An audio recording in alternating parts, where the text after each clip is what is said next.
The House of Mirth by Edith Wharton. Recording by Elizabeth Klett.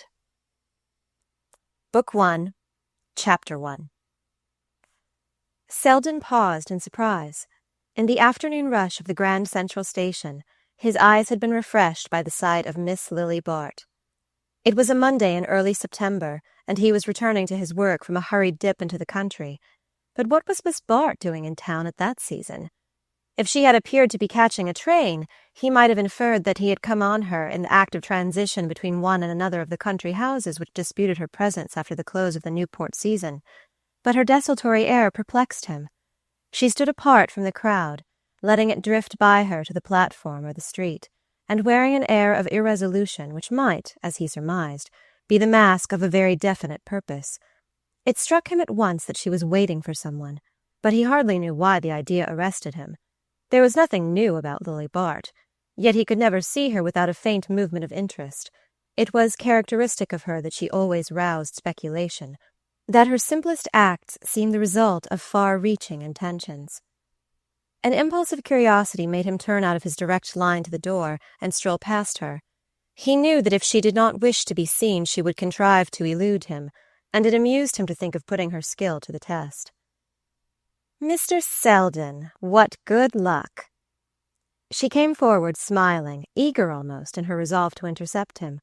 One or two persons, in brushing past them, lingered to look, for Miss Bart was a figure to arrest even the suburban traveller rushing to his last train. Selden had never seen her more radiant. Her vivid head, relieved against the dull tints of the crowd, made her more conspicuous than in a ballroom, and under her dark hat and veil she regained the girlish smoothness, the purity of tint, that she was beginning to lose after 11 years of late hours and indefatigable dancing. Was it really 11 years? Selden found himself wondering, and had she indeed reached the 29th birthday with which her rivals credited her? "What luck!" she repeated. "How nice of you to come to my rescue." He responded joyfully that to do so was his mission in life, and asked what form the rescue was to take. "Oh, almost any, even to sitting on a bench and talking to me. One sits out a cotillion, why not sit out a train? It isn't a bit hotter here than in Mrs. Van Osburgh's conservatory, and some of the women are not a bit uglier." She broke off, laughing, to explain that she had come up to town from Tuxedo, on her way to the Gus Trenners at Bellamont, and had missed the 3:15 train to Rhinebeck. "And there isn't another till 5:30. She consulted the little jeweled watch among her laces. "Just 2 hours to wait, and I don't know what to do with myself. My maid came up this morning to do some shopping for me, and was to go on to Bellamont at 1 o'clock, and my aunt's house is closed, and I don't know a soul in town." She glanced plaintively about the station. "It is hotter than Mrs. Van Osburgh's after all. If you can spare the time, do take me somewhere for a breath of air." He declared himself entirely at her disposal. The adventure struck him as diverting. As a spectator, he had always enjoyed Lily Bart, and his course lay so far out of her orbit that it amused him to be drawn for a moment into the sudden intimacy which her proposal implied. "Shall we go over to Sherry's for a cup of tea?" She smiled assentingly, and then made a slight grimace. "So many people come up to town on a Monday. One is sure to meet a lot of bores. I'm as old as the hills, of course, and it ought not to make any difference. But if I'm old enough, you're not," she objected gaily. "I'm dying for tea, but isn't there a quieter place?" He answered her smile, which rested on him vividly. Her discretions interested him almost as much as her imprudences. He was so sure that both were part of the same carefully elaborated plan. In judging Miss Bart, he had always made use of the argument from design. "The resources of New York are rather meagre," he said. "But I'll find a hansom first, and then we'll invent something." He led her through the throng of returning holiday-makers, past sallow-faced girls in preposterous hats, and flat-chested women struggling with paper bundles and palm-leaf fans. Was it possible that she belonged to the same race?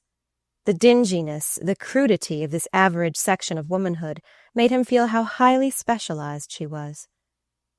A rapid shower had cooled the air, and clouds still hung refreshingly over the moist street. How delicious! "Let us walk a little," she said as they emerged from the station. They turned into Madison Avenue and began to stroll northward. As she moved beside him with her long, light step, Selden was conscious of taking a luxurious pleasure in her nearness, in the modelling of her little ear, the crisp upward wave of her hair, was it ever so slightly brightened by art? And the thick planting of her straight black lashes. Everything about her was at once vigorous and exquisite, at once strong and fine. He had a confused sense that she must have cost a great deal to make, that a great many dull and ugly people must, in some mysterious way, have been sacrificed to produce her. He was aware that the qualities distinguishing her from the herd of her sex were chiefly external, as though a fine glaze of beauty and fastidiousness had been applied to vulgar clay. Yet the analogy left him unsatisfied, for a coarse texture will not take a high finish, and was it not possible that the material was fine, but that circumstance had fashioned it into a futile shape? As he reached this point in his speculations, the sun came out, and her lifted parasol cut off his enjoyment. A moment or two later she paused with a sigh. "Oh dear, I'm so hot and thirsty. And what a hideous place New York is." She looked despairingly up and down the dreary thoroughfare. "Other cities put on their best clothes in summer, but New York seems to sit in its shirt-sleeves." Her eyes wandered down one of the side streets. "Someone has had the humanity to plant a few trees over there. Let us go into the shade." "I am glad my street meets with your approval," said Selden as they turned the corner. "Your street? Do you live here?" She glanced with interest along the new brick and limestone house fronts, fantastically varied in obedience to the American craving for novelty, but fresh and inviting with their awnings and flower boxes. "Ah, yes, to be sure, the Benedick. What a nice-looking building. I don't think I've ever seen it before." She looked across at the flat house with its marble porch and pseudo-Georgian facade. "Which are your windows? Those with the awnings down?" "On the top floor, yes." "And that nice little balcony is yours? How cool it looks up there." He paused a moment. "Come up and see," he suggested. "I can give you a cup of tea in no time, and you won't meet any bores." Her color deepened. She still had the art of blushing at the right time, but she took the suggestion as lightly as it was made. "Why not? It's too tempting. I'll take the risk," she declared. "Oh, I'm not dangerous," he said in the same key. In truth, he had never liked her as well as at that moment. He knew she had accepted without afterthought. He could never be a factor in her calculations, and there was a surprise, a refreshment almost, in the spontaneity of her consent. On the threshold he paused a moment, feeling for his latchkey. "There's no one here, but I have a servant who is supposed to come in the mornings, and it's just possible he may have put out the tea things and provided some cake." He ushered her into a slip of a hall hung with old prints. She noticed the letters and notes heaped on the table among his gloves and sticks.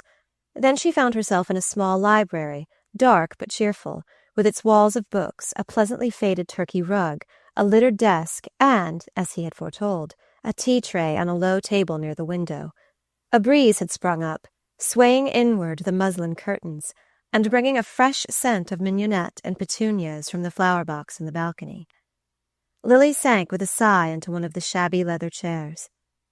How delicious to have a place like this all to oneself! What a miserable thing it is to be a woman! She leaned back in a luxury of discontent. Selden was rummaging in a cupboard for the cake. "Even women," he said, "have been known to enjoy the privileges of a flat." "Oh, governesses, or widows, but not girls, not poor, miserable, marriageable girls."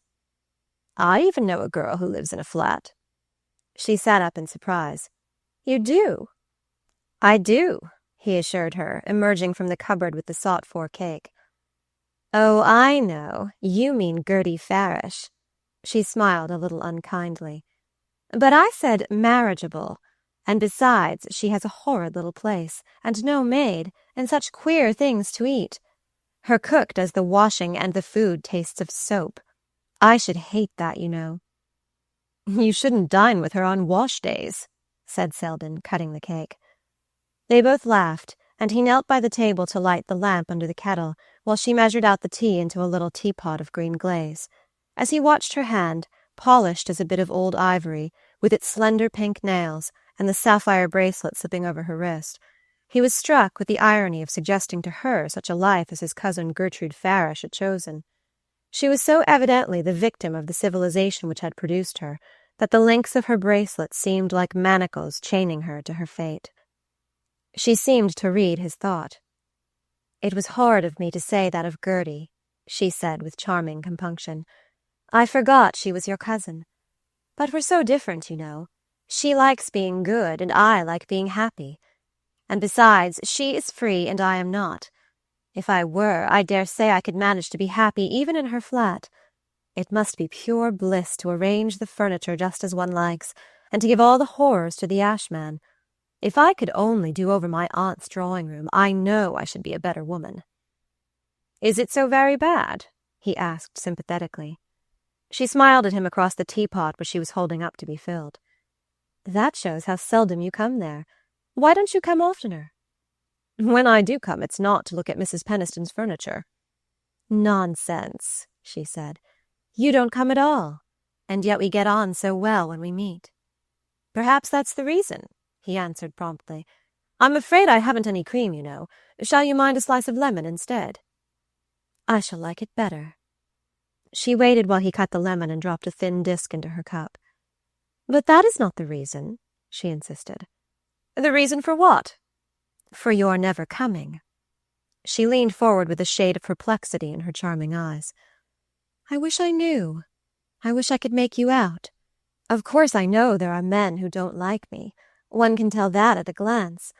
And there are others who are afraid of me. They think that I want to marry them." She smiled up at him frankly.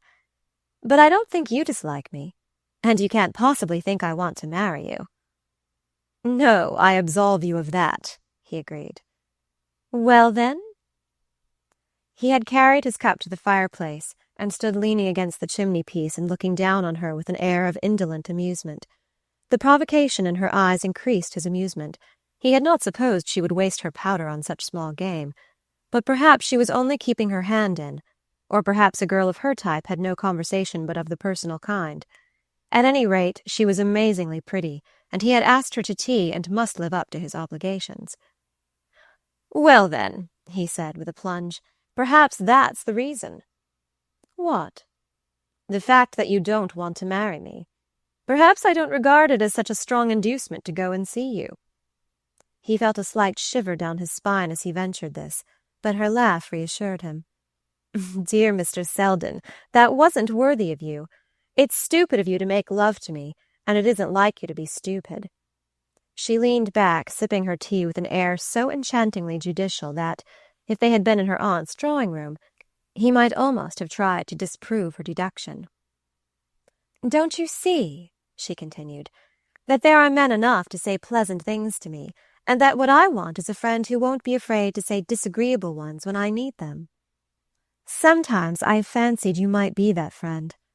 I don't know why, except that you are neither a prig nor a bounder, and that I shouldn't have to pretend with you or be on my guard against you." Her voice had dropped to a note of seriousness, and she sat gazing up at him with the troubled gravity of a child. "You don't know how much I need such a friend," she said. "My aunt is full of copybook axioms, but they were all meant to apply to conduct in the early 50s. I always feel that to live up to them would include wearing book muslin with gigot sleeves. And the other women, my best friends, well, they use me or abuse me, but they don't care a straw what happens to me. I've been about too long. People are getting tired of me. They are beginning to say I ought to marry." There was a moment's pause, during which Selden meditated one or two replies calculated to add a momentary zest to the situation, but he rejected them in favor of the simple question, "Well, why don't you?" She colored and laughed. "Ah, now I see you are a friend after all, and that is one of the disagreeable things I was asking for." "It wasn't meant to be disagreeable," he returned amicably. "Isn't marriage your vocation? Isn't it what you're all brought up for?" She sighed. "I suppose so. What else is there?" "Exactly. and so why not take the plunge and have it over?" She shrugged her shoulders. "You speak as if I ought to marry the first man who came along." "I didn't mean to imply that you are as hard put to it as that, but there must be someone with the requisite qualifications." She shook her head wearily.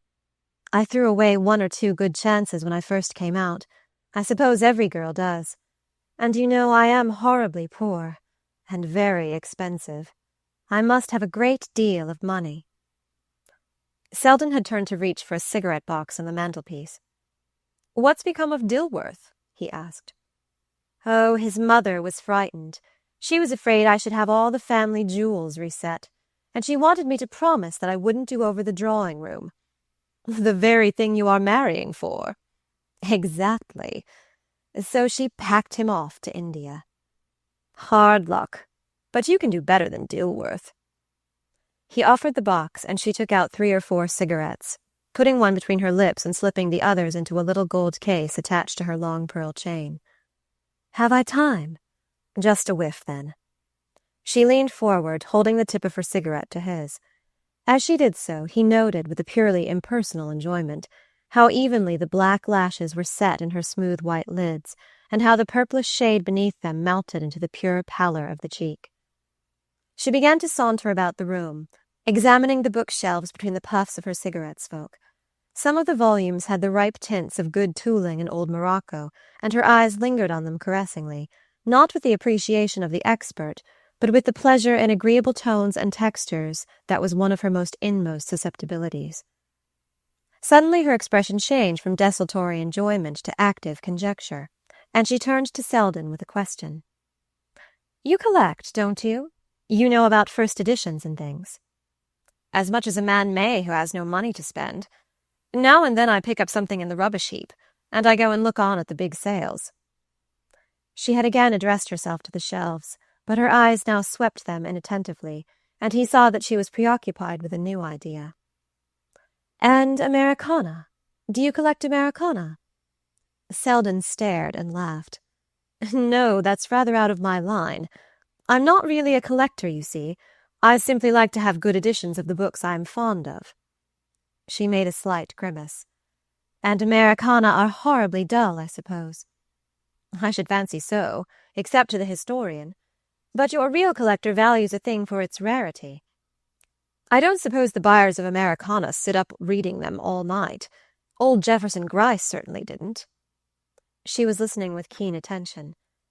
"And yet they fetch fabulous prices, don't they? It seems so odd to want to pay a lot for an ugly, badly printed book that one is never going to read. And I suppose most of the owners of Americana are not historians either." "No. Very few of the historians can afford to buy them. They have to use those in the public libraries or in private collections. It seems to be the mere rarity that attracts the average collector."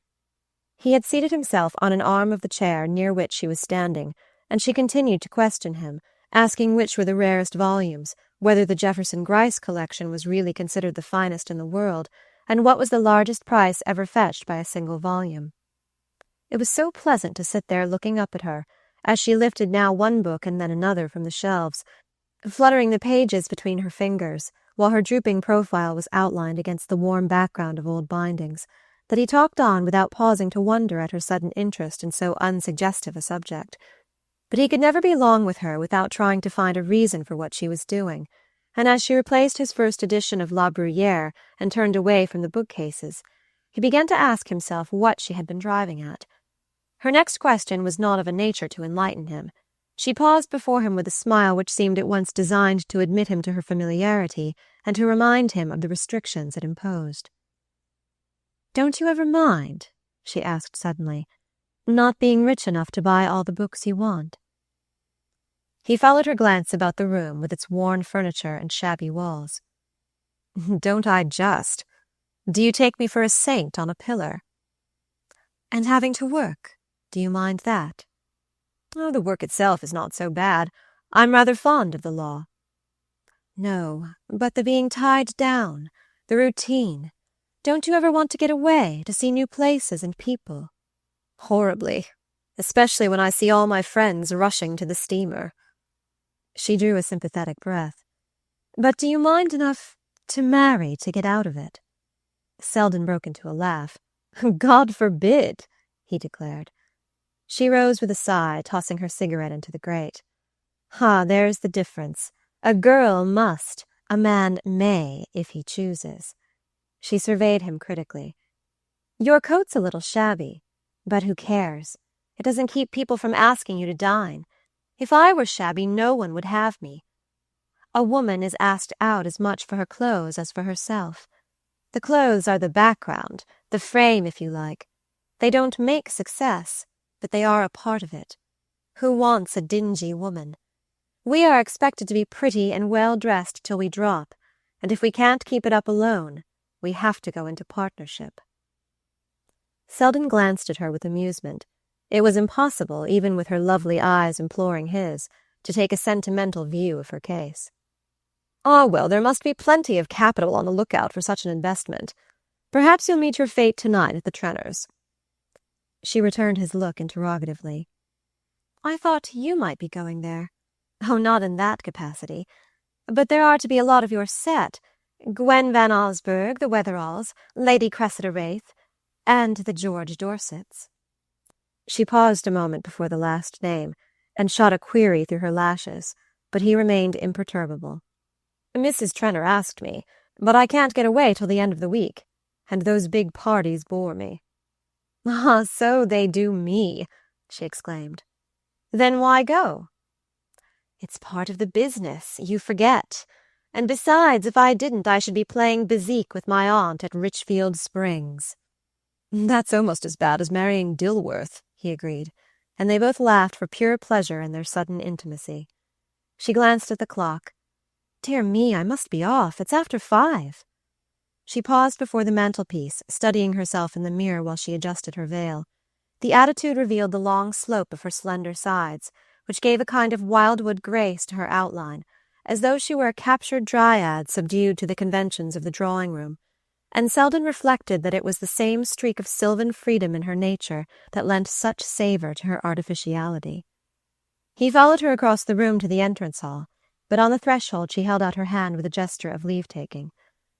It's been delightful, and now you will have to return my visit. But don't you want me to see you to the station? No.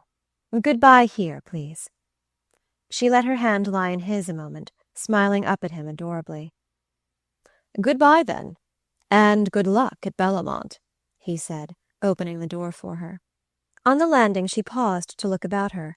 There were 1,000 chances to 1 against her meeting anybody, but one can never tell, and she always paid for her rare indiscretions by a violent reaction of prudence. There was no one in sight, however, but a charwoman who was scrubbing the stairs. Her own stout person and its surrounding implements took up so much room that Lily, to pass her, had to gather up her skirts and brush against the wall. As she did so, the woman paused in her work and looked up curiously, resting her clenched red fists on the wet cloth she had just drawn from her pail. She had a broad, sallow face, slightly pitted with smallpox, and thin, straw-colored hair through which her scalp shone unpleasantly. I beg your pardon, said Lily, intending by her politeness to convey a criticism of the other's manner. The woman, without answering, pushed her pail aside and continued to stare as Miss Bart swept by with a murmur of silken linings. Lily felt herself flushing under the look. What did the creature suppose? Could one never do the simplest, the most harmless thing without subjecting oneself to some odious conjecture? Halfway down the next flight, she smiled to think that a charwoman's stare should so perturb her. The poor thing was probably dazzled by such an unwanted apparition. But were such apparitions unwanted on Selden's stairs? Miss Bart was not familiar with the moral code of bachelors' flat-houses, and her colour rose again as it occurred to her that the woman's persistent gaze implied a groping among past associations. But she put aside the thought with a smile at her own fears, and hastened downward, wondering if she should find a cab short of Fifth Avenue. Under the Georgian porch she paused again, scanning the street for a hansom. None was in sight, but as she reached the sidewalk she ran against a small, glossy-looking man with a gardenia in his coat, who raised his hat with a surprised exclamation. "Miss Bart? Well, of all people! This is luck," he declared, and she caught a twinkle of amused curiosity between his screwed-up lids. "Oh, Mr. Rosedale! "How are you?" she said, perceiving that the irrepressible annoyance on her face was reflected in the sudden intimacy of his smile. Mr. Rosedale stood scanning her with interest and approval. He was a plump, rosy man of the blonde Jewish type, with smart London clothes fitting him like upholstery, and small sidelong eyes which gave him the air of appraising people as if they were bric-a-brac. He glanced up interrogatively at the porch of the Benedick. "Been up to town for a little shopping, I suppose?" he said, in a tone which had the familiarity of a touch. Miss Bart shrank from it slightly, and then flung herself into precipitate explanations. "Yes, I came up to see my dressmaker. I am just on my way to catch the train to the Trenners." "Ah, your dressmaker. Just so," he said blandly. "I didn't know there were any dressmakers in the Benedick." "The Benedick?" She looked gently puzzled. "Is that the name of this building?" "Yes, that's the name. I believe it's an old word for bachelor, isn't it? I happen to own the building, that's the way I know." His smile deepened as he added with increasing assurance, "But you must let me take you to the station. The Trenners are at Bellamont, of course. You've barely time to catch the 5:40. The dressmaker kept you waiting, I suppose." Lily stiffened under the pleasantry. "Oh, thanks," she stammered, and at that moment her eye caught a hansom drifting down Madison Avenue, and she hailed it with a desperate gesture. "You're very kind, but I couldn't think of troubling you," she said, extending her hand to Mr. Rosedale, and heedless of his protestations, she sprang into the rescuing vehicle and called out a breathless order to the driver. Chapter 2. In the hansom she leaned back with a sigh. Why must a girl pay so dearly for her least escape from routine? Why could one never do a natural thing without having to screen it behind a structure of artifice? She had yielded to a passing impulse in going to Lawrence Selden's rooms, and it was so seldom that she could allow herself the luxury of an impulse. This one, at any rate, was going to cost her rather more than she could afford.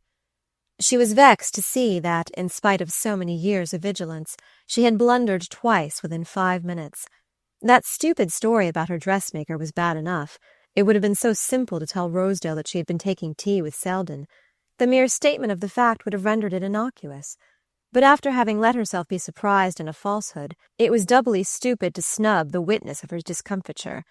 If she had had the presence of mind to let Rosedale drive her to the station, the concession might have purchased his silence. He had his race's accuracy in the appraisal of values, and to be seen walking down the platform at the crowded afternoon hour in the company of Miss Lily Bart would have been money in his pocket, as he might himself have phrased it. He knew, of course, that there would be a large house-party at Bellamont, and the possibility of being taken for one of Mrs. Trenner's guests was doubtless included in his calculations. Mr. Rosedale was still at a stage in his social ascent when it was of importance to produce such impressions. The provoking part was that Lily knew all this, knew how easy it would have been to silence him on the spot, and how difficult it might be to do so afterward. Mr. Simon Rosedale was a man who made it his business to know everything about everyone, whose idea of showing himself to be at home in society was to display an inconvenient familiarity with the habits of those with whom he wished to be thought intimate. Lily was sure that within 24 hours the story of her visiting her dressmaker at the Benedick would be in active circulation among Mr. Rosedale's acquaintances. The worst of it was that she had always snubbed and ignored him. On his first appearance, when her improvident cousin Jack Stepney had obtained for him, in return for favours too easily guessed, a card to one of the vast impersonal Van Osburgh crushes, Rosedale, with that mixture of artistic sensibility and business astuteness which characterizes his race, had instantly gravitated toward Miss Bart. She understood his motives, for her own course was guided by as nice calculations. Training and experience had taught her to be hospitable to newcomers, since the most unpromising might be useful later on, and there were plenty of available oubliettes to swallow them if they were not. But some intuitive repugnance, getting the better of years of social discipline, had made her push Mr. Rosedale into his oubliette without a trial. He had left behind only the ripple of amusement which his speedy dispatch had caused among her friends, and though later, to shift the metaphor, he reappeared lower down the stream, it was only in fleeting glimpses, with long submergences between. Hitherto Lily had been undisturbed by scruples. In her little set Mr. Rosedale had been pronounced impossible, and Jack Stepney roundly snubbed for his attempt to pay his debts in dinner invitations. Even Mrs. Trenor, whose taste for variety had led her into some hazardous experiments, resisted Jack's attempts to disguise Mr. Rosedale as a novelty, and declared that he was the same little Jew who had been served up and rejected at the social board a dozen times within her memory. And while Judy Trenor was obdurate, there was small chance of Mr. Rosedale's penetrating beyond the outer limbo of the Van Osburgh crushes. Jack gave up the contest with a laughing, "You'll see," and sticking manfully to his guns, showed himself with Rosedale at the fashionable restaurants, in company with the personally vivid, if socially obscure, ladies who are available for such purposes. But the attempt had hitherto been vain, and as Rosedale undoubtedly paid for the dinners, the laugh remained with his debtor. Mr. Rosedale, it will be seen, was thus far not a factor to be feared, unless one put oneself in his power. And this was precisely what Miss Bart had done. Her clumsy fib had let him see that she had something to conceal, and she was sure he had a score to settle with her. Something in his smile told her he had not forgotten. She turned from the thought with a little shiver, but it hung on her all the way to the station, and dogged her down the platform with the persistency of Mr. Rosedale himself. She had just time to take her seat before the train started, but having arranged herself in her corner with the instinctive feeling for effect which never forsook her, she glanced about in the hope of seeing some other member of the Trenors' party. She wanted to get away from herself, and conversation was the only means of escape that she knew. Her search was rewarded by the discovery of a very blond young man with a soft reddish beard, who, at the other end of the carriage, appeared to be dissembling himself behind an unfolded newspaper. Lily's eye brightened, and a faint smile relaxed the drawn lines of her mouth. She had known that Mr. Percy Gryce was to be at Bellamont, but she had not counted on the luck of having him to herself in the train, and the fact banished all perturbing thoughts of Mr. Rosedale. Perhaps, after all, the day was to end more favourably than it had begun. She began to cut the pages of a novel, tranquilly studying her prey through downcast lashes while she organized a method of attack. Something in his attitude of conscious absorption told her that he was aware of her presence. No one had ever been quite so engrossed in an evening paper. She guessed that he was too shy to come up to her, and that she would have to devise some means of approach which should not appear to be an advance on her part. It amused her to think that anyone as rich as Mr. Percy Gryce should be shy, but she was gifted with treasures of indulgence for such idiosyncrasies, and besides, his timidity might serve her purpose better than too much assurance. She had the art of giving self-confidence to the embarrassed, but she was not equally sure of being able to embarrass the self-confident. She waited till the train had emerged from the tunnel and was racing between the ragged edges of the northern suburbs. Then, as it lowered its speed near Yonkers, she rose from her seat and drifted slowly down the carriage. As she passed Mr. Gryce, the train gave a lurch, and he was aware of a slender hand gripping the back of his chair. He rose with a start, his ingenuous face looking as though it had been dipped in crimson. Even the reddish tint in his beard seemed to deepen. The train swayed again, almost flinging Miss Bart into his arms. She steadied herself with a laugh and drew back, but he was enveloped in the scent of her dress, and his shoulder had felt her fugitive touch. "Oh, Mr. Gryce, is it you?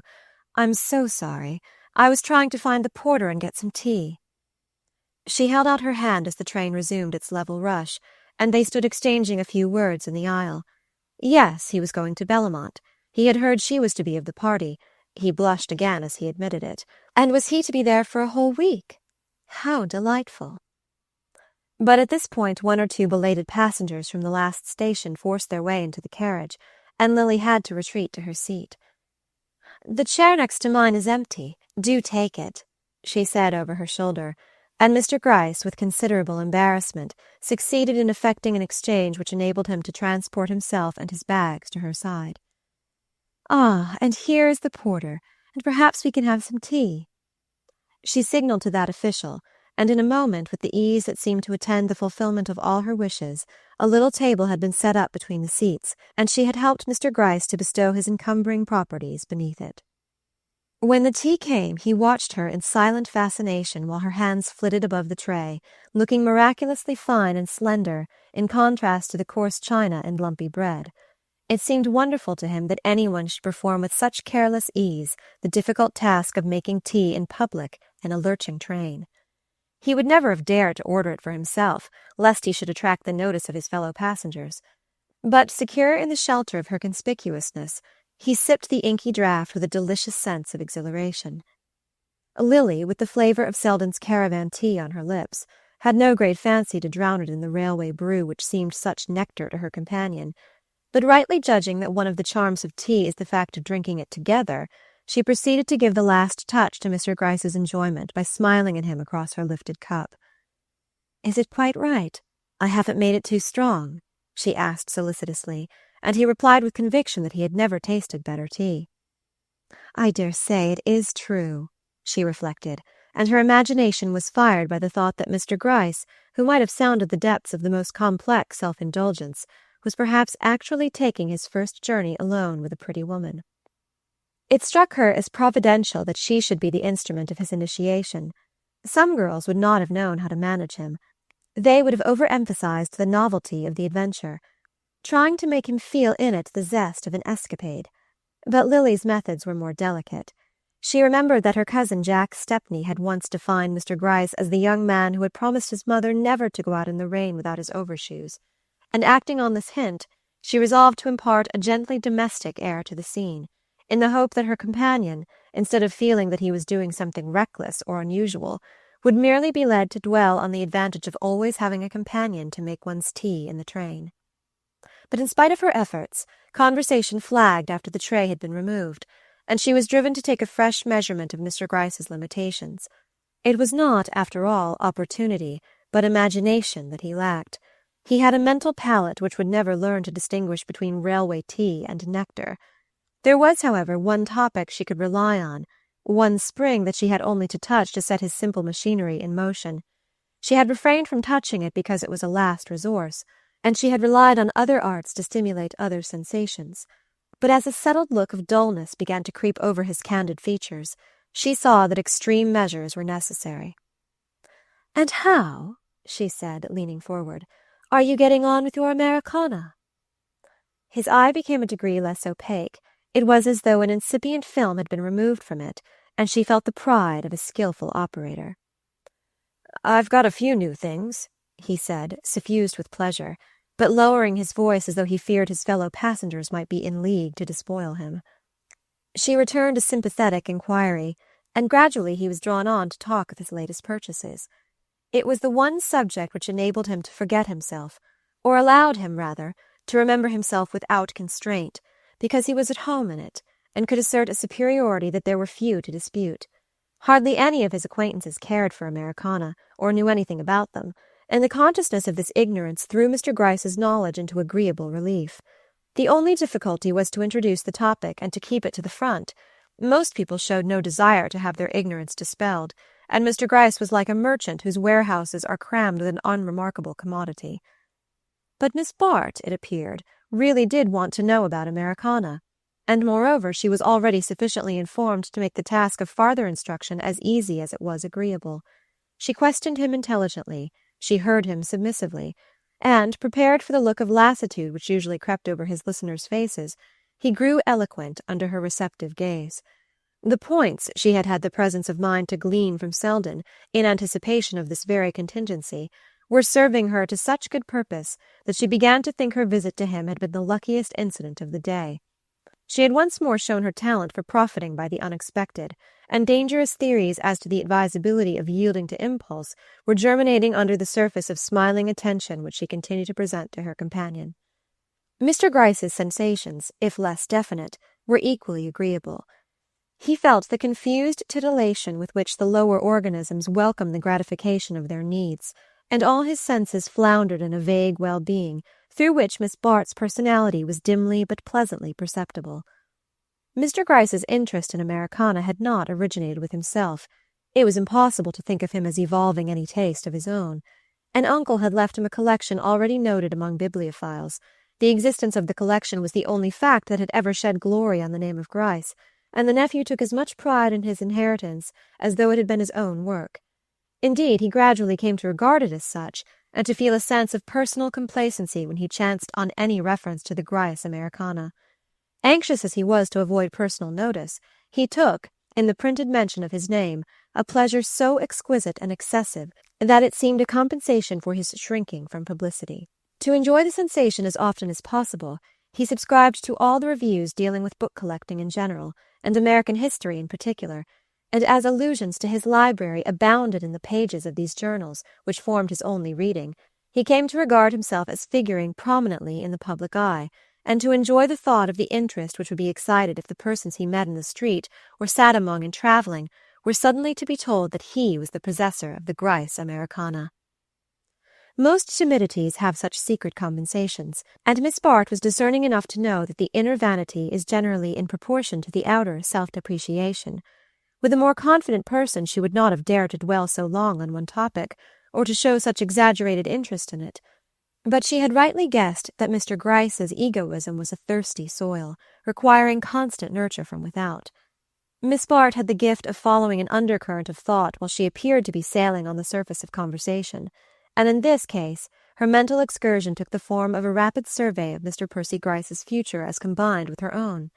The Gryces were from Albany, and but lately introduced to the metropolis, where the mother and son had come after old Jefferson Gryce's death to take possession of his house in Madison Avenue, an appalling house, all brown stone without and black walnut within, with the Gryce library in a fireproof annex that looked like a mausoleum. Lily, however, knew all about them. Young Mr. Gryce's arrival had fluttered the maternal breasts of New York, and when a girl has no mother to palpitate for her, she must needs be on the alert for herself. Lily, therefore, had not only contrived to put herself in the young man's way, but had made the acquaintance of Mrs. Gryce, a monumental woman with the voice of a pulpit orator and a mind preoccupied with the iniquities of her servants, who came sometimes to sit with Mrs. Peniston and learn from that lady how she managed to prevent the kitchen maids smuggling groceries out of the house. Mrs. Gryce had a kind of impersonal benevolence. Cases of individual need she regarded with suspicion, but she subscribed to institutions when their annual reports showed an impressive surplus. Her domestic duties were manifold, for they extended from furtive inspections of the servants' bedrooms to unannounced descents into the cellar. But she had never allowed herself many pleasures. Once, however, she had had a special edition of the Sarum Rule printed in rubric and presented to every clergyman in the diocese, and the gift album in which their letters of thanks were pasted formed the chief ornament of her drawing-room table. Percy had been brought up in the principles which so excellent a woman was sure to inculcate. Every form of prudence and suspicion had been grafted on a nature originally reluctant and cautious, with the result that it would have seemed hardly needful for Mrs. Gryce to extract his promise about the overshoes, so little likely was he to hazard himself abroad in the rain. After attaining his majority, and coming into the fortune which the late Mr. Gryce had made out of a patent device for excluding fresh air from hotels, the young man continued to live with his mother in Albany, but on Jefferson Gryce's death, when another large property passed into her son's hands, Mrs. Gryce thought that what she called his interests demanded his presence in New York. She accordingly installed herself in the Madison Avenue house, and Percy, whose sense of duty was not inferior to his mother's, spent all his weekdays in the handsome Broad Street office where a batch of pale men on small salaries had grown grey in the management of the Gryce estate, and where he was initiated with becoming reverence into every detail of the art of accumulation. As far as Lily could learn, this had hitherto been Mr. Gryce's only occupation, and she might have been pardoned for thinking it not too hard a task to interest a young man who had been kept on such a low diet. At any rate, she felt herself so completely in command of the situation that she yielded to a sense of security in which all fear of Mr. Rosedale and of the difficulties on which that fear was contingent vanished beyond the edge of thought. The stopping of the train at Garrison's would not have distracted her from these thoughts had she not caught a sudden look of distress in her companion's eye. His seat faced toward the door, and she guessed that he had been perturbed by the approach of an acquaintance, a fact confirmed by the turning of heads and general sense of commotion which her own entrance into a railway carriage was apt to produce. She knew the symptoms at once, and was not surprised to be hailed by the high notes of a pretty woman, who entered the train accompanied by a maid, a bull-terrier, and a footman staggering under a load of bags and dressing-cases. "Oh, Lily, are you going to Bellamont? Then you can't let me have your seat, I suppose. But I must have a seat in this carriage. Porter, you must find me a place at once. Can't someone be put somewhere else? I want to be with my friends. Oh, how do you do, Mr. Gryce? Do please make him understand that I must have a seat next to you and Lily." Mrs. George Dorset, regardless of the mild efforts of a traveler with a carpet-bag, who was doing his best to make room for her by getting out of the train, stood in the middle of the aisle, diffusing about her that general sense of exasperation which a pretty woman on her travels not infrequently creates. She was smaller and thinner than Lily Bart, with a restless pliability of pose, as if she could have been crumpled up and run through a ring, like the sinuous draperies she affected. Her small, pale face seemed the mere setting of a pair of dark, exaggerated eyes, of which the visionary gaze contrasted curiously with her self-assertive tone and gestures, so that, as one of her friends observed, she was like a disembodied spirit who took up a great deal of room. Having finally discovered that the seat adjoining Miss Bart's was at her disposal, she possessed herself of it with a farther displacement of her surroundings, explaining meanwhile that she had come across from Mount Kisco in her motor car that morning, and had been kicking her heels for an hour at Garrison's, without even the alleviation of a cigarette, her brute of a husband having neglected to replenish her case before they parted that morning. "And at this hour of the day I don't suppose you've a single one left, have you, Lily?" she plaintively concluded. Miss Bart caught the startled glance of Mr. Percy Gryce, whose own lips were never defiled by tobacco. "What an absurd question, Bertha!" she exclaimed, blushing at the thought of the store she had laid in at Lawrence Selden's. "Why, don't you smoke? Since when have you given it up? What? You never? And you don't either, Mr. Gryce. Ah, of course. How stupid of me. I understand." And Mrs. Dorset leaned back against her travelling cushions with a smile which made Lily wish there had been no vacant seat beside her own. Chapter 3. Bridge at Bellamont usually lasted till the small hours, and when Lily went to bed that night she had played too long for her own good. Feeling no desire for the self-communion which awaited her in her room, she lingered on the broad stairway, looking down into the hall below, where the last card-players were grouped about the tray of tall glasses and silver-collared decanters which the butler had just placed on a low table near the fire. The hall was arcaded, with a gallery supported on columns of pale yellow marble. Tall clumps of flowering plants were grouped against a background of dark foliage in the angles of the walls. On the crimson carpet a deer-hound and 2 or 3 spaniels dozed luxuriously before the fire, and the light from the great central lantern overhead shed a brightness on the women's hair and struck sparks from their jewels as they moved. There were moments when such scenes delighted Lily, when they gratified her sense of beauty and her craving for the external finish of life. There were others when they gave a sharper edge to the meagreness of her own opportunities. This was one of the moments when the sense of contrast was uppermost, and she turned away impatiently as Mrs. George Dorset, glittering in serpentine spangles, drew Percy Gryce in her wake to a confidential nook beneath the gallery. It was not that Miss Bart was afraid of losing her newly acquired hold over Mr. Gryce. Mrs. Dorset might startle or dazzle him, but she had neither the skill nor the patience to effect his capture. She was too self-engrossed to penetrate the recesses of his shyness, and besides, why should she care to give herself the trouble? At most it might amuse her to make sport of his simplicity for an evening. After that he would be merely a burden to her, and knowing this, she was far too experienced to encourage him. But the mere thought of that other woman, who could take a man up and toss him aside as she willed, without having to regard him as a possible factor in her plans, filled Lily Bart with envy. She had been bored all the afternoon by Percy Gryce. The mere thought seemed to waken an echo of his droning voice. But she could not ignore him on the morrow. She must follow up her success, must submit to more boredom, must be ready with fresh compliances and adaptabilities, and all on the bare chance that he might ultimately decide to do her the honor of boring her for life.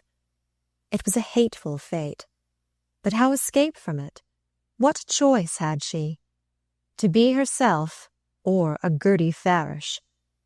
As she entered her bedroom, with its softly shaded lights, her lace dressing-gown lying across the silken bedspread, her little embroidered slippers before the fire, a vase of carnations filling the air with perfume, and the last novels and magazines lying uncut on a table beside the reading lamp, she had a vision of Miss Farish's cramped flat, with its cheap conveniences and hideous wallpapers. No, she was not made for mean and shabby surroundings, for the squalid compromises of poverty. Her whole being dilated in an atmosphere of luxury. It was the background she required, the only climate she could breathe in. But the luxury of others was not what she wanted. A few years ago it had sufficed her. She had taken her daily meed of pleasure without caring who provided it. Now she was beginning to chafe at the obligations it imposed, to feel herself a mere pensioner on the splendor which had once seemed to belong to her. There were even moments when she was conscious of having to pay her way. For a long time she had refused to play bridge. She knew she could not afford it, and she was afraid of acquiring so expensive a taste.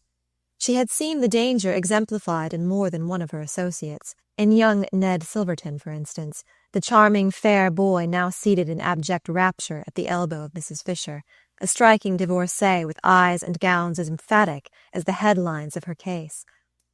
Lily could remember when young Silverton had stumbled into their circle with the air of a strayed Arcadian who has published Shamong sonnets in his college journal. Since then he had developed a taste for Mrs. Fisher and bridge, and the latter at least had involved him in expenses from which he had been more than once rescued by harassed maiden sisters who treasured the sonnets and went without sugar in their tea to keep their darling afloat. Ned's case was familiar to Lily.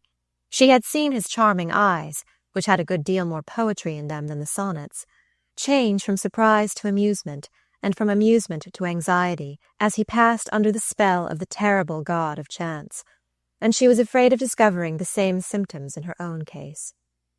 For in the last year she had found that her hostesses expected her to take a place at the card table. It was one of the taxes she had to pay for their prolonged hospitality, and for the dresses and trinkets which occasionally replenished her insufficient wardrobe. And since she had played regularly, the passion had grown on her. Once or twice of late she had won a large sum, and instead of keeping it against future losses, had spent it in dress or jewelry, and the desire to atone for this imprudence, combined with the increasing exhilaration of the game, drove her to risk higher stakes at each fresh venture. She tried to excuse herself on the plea that, in the Trenor set, if one played at all, one must either play high or be set down as priggish or stingy, but she knew that the gambling passion was upon her, and that in her present surroundings there was small hope of resisting it. Tonight the luck had been persistently bad, and the little gold purse which hung among her trinkets was almost empty when she returned to her room. She unlocked the wardrobe, and taking out her jewel case, looked under the tray for the roll of bills from which she had replenished the purse before going down to dinner. Only $20 were left. The discovery was so startling that for a moment she fancied she must have been robbed. Then she took paper and pencil, and seating herself at the writing table, tried to reckon up what she had spent during the day. Her head was throbbing with fatigue, and she had to go over the figures again and again, but at last it became clear to her that she had lost $300 at cards. She took out her checkbook to see if her balance was larger than she remembered, but found that she had erred in the other direction. Then she returned to her calculations, but figure as she would, she could not conjure back the vanished $300. It was a sum she had set aside to pacify her dressmaker, unless she should decide to use it as a sop to the jeweler. At any rate, she had so many uses for it that its very insufficiency had caused her to play high in the hope of doubling it. But of course she had lost. She who needed every penny, while Bertha Dorset, whose husband showered money on her, must have pocketed at least $500, and Judy Trenor, who could have afforded to lose $1,000 a night, had left the table clutching such a heap of bills that she had been unable to shake hands with her guests when they bade her good night. A world in which such things could be seemed a miserable place to Lily Bart, but then she had never been able to understand the laws of a universe which was so ready to leave her out of its calculations. She began to undress without ringing for her maid, whom she had sent to bed. She had been long enough in bondage to other people's pleasure to be considerate of those who depended on hers, and in her bitter moods it sometimes struck her that she and her maid were in the same position, except that the latter received her wages more regularly. As she sat before the mirror brushing her hair, her face looked hollow and pale, and she was frightened by 2 little lines near her mouth, faint flaws in the smooth curve of the cheek. "Oh, I must stop worrying," she exclaimed. "Unless it's the electric light," she reflected, springing up from her seat and lighting the candles on the dressing table. She turned out the wall lights and peered at herself between the candle flames. The white oval of her face swam out waveringly from a background of shadows, the uncertain light blurring it like a haze, but the two lines about the mouth remained.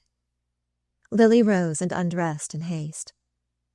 "It is only because I am tired and have such odious things to think about," she kept repeating, and it seemed an added injustice that petty cares should leave a trace on the beauty which was her only defense against them.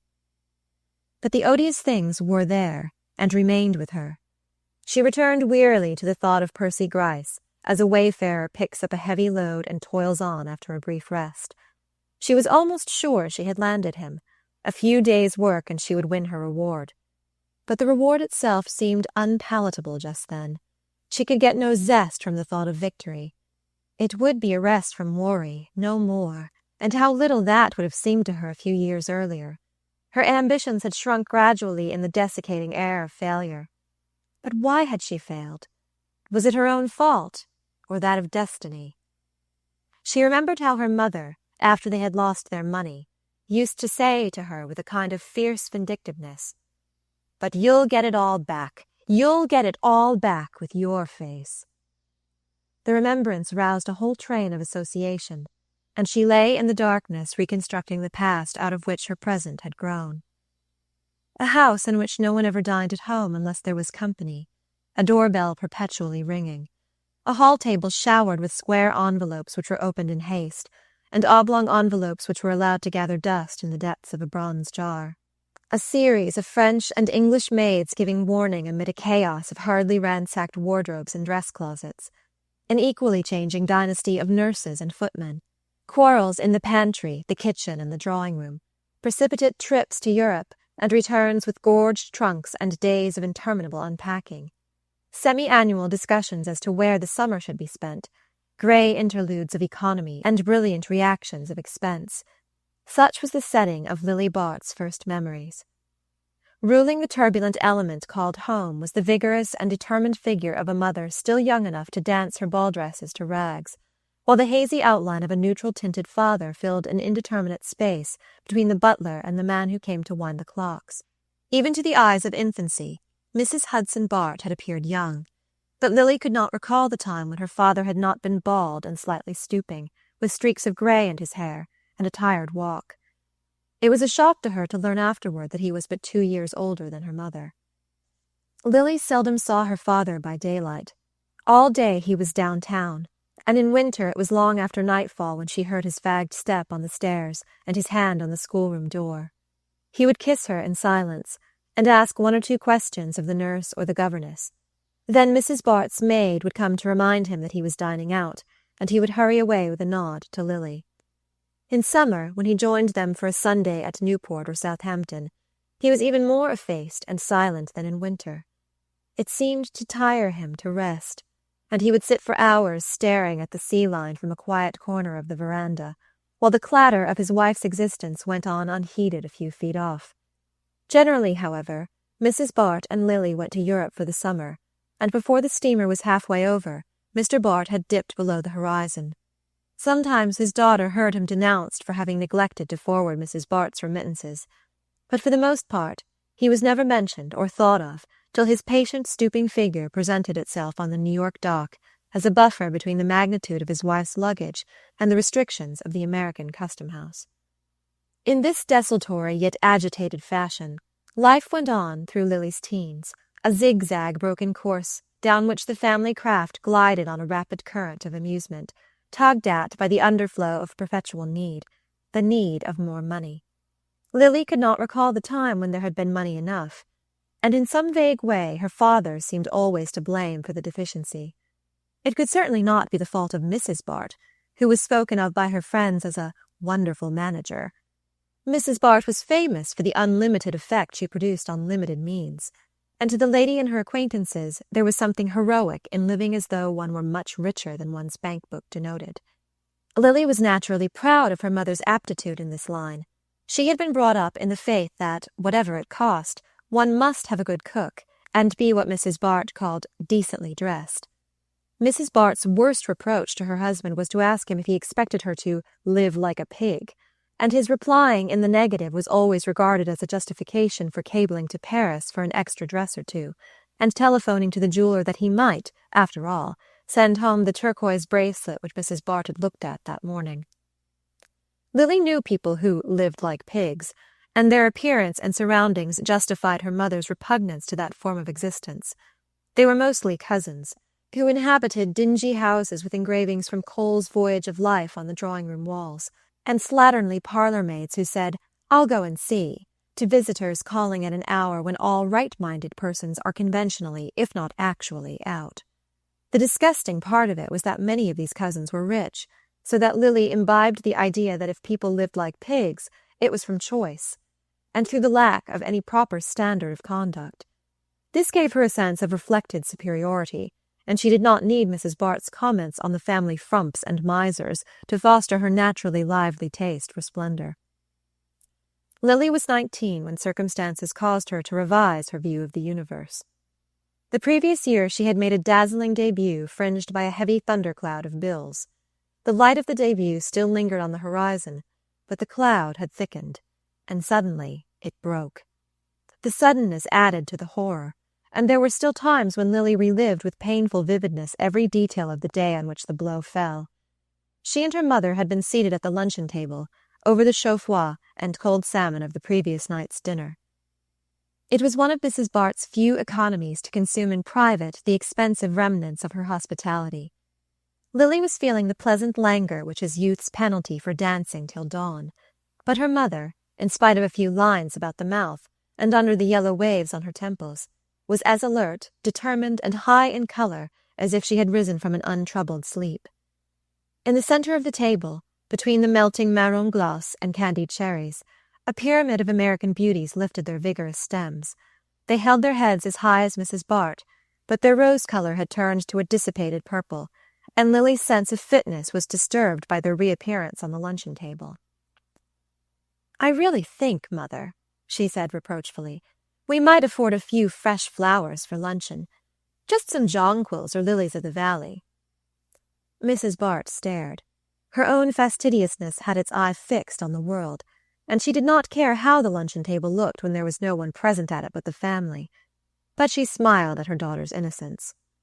"Lilies of the valley," she said calmly, "cost $2 a dozen at this season." Lily was not impressed. She knew very little of the value of money. "It would not take more than 6 dozen to fill that bowl," she argued. "6 dozen what?" asked her father's voice in the doorway. The two women looked up in surprise. Though it was a Saturday, the sight of Mr. Bart at luncheon was an unwanted one. But neither his wife nor his daughter was sufficiently interested to ask an explanation. Mr. Bart dropped into a chair and sat gazing absently at the fragment of jellied salmon which the butler had placed before him. "I was only saying," Lily began, "that I hate to see faded flowers at luncheon, and Mother says a bunch of lilies of the valley would not cost more than $12. Mayn't I tell the florist to send a few every day?" She leaned confidently toward her father. He seldom refused her anything, and Mrs. Bart had taught her to plead with him when her own entreaties failed.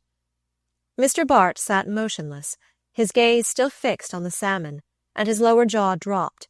He looked even paler than usual, and his thin hair lay in untidy streaks on his forehead. Suddenly he looked at his daughter and laughed. The laugh was so strange that Lily coloured under it. She disliked being ridiculed, and her father seemed to see something ridiculous in the request. Perhaps he thought it foolish that she should trouble him about such a trifle. $12. $12 a day for flowers. Oh, certainly, my dear. Give him an order for 1,200. He continued to laugh. Mrs. Bart gave him a quick glance. "You needn't wait, Polwarth. I will ring for you," she said to the butler. The butler withdrew with an air of silent disapproval, leaving the remains of the chaud-froid on the sideboard. "What is the matter, Hudson? Are you ill?" said Mrs. Bart severely. She had no tolerance for scenes which were not of her own making, and it was odious to her that her husband should make a show of himself before the servants. "Are you ill?" she repeated. "Ill? No. I'm ruined," he said. Lily made a frightened sound, and Mrs. Bart rose to her feet. "Ruined!" she cried, but controlling herself instantly, she turned a calm face to Lily. "Shut the pantry door," she said. Lily obeyed, and when she turned back into the room her father was sitting with both elbows on the table, the plate of salmon between them, and his head bowed on his hands. Mrs. Bart stood over him with a white face which made her hair unnaturally yellow. She looked at Lily as the latter approached. Her look was terrible, but her voice was modulated to a ghastly cheerfulness. "Your father is not well. He doesn't know what he is saying. It is nothing, but you had better go upstairs, and don't talk to the servants," she added. Lily obeyed. She always obeyed when her mother spoke in that voice. She had not been deceived by Mrs. Bart's words. She knew at once that they were ruined. In the dark hours which followed, that awful fact overshadowed even her father's slow and difficult dying. To his wife he no longer counted. He had become extinct when he ceased to fulfill his purpose, and she sat at his side with the provisional air of a traveller who waits for a belated train to start. Lily's feelings were softer. She pitied him in a frightened, ineffectual way. But the fact that he was for the most part unconscious, and that his attention, when she stole into the room, drifted away from her after a moment, made him even more of a stranger than in the nursery days when he had never come home till after dark. She seemed always to have seen him through a blur, first of sleepiness, then of distance and indifference, and now the fog had thickened till he was almost indistinguishable. If she could have performed any little services for him, or have exchanged with him a few of those affecting words which an extensive perusal of fiction had led her to connect with such occasions, the filial instinct might have stirred in her. But her pity, finding no active expression, remained in a state of spectatorship, overshadowed by her mother's grim, unflagging resentment. Every look and act of Mrs. Bart's seemed to say, "You are sorry for him now, but you will feel differently when you see what he has done to us." It was a relief to Lily when her father died. Then a long winter set in. There was a little money left, but to Mrs. Bart it seemed worse than nothing, the mere mockery of what she was entitled to. What was the use of living if one had to live like a pig? She sank into a kind of furious apathy, a state of inert anger against fate. Her faculty for managing deserted her, or she no longer took sufficient pride in it to exert it. It was well enough to manage, when by doing so one could keep one's own carriage, but when one's best contrivance did not conceal the fact that one had to go on foot, the effort was no longer worth making. Lily and her mother wandered from place to place, now paying long visits to relations whose housekeeping Mrs. Bart criticized, and who deplored the fact that she let Lily breakfast in bed when the girl had no prospects before her, and now vegetating in cheap continental refuges, where Mrs. Bart held herself fiercely aloof from the frugal tea-tables of her companions in misfortune. She was especially careful to avoid her old friends and the scenes of her former successes. To be poor seemed to her such a confession of failure that it amounted to disgrace, and she detected a note of condescension in the friendliest advances. Only one thought consoled her, and that was the contemplation of Lily's beauty. She studied it with a kind of passion, as though it were some weapon she had slowly fashioned for her vengeance. It was the last asset in their fortunes, the nucleus around which their life was to be rebuilt. She watched it jealously, as though it were her own property and Lily its mere custodian, and she tried to instill into the latter a sense of the responsibility that such a charge involved. She followed in imagination the career of other beauties, pointing out to her daughter what might be achieved through such a gift, and dwelling on the awful warning of those who, in spite of it, had failed to get what they wanted. To Mrs. Bart, only stupidity could explain the lamentable denouement of some of her examples. She was not above the inconsistency of charging fate, rather than herself, with her own misfortunes, but she inveighed so acrimoniously against love matches that Lily would have fancied her own marriage had been of that nature, had not Mrs. Bart frequently assured her that she had been talked into it, by whom she never made clear. Lily was duly impressed by the magnitude of her opportunities. The dinginess of her present life threw into enchanting relief the existence to which she felt herself entitled.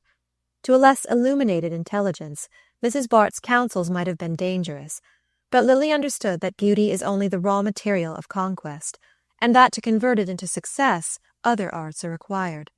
She knew that to betray any sense of superiority was a subtler form of the stupidity her mother denounced, and it did not take her long to learn that a beauty needs more tact than the possessor of an average set of features.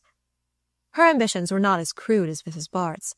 It had been among that lady's grievances that her husband, in the early days, before he was too tired, had wasted his evenings in what she vaguely described as reading poetry. And among the effects packed off to auction after his death were a score or two of dingy volumes which had struggled for existence among the boots and medicine bottles of his dressing-room shelves. There was in Lily a vein of sentiment, perhaps transmitted from this source, which gave an idealizing touch to her most prosaic purposes. She liked to think of her beauty as a power for good, as giving her the opportunity to attain a position where she should make her influence felt in the vague diffusion of refinement and good taste. She was fond of pictures and flowers, and of sentimental fiction, and she could not help thinking that the possession of such tastes ennobled her desire for worldly advantages. She would not indeed have cared to marry a man who was merely rich. She was secretly ashamed of her mother's crude passion for money. Lily's preference would have been for an English nobleman with political ambitions and vast estates, or, for second choice, an Italian prince with a castle in the Apennines and a hereditary office in the Vatican. Lost causes had a romantic charm for her, and she liked to picture herself as standing aloof from the vulgar press of the Quirinal and sacrificing her pleasure to the claims of an immemorial tradition. How long ago, and how far off it all seemed. Those ambitions were hardly more futile and childish than the earlier ones which had centred about the possessions of a French-jointed doll with real hair. Was it only 10 years since she had wavered in imagination between the English earl and the Italian prince? Relentlessly her mind travelled on over the dreary interval. After 2 years of hungry roaming, Mrs. Bart had died of a deep disgust. She had hated dinginess, and it was her fate to be dingy. Her visions of a brilliant marriage for Lily had faded after the first year. People can't marry you if they don't see you, and how can they see you in these holes where we're stuck? That was the burden of her lament, and her last adjuration to her daughter was to escape from dinginess if she could. Don't let it creep up on you and drag you down. Fight your way out of it somehow. You're young and can do it, she insisted. She had died during one of their brief visits to New York, and there Lily at once became the centre of a family council composed of the wealthy relatives whom she had been taught to despise for living like pigs. It may be that they had an inkling of the sentiments in which she had been brought up, for none of them manifested a very lively desire for her company. Indeed, the question threatened to remain unsolved till Mrs. Penniston, with a sigh, announced, "I'll try her for a year." Everyone was surprised, but one and all concealed their surprise, lest Mrs. Penniston should be alarmed by it into reconsidering her decision. Mrs. Penniston was Mr. Bart's widowed sister, and if she was by no means the richest of the family group, its other members nevertheless abounded in reasons why she was clearly destined by Providence to assume the charge of Lily. In the first place, she was alone, and it would be charming for her to have a young companion. Then she sometimes travelled, and Lily's familiarity with foreign customs, deplored as a misfortune by her more conservative relatives, would at least enable her to act as a kind of courier. But as a matter of fact, Mrs. Penniston had not been affected by these considerations. She had taken the girl simply because no one else would have her, and because she had the kind of moral mauvaise honte which makes the public display of selfishness difficult, though it does not interfere with its private indulgence. It would have been impossible for Mrs. Penniston to be heroic on a desert island, but with the eyes of her little world upon her, she took a certain pleasure in her act. She reaped the reward to which disinterestedness is entitled, and found an agreeable companion in her niece. She had expected to find Lily headstrong, critical, and foreign, for even Mrs. Penniston, though she occasionally went abroad, had the family dread of foreignness. But the girl showed a pliancy which, to a more penetrating mind than her aunt's, might have been less reassuring than the open selfishness of youth. Misfortune had made Lily supple instead of hardening her, and a pliable substance is less easy to break than a stiff one. Mrs. Penniston, however, did not suffer from her niece's adaptability. Lily had no intention of taking advantage of her aunt's good nature. She was in truth grateful for the refuge offered her. Mrs. Penniston's opulent interior was at least not externally dingy. But dinginess is a quality which assumes all manner of disguises, and Lily soon found that it was as latent in the expensive routine of her aunt's life as in the makeshift existence of a continental pension. Mrs. Penniston was one of the episodical persons who form the padding of life. It was impossible to believe that she had herself ever been a focus of activities. The most vivid thing about her was the fact that her grandmother had been a Van Alstyne. This connection with the well-fed and industrious stock of early New York revealed itself in the glacial neatness of Mrs. Peniston's drawing-room and in the excellence of her cuisine. She belonged to the class of old New Yorkers who have always lived well, dressed expensively, and done little else, and to these inherited obligations Mrs. Peniston faithfully conformed. She had always been a looker-on at life, and her mind resembled one of those little mirrors which her Dutch ancestors were accustomed to affix to their upper windows, so that from the depths of an impenetrable domesticity they might see what was happening in the street. Mrs. Peniston was the owner of a country place in New Jersey, but she had never lived there since her husband's death, a remote event which appeared to dwell in her memory chiefly as a dividing point in the personal reminiscence that formed the staple of her conversation. She was a woman who remembered dates with intensity, and could tell at a moment's notice whether the drawing-room curtains had been renewed before or after Mr. Peniston's last illness. Mrs. Peniston thought the country lonely and trees damp, and cherished a vague fear of meeting a bull. To guard against such contingencies, she frequented the more populous watering places, where she installed herself impersonally in a hired house, and looked on at life through the matting screen of her veranda. In the care of such a guardian, it soon became clear to Lily that she was to enjoy only the material advantages of good food and expensive clothing, and though far from underrating these, she would gladly have exchanged them for what Mrs. Bart had taught her to regard as opportunities. She sighed to think what her mother's fierce energies would have accomplished had they been coupled with Mrs. Peniston's resources. Lily had abundant energy of her own, but it was restricted by the necessity of adapting herself to her aunt's habits. She saw that at all costs she must keep Mrs. Peniston's favour till, as Mrs. Bart would have phrased it, she could stand on her own legs. Lily had no mind for the vagabond life of the poor relation, and to adapt herself to Mrs. Peniston she had, to some degree, to assume that lady's passive attitude. She had fancied at first that it would be easy to draw her aunt into the whirl of her own activities, but there was a static force in Mrs. Peniston against which her niece's efforts spent themselves in vain. To attempt to bring her into active relation with life was like tugging at a piece of furniture which had been screwed to the floor. She did not, indeed, expect Lily to remain equally immovable. She had all the American guardian's indulgence for the volatility of youth. She had indulgence also for certain other habits of her niece's. It seemed to her natural that Lily should spend all her money on dress, and she supplemented the girl's scanty income by occasional, handsome presents, meant to be applied to the same purpose. Lily, who was intensely practical, would have preferred a fixed allowance, but Mrs. Peniston liked the periodical recurrence of gratitude evoked by unexpected checks, and was perhaps shrewd enough to perceive that such a method of giving kept alive in her niece a salutary sense of dependence. Beyond this, Mrs. Peniston had not felt called upon to do anything for her charge. She had simply stood aside and let her take the field. Lily had taken it, at first with the confidence of assured possessorship, then with gradually narrowing demands, till now she found herself actually struggling for a foothold on the broad space which had once seemed her own for the asking. How it happened she did not yet know. Sometimes she thought it was because Mrs. Peniston had been too passive, and again she feared it was because she herself had not been passive enough. Had she shown an undue eagerness for victory? Had she lacked patience, pliancy, and dissimulation? Whether she charged herself with these faults or absolved herself from them made no difference in the sum total of her failure. Younger and plainer girls had been married off by dozens, and she was 29, and still Miss Bart. She was beginning to have fits of angry rebellion against fate, when she longed to drop out of the race and make an independent life for herself. But what manner of life would it be? She had barely enough money to pay her dressmaker's bills and her gambling debts, and none of the desultory interest which she dignified with the name of tastes was pronounced enough to enable her to live contentedly in obscurity. Ah, no. She was too intelligent not to be honest with herself.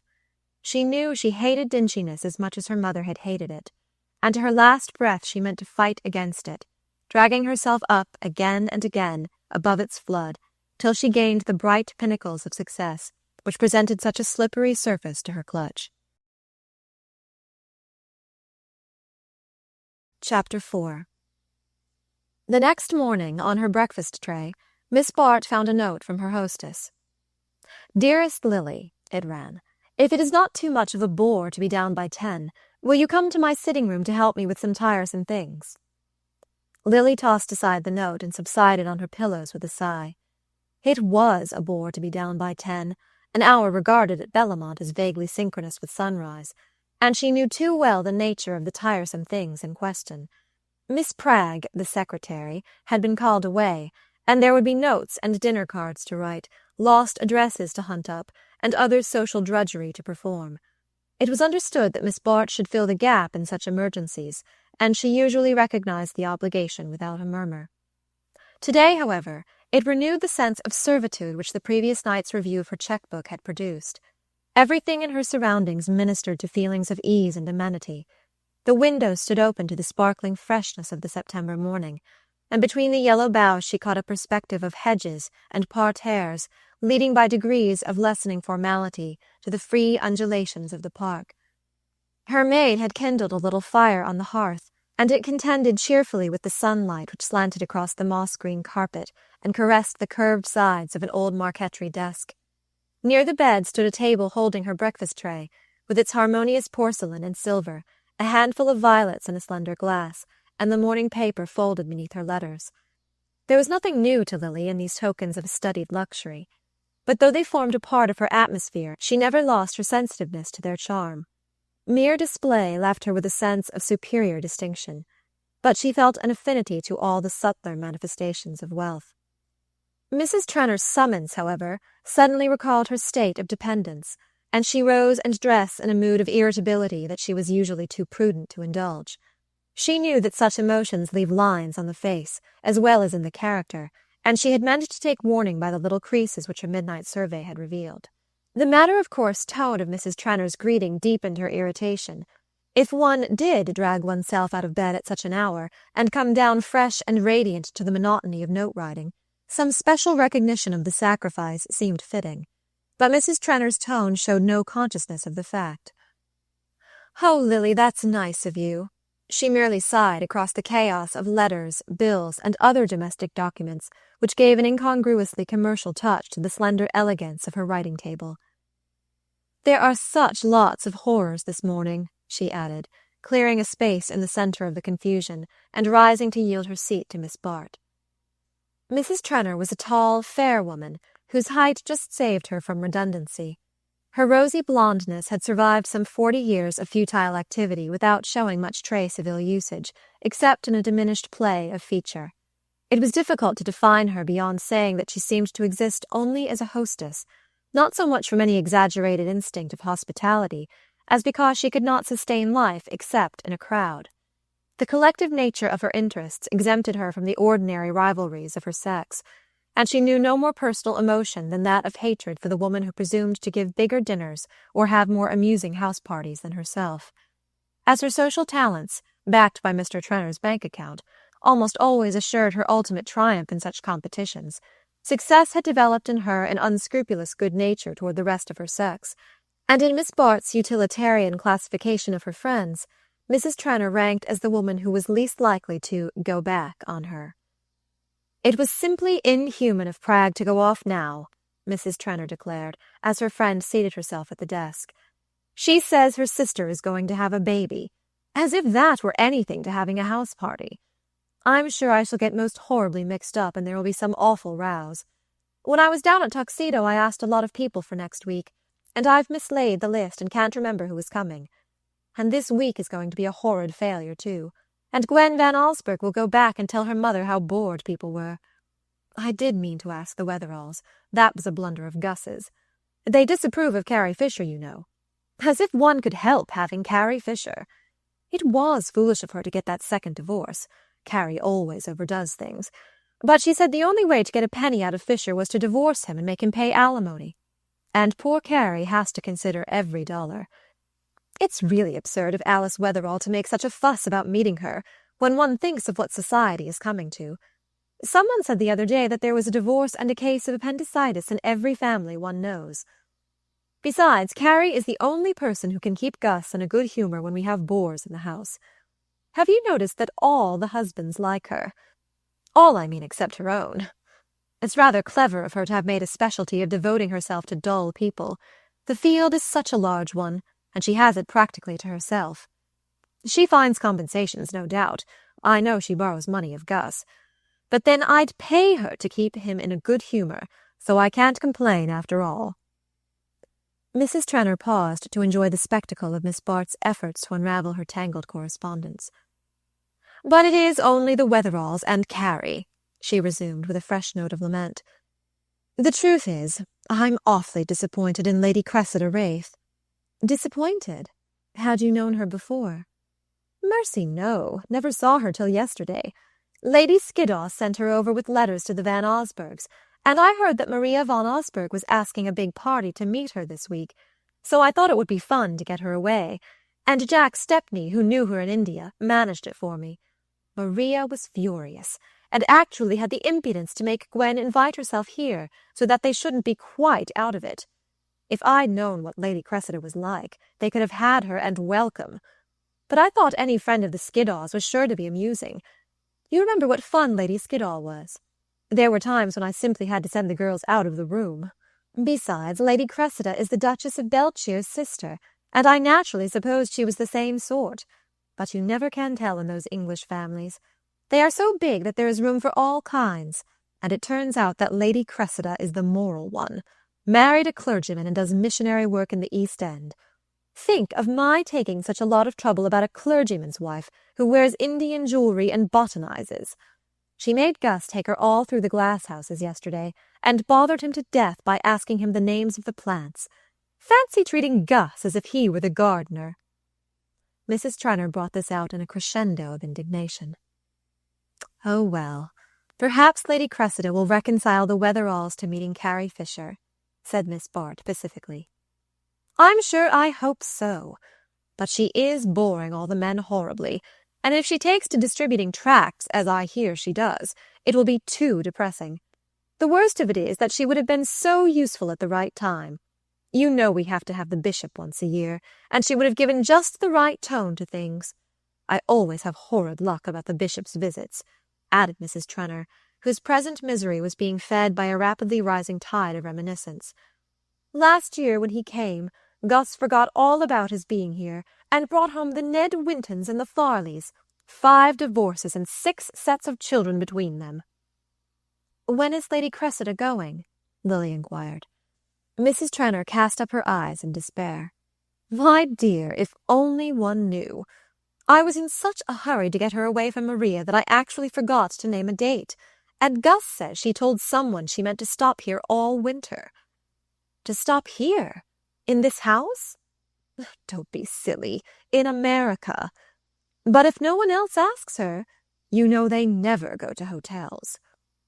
"Perhaps Gus only said it to frighten you." "No, I heard her tell Bertha Dorset that she had 6 months to put in while her husband was taking the cure of the Engadine. You should have seen Bertha look vacant. But it's no joke, you know. If she stays here all the autumn, she'll spoil everything, and Maria Van Osburgh will simply exult." At this affecting vision, Mrs. Trenor's voice trembled with self-pity. "Oh, Judy, as if anyone were ever bored at Bellomont," Miss Bart tactfully protested. "You know perfectly well that, if Mrs. Van Osburgh were to get all the right people and leave you with all the wrong ones, you'd manage to make things go off, and she wouldn't." Such an assurance would usually have restored Mrs. Trenor's complacency, but on this occasion it did not chase the cloud from her brow. "It isn't only Lady Cressida," she lamented. "Everything has gone wrong this week. I can see that Bertha Dorset is furious with me." "Furious with you? Why?"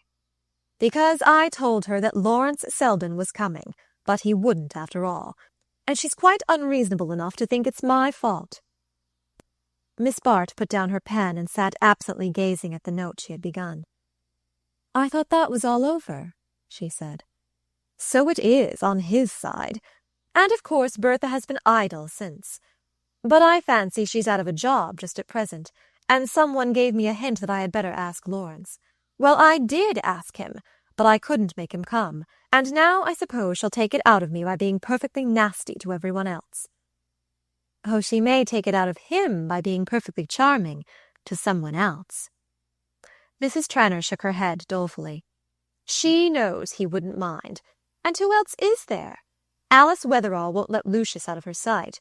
Ned Silverton can't take his eyes off Carrie Fisher, poor boy. Gus is bored by Bertha. Jack Stepney knows her too well.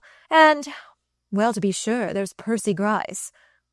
She sat up, smiling at the thought. Miss Bart's countenance did not reflect the smile.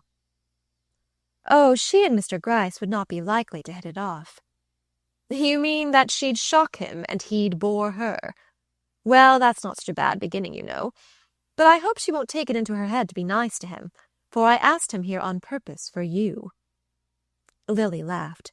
Merci du compliment. I should certainly have no show against Bertha. Do you think I am uncomplimentary? I'm not really, you know. Everyone knows you're 1,000 times handsomer and cleverer than Bertha. But then you're not nasty. And for always getting what she wants in the long run, commend me to a nasty woman. Miss Bart stared in affected reproval. I thought you were so fond of Bertha. Oh, I am. It's much safer to be fond of dangerous people. But she is dangerous, and if I ever saw her up to mischief, it's now. I can tell by poor George's manner. That man is a perfect barometer. He always knows when Bertha is going to fall, Miss Bart suggested. Don't be shocking. You know he believes in her still. And of course I don't say there's any real harm in Bertha. Only she delights in making people miserable, and especially poor George. Well, he seems cut out for the part. I don't wonder she likes more cheerful companionship. Oh, George is not as dismal as you think. If Bertha did worry him, he would be quite different. Or if she'd leave him alone and let him arrange his life as he pleases. But she doesn't dare lose her hold of him on account of the money, and so when he isn't jealous, she pretends to be. Miss Bart went on writing in silence, and her hostess sat following her train of thought with frowning intensity.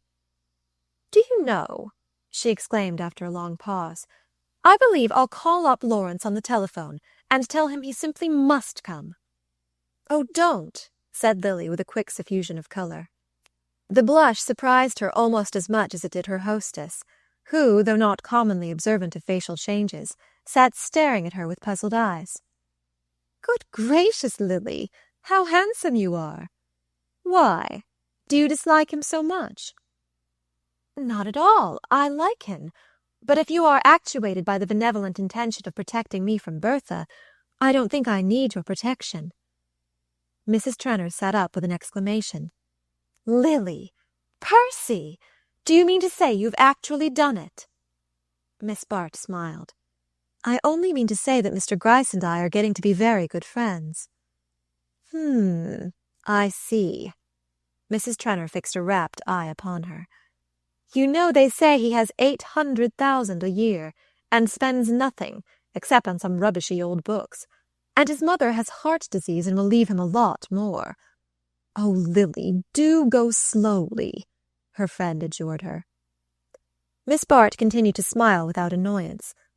I shouldn't, for instance, she remarked, be in any haste to tell him that he had a lot of rubbishy old books.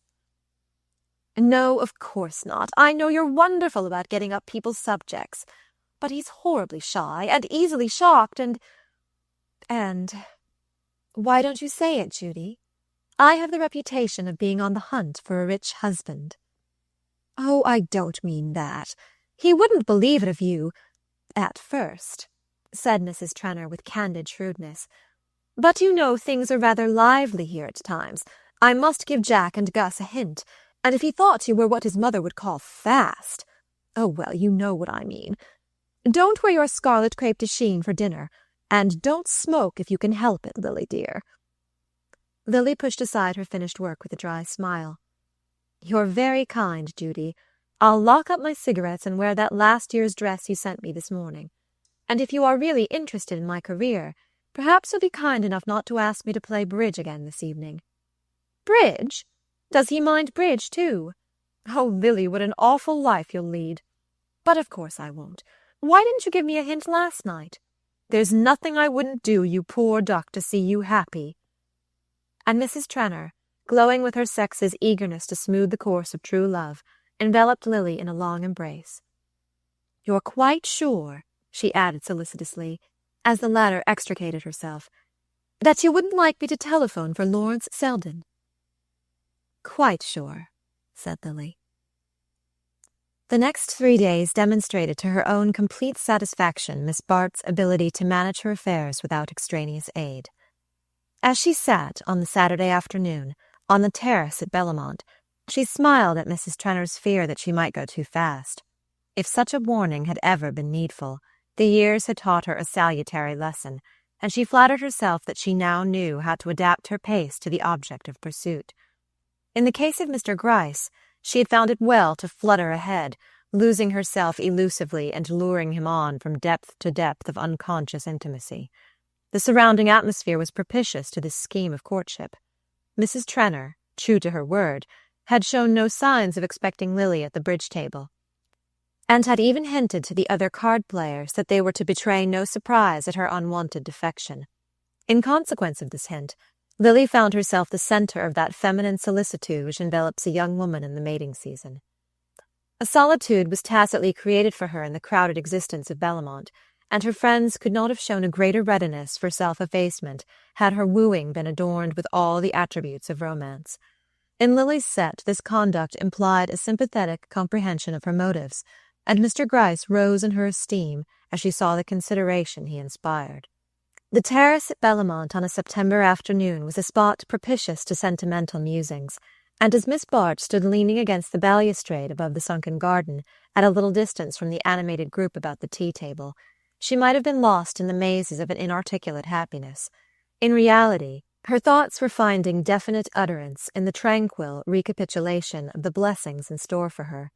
From where she stood, she could see them embodied in the form of Mr. Gryce, who, in a light overcoat and muffler, sat somewhat nervously on the edge of his chair, while Carrie Fisher, with all the energy of eye and gesture with which nature and art had combined to endow her, pressed on him the duty of taking part in the task of municipal reform.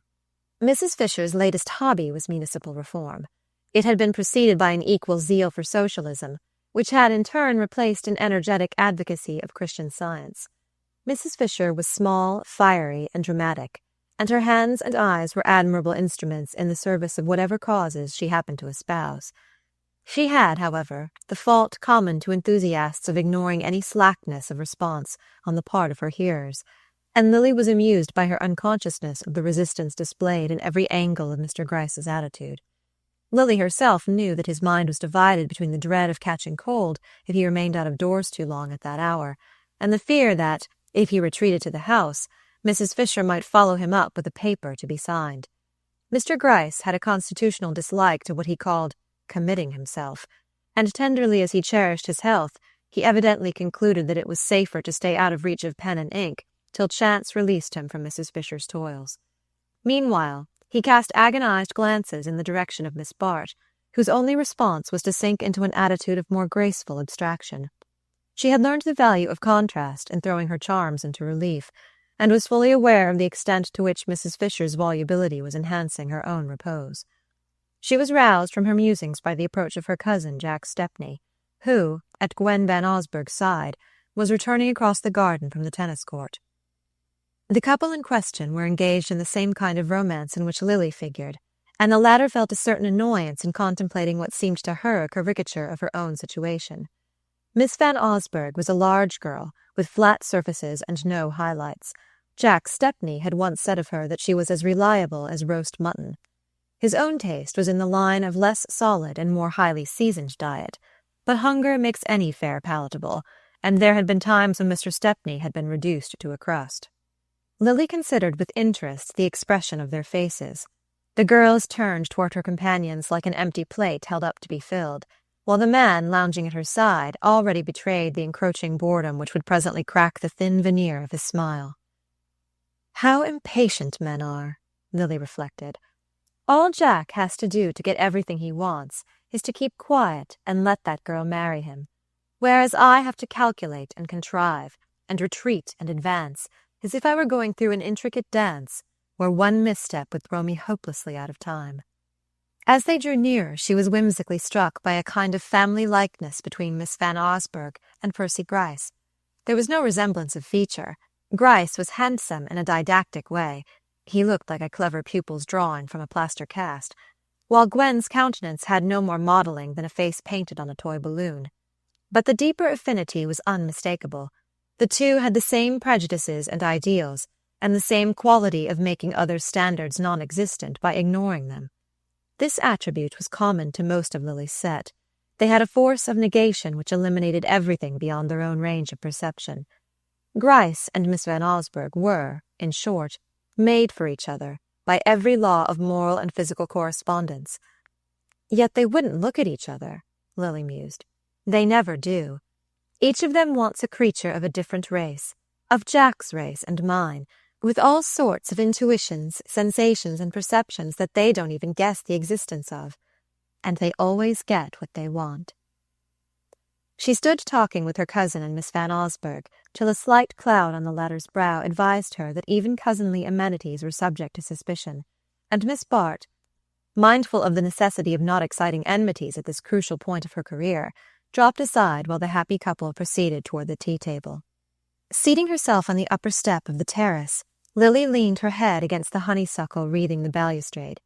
The fragrance of the late blossoms seemed an emanation of the tranquil scene, a landscape tutored to the last degree of rural elegance. In the foreground glowed the warm tints of the gardens. Beyond the lawn, with its pyramidal pale gold maples and velvety firs, sloped pastures dotted with cattle, and through a long glade the river widened like a lake under the silver light of September. Lily did not want to join the circle about the tea-table. They represented the future she had chosen, and she was content with it, but in no haste to anticipate its joys. The certainty that she could marry Percy Gryce when she pleased had lifted a heavy load from her mind, and her money troubles were too recent for their removal not to leave a sense of relief which a less discerning intelligence might have taken for happiness. Her vulgar cares were at an end. She would be able to arrange her life as she pleased, to soar into that empyrean of security where creditors cannot penetrate. She would have smarter gowns than Judy Trenor, and far, far more jewels than Bertha Dorset. She would be free forever from the shifts, the expedients, the humiliations of the relatively poor. Instead of having to flatter, she would be flattered. Instead of being grateful, she would receive thanks. There were old scores she could pay off as well as old benefits she could return, and she had no doubts as to the extent of her power. She knew that Mr. Gryce was of the small, chary type most inaccessible to impulses and emotions. He had the kind of character in which prudence is a vice, and good advice the most dangerous nourishment. But Lily had known the species before. She was aware that such a guarded nature must find one huge outlet of egoism, and she determined to be to him what his Americana had hitherto been, the one possession in which he took sufficient pride to spend money on it. She knew that this generosity to self is one of the forms of meanness, and she resolved so to identify herself with her husband's vanity that to gratify her wishes would be to him the most exquisite form of self-indulgence. The system might at first necessitate a resort to some of the very shifts and expedients from which she intended it should free her, but she felt sure that in a short time she would be able to play the game in her own way. How should she have distrusted her powers? Her beauty itself was not the mere ephemeral possession it might have been in the hands of inexperience. Her skill in enhancing it, the care she took of it, the use she made of it, seemed to give it a kind of permanence. She felt she could trust it to carry her through to the end.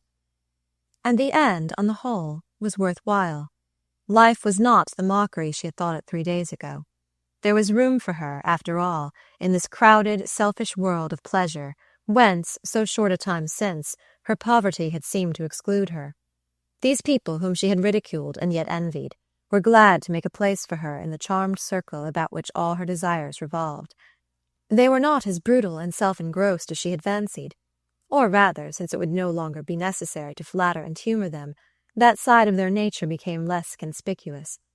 Society is a revolving body which is apt to be judged according to its place in each man's heaven, and at present it was turning its illuminated face to Lily. In the rosy glow it diffused, her companions seemed full of amiable qualities. She liked their elegance, their lightness, their lack of emphasis. Even the self-assurance which at times was so like obtuseness now seemed the natural sign of social ascendancy. They were lords of the only world she cared for, and they were ready to admit her to their ranks and let her lord it with them.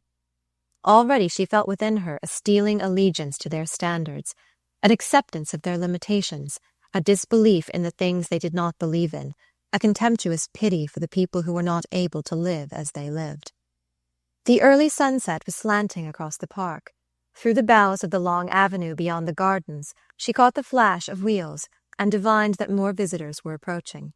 There was a movement behind her, a scattering of steps and voices. It was evident that the party about the tea-table was breaking up. Presently she heard a tread behind her on the terrace. She supposed that Mr. Gryce had at last found means to escape from his predicament, and she smiled at the significance of his coming to join her instead of beating an instant retreat to the fireside.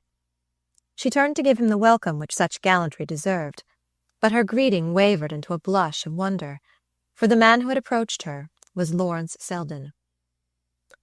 "You see I came after all," he said. But before she had time to answer, Mrs. Dorset, breaking away from a lifeless colloquy with her host, had stepped between them with a little gesture of appropriation. Chapter 5. The observance of Sunday at Bellamont was chiefly marked by the punctual appearance of the smart omnibus destined to convey the household to the little church at the gates. Whether anyone got into the omnibus or not was a matter of secondary importance, since by standing there it not only bore witness to the orthodox intentions of the family, but made Mrs. Trenor feel, when she finally heard it drive away, that she had somehow vicariously made use of it. It was Mrs. Trenor's theory that her daughters actually did go to church every Sunday, but their French governess's convictions calling her to the rival Fane, and the fatigues of the week keeping their mother in her room till luncheon, there was seldom anyone present to verify the fact. Now and then, in a spasmodic burst of virtue, when the house had been too uproarious overnight, Gus Trenor forced his genial bulk into a tight frock-coat and routed his daughters from their slumbers. But habitually, as Lily explained to Mr. Gryce, this parental duty was forgotten till the church bells were ringing across the park and the omnibus had driven away empty. Lily had hinted to Mr. Gryce that this neglect of religious observances was repugnant to her early traditions, and that during her visits to Bellamont she regularly accompanied Muriel and Hilda to church. This tallied with the assurance, also confidentially imparted, that, never having played bridge before, she had been dragged into it on the night of her arrival, and had lost an appalling amount of money in consequence of her ignorance of the game and of the rules of betting. Mr. Gryce was undoubtedly enjoying Bellamont.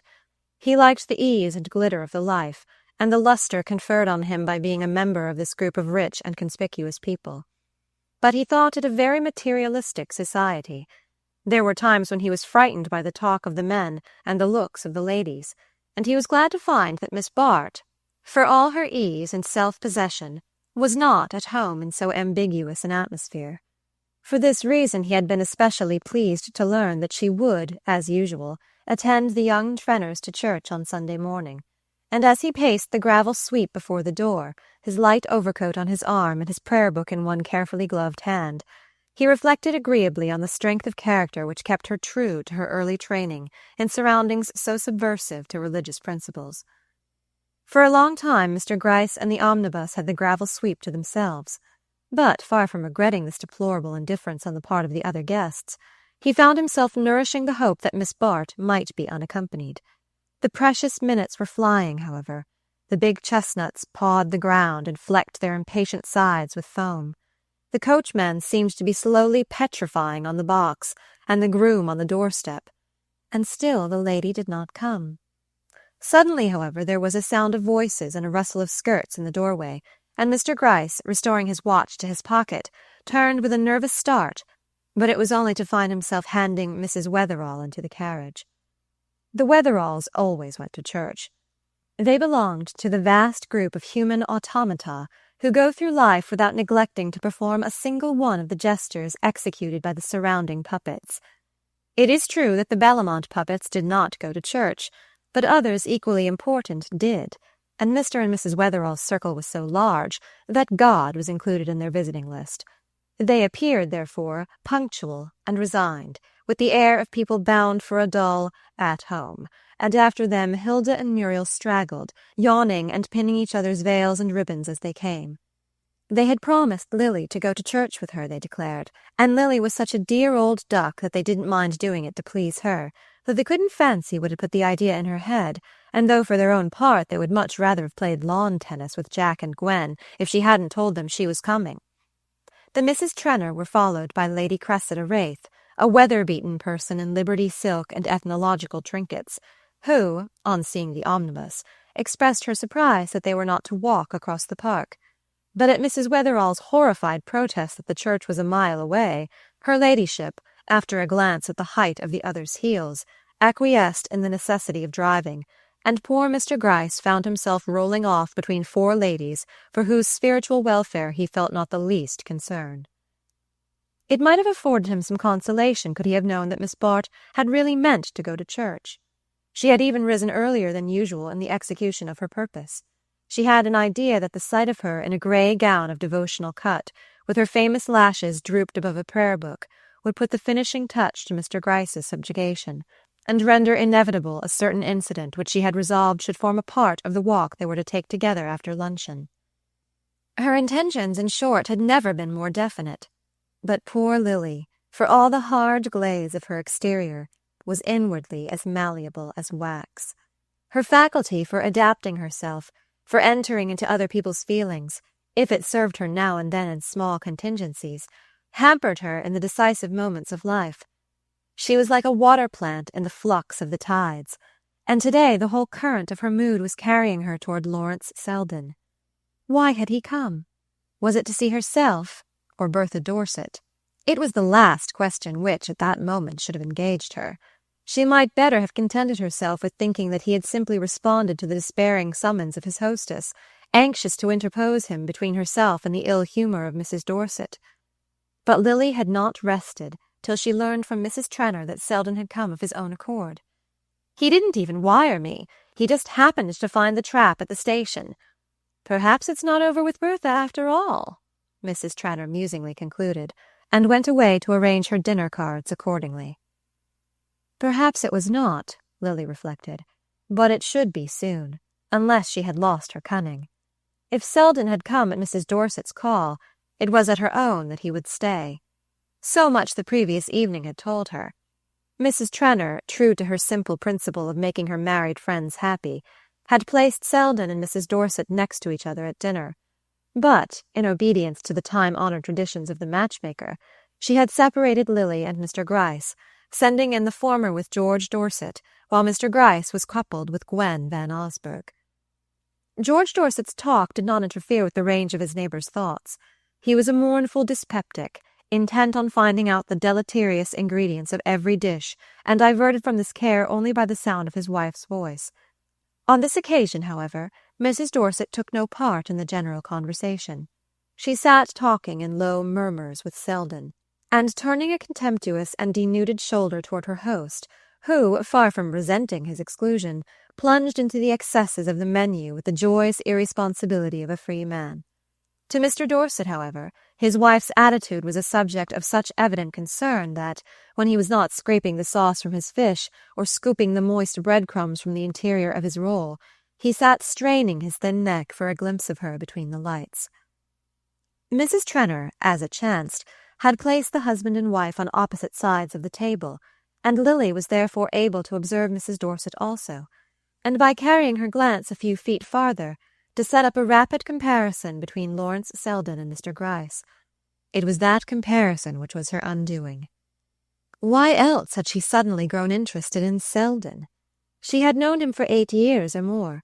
Ever since her return to America, he had formed a part of her background. She had always been glad to sit next to him at dinner, had found him more agreeable than most men, and had vaguely wished that he possessed the other qualities needful to fix her attention. But till now she had been too busy with her own affairs to regard him as more than one of the pleasant accessories of life. Miss Bart was a keen reader of her own heart, and she saw that her sudden preoccupation with Selden was due to the fact that his presence shed a new light on her surroundings. Not that he was notably brilliant or exceptional. In his own profession he was surpassed by more than one man who had bored Lily through many a weary dinner. It was rather that he had preserved a certain social detachment, a happy air of viewing the show objectively, of having points of contact outside the great gilt cage in which they were all huddled for the mob to gape at. How alluring the world outside the cage appeared to Lily as she heard its door clang on her. In reality, as she knew, the door never clanged. It stood always open, but most of the captives were like flies in a bottle, and having once flown in, could never regain their freedom. It was Selden's distinction that he had never forgotten the way out. That was the secret of his way of readjusting her vision. Lily, turning her eyes from him, found herself scanning her little world through his retina. It was as though the pink lamps had been shut off and the dusty daylight let in. She looked down the long table, studying its occupants one by one, from Gus Trenor, with his heavy carnivorous head sunk between his shoulders as he preyed on a jellied plover, to his wife at the opposite end of the long bank of orchids, suggestive, with her glaring good looks, of a jeweller's window lit by electricity. And between the two, what a long stretch of vacuity! How dreary and trivial these people were! Lily reviewed them with a scornful impatience. Carrie Fisher, with her shoulders, her eyes, her divorces, her general air of embodying a spicy paragraph. Young Silverton, who had meant to live on proofreading and write an epic, and who now lived on his friends and had become critical of truffles. Alice Wetherall, an animated visiting list, whose most fervid convictions turned on the wording of invitations and the engraving of dinner cards. Wetherall, with his perpetual nervous nod of acquiescence, his air of agreeing with people before he knew what they were saying. Jack Stepney, with his confident smile and anxious eyes, halfway between the sheriff and an heiress. Gwen Van Osburgh, with all the guileless confidence of a young girl who has always been told that there is no one richer than her father. Lily smiled at her classification of her friends. How different they had seemed to her a few hours ago. Then they had symbolized what she was gaining. Now they stood for what she was giving up. That very afternoon they had seemed full of brilliant qualities. Now she saw that they were merely dull in a loud way. Under the glitter of their opportunity she saw the poverty of their achievement. It was not that she wanted them to be more disinterested, but she would have liked them to be more picturesque. And she had a shamed recollection of the way in which, a few hours since, she had felt the centripetal force of their standards. She closed her eyes an instant, and the vacuous routine of the life she had chosen stretched before her like a long white road without dip or turning. It was true she was to roll over it in a carriage instead of trudging it on foot, but sometimes the pedestrian enjoys the diversion of a shortcut which is denied to those on wheels. She was roused by a chuckle which Mr. Dorset seemed to eject from the depths of his lean throat. "I say, do look at her!" he exclaimed, turning to Miss Bart with lugubrious merriment. "I beg your pardon, but do just look at my wife making a fool of that poor devil over there. One would really suppose she was gone on him, and it's all the other way round, I assure you." Thus adjured, Lily turned her eyes on the spectacle which was affording Mr. Dorset such legitimate mirth. It certainly appeared, as he said, that Mrs. Dorset was the more active participant in the scene. Her neighbour seemed to receive her advances with a temperate zest which did not distract him from his dinner. The sight restored Lily's good humour, and knowing the peculiar disguise which Mr. Dorset's marital fears assumed, she asked gaily, "Aren't you horribly jealous of her?" Dorset greeted the sally with delight. "Oh, abominably. You've just hit it. Keeps me awake at night. The doctors tell me that's what has knocked my digestion out, being so infernally jealous of her. I can't eat a mouthful of this stuff, you know," he added suddenly, pushing back his plate with a clouded countenance.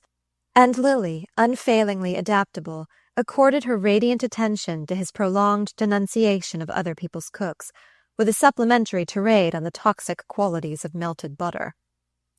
It was not often that he found so ready an ear, and being a man as well as a dyspeptic, it may be that as he poured his grievances into it, he was not insensible to its rosy symmetry. At any rate, he engaged Lily so long that the sweets were being handed when she caught a phrase on her other side, where Miss Corby, the comic woman of the company, was bantering Jack Stepney on his approaching engagement. Miss Corby's role was jocularity. She always entertained the conversation with a handspring. "And of course you'll have Sim Rosedale as best man," Lily heard her fling out as the climax of her prognostications, and Stepney responded as if struck. "Jove, that's an idea. What a thumping present I'd get out of him." Sim Rosedale. The name, made more odious by its diminutive, obtruded itself on Lily's thoughts like a leer. It stood for one of the many hated possibilities hovering on the edge of life. If she did not marry Percy Gryce, the day might come when she would have to be civil to such men as Rosedale. If she did not marry him. But she meant to marry him. She was sure of him, and sure of herself.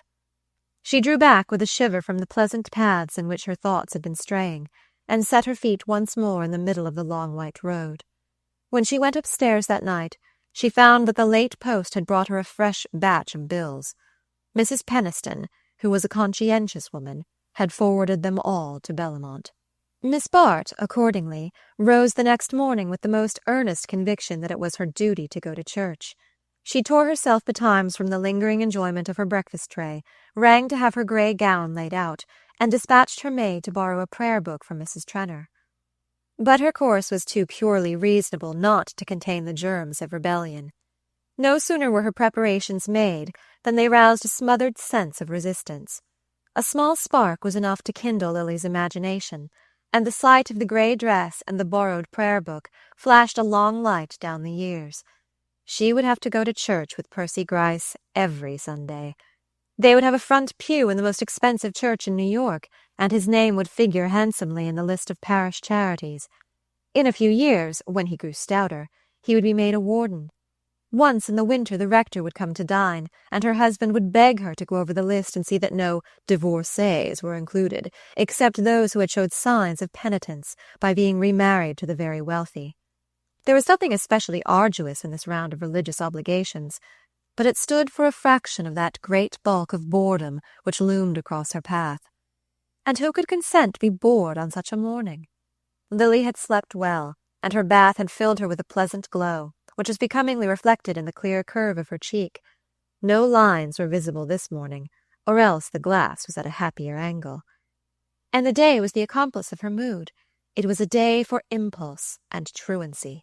The light air seemed full of powdered gold. Below the dewy bloom of the lawns the woodlands blushed and smouldered, and the hills across the river swam in molten blue. Every drop of blood in Lily's veins invited her to happiness. The sound of wheels roused her from these musings, and leaning behind her shutters, she saw the omnibus take up its freight. She was too late then, but the fact did not alarm her. A glimpse of Mr. Gryce's crestfallen face even suggested that she had done wisely in absenting herself, since the disappointment he so candidly betrayed would surely whet his appetite for the afternoon walk. That walk she did not mean to miss. One glance at the bills on her writing-table was enough to recall its necessity. But meanwhile she had the morning to herself, and could muse pleasantly on the disposal of its hours. She was familiar enough with the habits of Bellamont to know that she was likely to have a free field till luncheon. She had seen the Wetheralls, the Trenor girls, and Lady Cressida packed safely into the omnibus. Judy Trenor was sure to be having her hair shampooed. Carrie Fisher had doubtless carried off her host for a drive. Ned Silverton was probably smoking the cigarette of young Despair in his bedroom. And Kate Corby was certain to be playing tennis with Jack Stepney and Miss Van Osburgh. Of the ladies, this left only Mrs. Dorset unaccounted for, and Mrs. Dorset never came down till luncheon.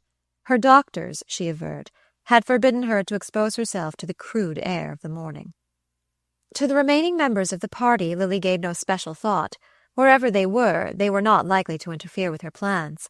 These, for the moment, took the shape of assuming a dress somewhat more rustic and summer-like in style than the garment she had first selected, and rustling downstairs, sunshade in hand, with the disengaged air of a lady in quest of exercise. The great hall was empty, but for the knot of dogs by the fire, who, taking in at a glance the outdoor aspect of Miss Bart, were upon her at once with lavish offers of companionship. She put aside the ramming paws which conveyed these offers, and assuring the joyous volunteers that she might presently have a use for their company, sauntered on through the empty drawing-room to the library at the end of the house. The library was almost the only surviving portion of the old manor house of Bellamont. A long spacious room, revealing the traditions of the mother country in its classically cased doors, the Dutch tiles of the chimney, and the elaborate hob-grate with its shining brass urns. A few family portraits of lantern-jawed gentlemen in tie-wigs and ladies with large headdresses and small bodies hung between the shelves lined with pleasantly shabby books. Books mostly contemporaneous with the ancestors in question, and to which the subsequent Trenors had made no perceptible additions. The library at Bellamont was, in fact, never used for reading, though it had a certain popularity as a smoking room or a quiet retreat for flirtation. It had occurred to Lily, however, that it might on this occasion have been resorted to by the only member of the party in the least likely to put it to its original use. She advanced noiselessly over the dense old rug scattered with easy-chairs, and before she reached the middle of the room, she saw that she had not been mistaken. Lawrence Selden was in fact seated at its farther end, but though a book lay on his knee, his attention was not engaged with it, but directed to a lady whose lace-clad figure, as she leaned back in an adjoining chair, detached itself with exaggerated slimness against the dusky leather upholstery. Lily paused as she caught sight of the group. For a moment she seemed about to withdraw, but thinking better of this, she announced her approach by a slight shake of her skirts which made the couple raise their heads, Mrs. Dorset with a look of frank displeasure, and Selden with his usual quiet smile. The sight of his composure had a disturbing effect on Lily, but to be disturbed was in her case to make a more brilliant effort at self-possession. "Dear me, am I late?" she asked, putting a hand in his as he advanced to greet her. "Late for what?" inquired Mrs. Dorset tartly. "Not for luncheon, certainly. But perhaps you had an earlier engagement?" "Yes, I had," said Lily confidingly. "Really? Perhaps I am in the way, then. But Mr. Selden is entirely at your disposal." Mrs. Dorset was pale with temper, and her antagonist felt a certain pleasure in prolonging her distress. "Oh, dear, no, do stay," she said good-humouredly. "I don't in the least want to drive you away." "You're awfully good, dear, but I never interfere with Mr. Selden's engagements." The remark was uttered with a little air of proprietorship not lost on its object, who concealed a faint blush of annoyance by stooping to pick up the book he had dropped at Lily's approach. The latter's eyes widened charmingly, and she broke into a light laugh. "But I have no engagement with Mr. Selden. My engagement was to go to church, and I'm afraid the omnibus has started without me. Has it started? Do you know?" She turned to Selden, who replied that he had heard it drive away some time since. "Ah, then I shall have to walk. I promised Hilda and Muriel to go to church with them. It's too late to walk there, you say? Well, I shall have the credit of trying, at any rate, and the advantage of escaping part of the service. I'm not so sorry for myself after all." And with a bright nod to the couple on whom she had intruded, Miss Bart strolled through the glass doors and carried her rustling grace down the long perspective of the garden walk. She was taking her way churchward, but at no very quick pace, a fact not lost on one of her observers, who stood in the doorway looking after her with an air of puzzled amusement. The truth is that she was conscious of a somewhat keen shock of disappointment. All her plans for the day had been built on the assumption that it was to see her that Selden had come to Bellamont. She had expected, when she came downstairs, to find him on the watch for her, and she had found him, instead, in a situation which might well denote that he had been on the watch for another lady. Was it possible, after all, that he had come for Bertha Dorset? The latter had acted on the assumption to the extent of appearing at an hour when she never showed herself to ordinary mortals, and Lily, for the moment, saw no way of putting her in the wrong.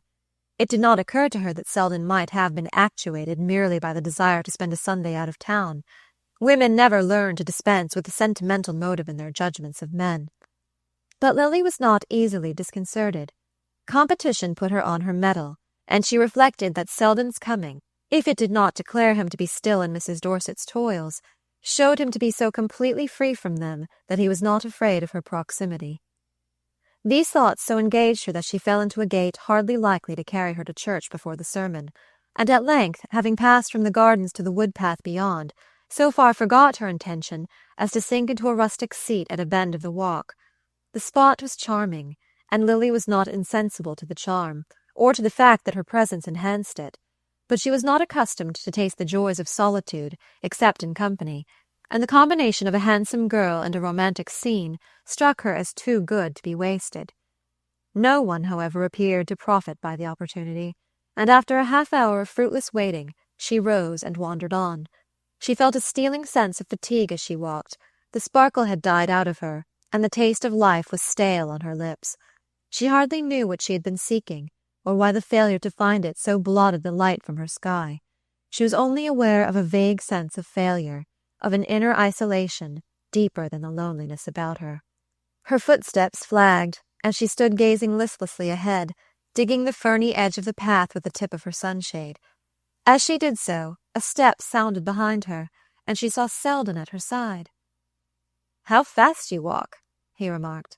"I thought I should never catch up with you." She answered gaily, "You must be quite breathless. I've been sitting under that tree for an hour." "Waiting for me, I hope," he rejoined, and she said with a vague laugh, "Well, waiting to see if you would come." "I seize the distinction, but I don't mind it, since doing the one involved doing the other. But weren't you sure that I should come?" "If I waited long enough. But you see, I had only a limited time to give to the experiment." "Why limited? Limited by luncheon?" "No, by my other engagement." "Your engagement to go to church with Muriel and Hilda?" "No, but to come home from church with another person." "Ah, I see. I might have known you were fully provided with alternatives. And is the other person coming home this way?" Lily laughed again. "That's just what I don't know, and to find out it is my business to get to church before the service is over." "Exactly, and it is my business to prevent your doing so, in which case the other person, piqued by your absence, will form the desperate resolve of driving back in the omnibus." Lily received this with fresh appreciation. His nonsense was like the bubbling of her inner mood. "Is this what you would do in such an emergency?" she inquired. Selden looked at her with solemnity. "I am here to prove to you," he cried, "what I am capable of doing in an emergency." "Walking a mile in an hour. You must own that the omnibus would be quicker."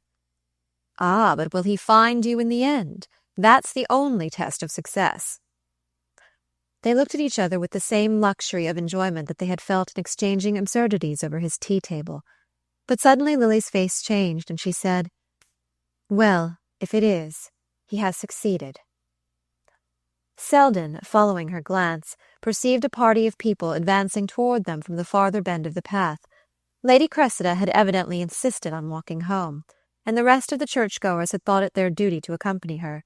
Lily's companion looked rapidly from one to the other of the two men of the party, Wetherall walking respectfully at Lady Cressida's side with his little sidelong look of nervous attention, and Percy Gryce bringing up the rear with Mrs. Wetherall and the Trenners. "Ah, now I see why you were getting up your Americana," Selden exclaimed with a note of the freest admiration, but the blush with which the sally was received checked whatever amplifications he had meant to give it. That Lily Bart should object to being bantered about her suitors, or even about her means of attracting them, was so new to Selden that he had a momentary flash of surprise, which lit up a number of possibilities. But she rose gallantly to the defense of her confusion, by saying, as its object approached, "That was why I was waiting for you, to thank you for having given me so many points."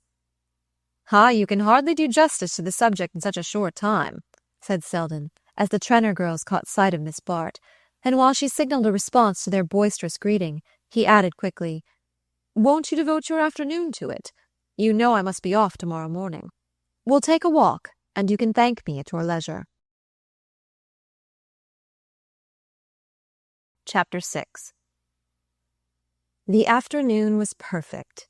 A deeper stillness possessed the air, and the glitter of the American autumn was tempered by a haze which diffused the brightness without dulling it. In the woody hollows of the park there was already a faint chill, but as the ground rose the air grew lighter, and ascending the long slopes beyond the high road, Lily and her companion reached a zone of lingering summer.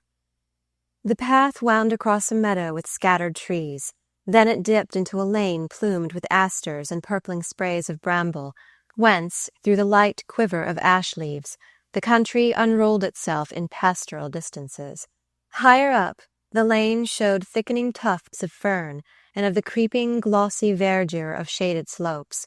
Trees began to overhang it, and the shade deepened to the checkered dusk of a beech grove. The boles of the trees stood well apart, with only a light feathering of undergrowth. The path wound along the edge of the wood, now and then looking out on a sunlit pasture or on an orchard spangled with fruit. Lily had no real intimacy with nature, but she had a passion for the appropriate, and could be keenly sensitive to a scene which was the fitting background of her own sensations. The landscape outspread below her seemed an enlargement of her present mood, and she found something of herself in its calmness, its breadth, its long, free reaches. On the nearer slopes, the sugar maples wavered like pyres of light. Lower down was a massing of grey orchards, and here and there the lingering green of an oak grove. 2 or 3 red farmhouses dozed under the apple trees, and the white wooden spire of a village church showed beyond the shoulder of the hill, while far below, in a haze of dust, the high road ran between the fields. "Let us sit here," Selden suggested, as they reached an open ledge of rock, above which the beeches rose steeply between mossy boulders. Lily dropped down on the rock, glowing with her long climb. She sat quiet, her lips parted by the stress of the ascent, her eyes wandering peacefully over the broken ranges of the landscape. Selden stretched himself on the grass at her feet, tilting his hat against the level sun rays and clasping his hands behind his head, which rested against the side of the rock. He had no wish to make her talk. Her quick-breathing silence seemed a part of the general hush and harmony of things. In his own mind there was only a lazy sense of pleasure, veiling the sharp edges of sensation as the September haze veiled the scene at their feet. But Lily, though her attitude was as calm as his, was throbbing inwardly with a rush of thoughts. There were in her at the moment 2 beings, one drawing deep breaths of freedom and exhilaration, the other gasping for air in a little black prison house of fears. But gradually the captive's gasps grew fainter, or the other paid less heed to them. The horizon expanded, the air grew stronger, and the free spirit quivered for flight.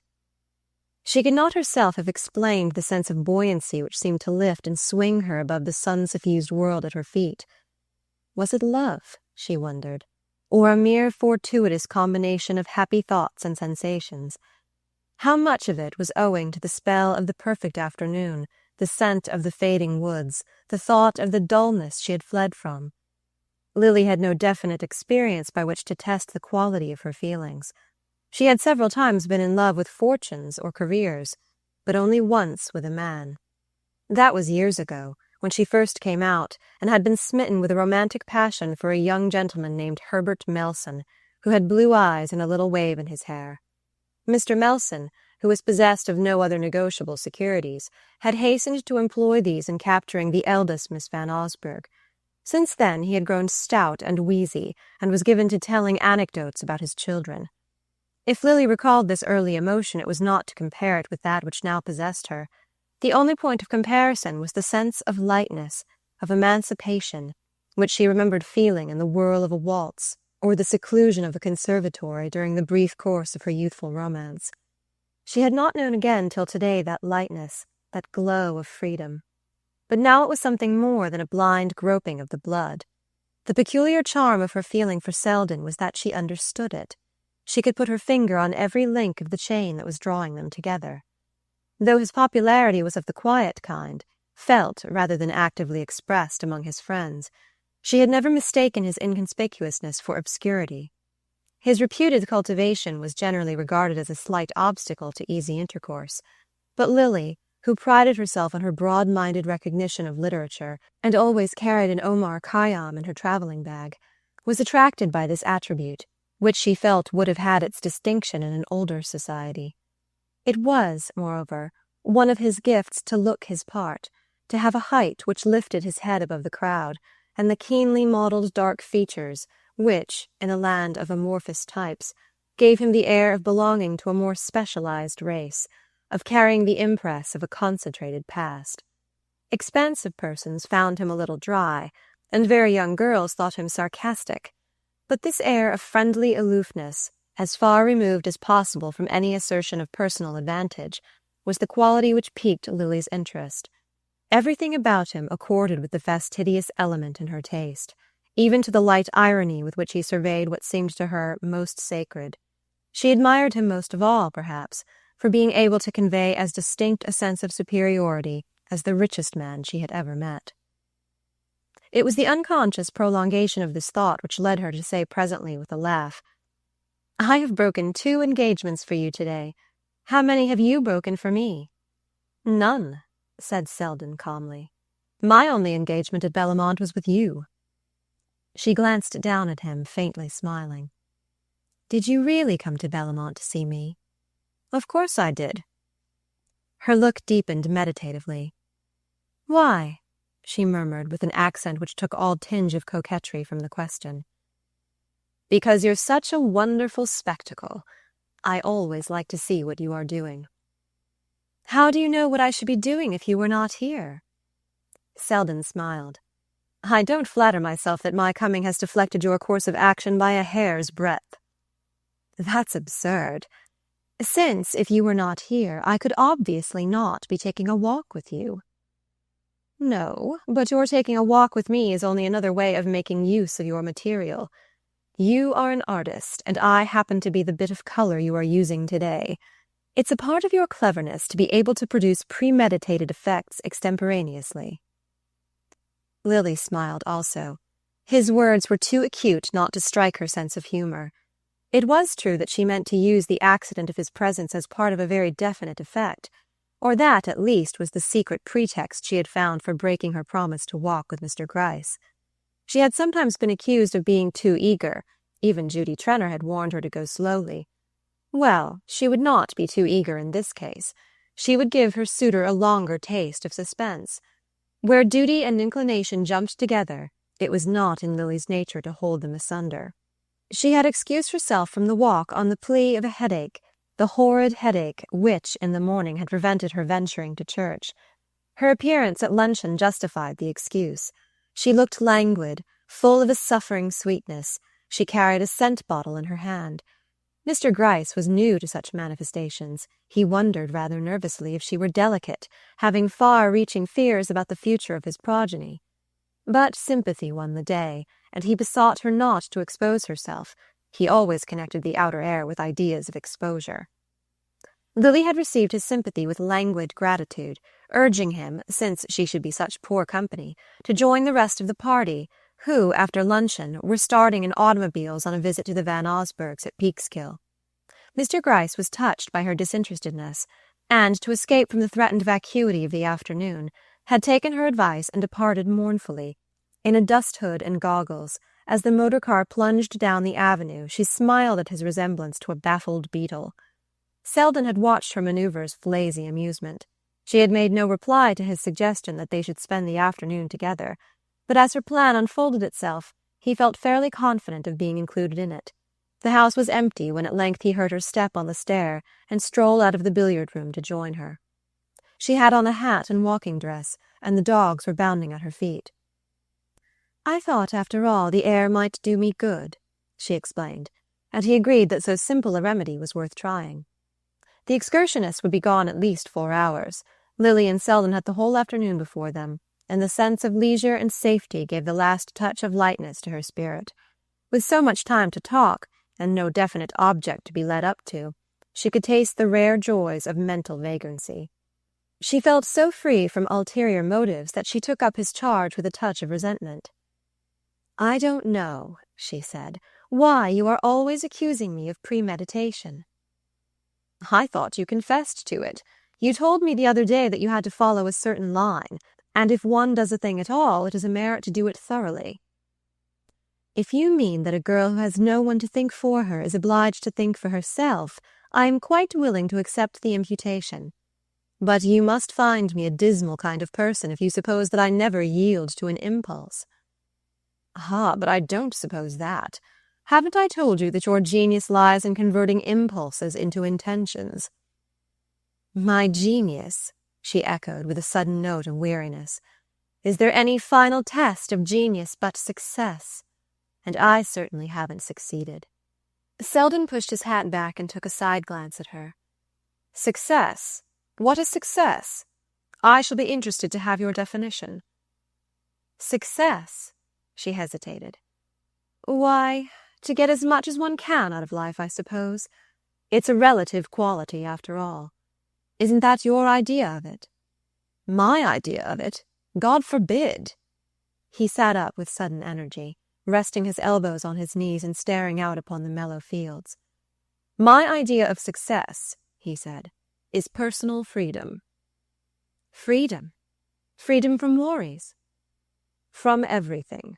From money, from poverty, from ease and anxiety, from all the material accidents. To keep a kind of republic of the spirit. That's what I call success." She leaned forward with a responsive flash. I know, it's strange, but that's just what I've been feeling today." He met her eyes with the latent sweetness of his. "Is the feeling so rare with you?" he said. She blushed a little under his gaze. "You think me horribly sordid, don't you? But perhaps it's rather that I never had any choice. There was no one, I mean, to tell me about the Republic of the Spirit." "There never is. It's a country one has to find the way to oneself." "But I should never have found my way there if you hadn't told me." "There are signposts, but one has to know how to read them." "Well, I have known," she cried with a glow of eagerness. "Whenever I see you, I find myself spelling out a letter of the sign, and yesterday, last evening at dinner, I suddenly saw a little way into your republic." Selden was still looking at her, but with a changed eye. Hitherto he had found in her presence and her talk the aesthetic amusement which a reflective man is apt to seek in desultory intercourse with pretty women. His attitude had been one of admiring spectatorship, and he would have been almost sorry to detect in her any emotional weakness which should interfere with the fulfillment of her aims. But now the hint of this weakness had become the most interesting thing about her. He had come on her that morning in a moment of disarray. Her face had been pale and altered, and the diminution of her beauty had lent her a poignant charm.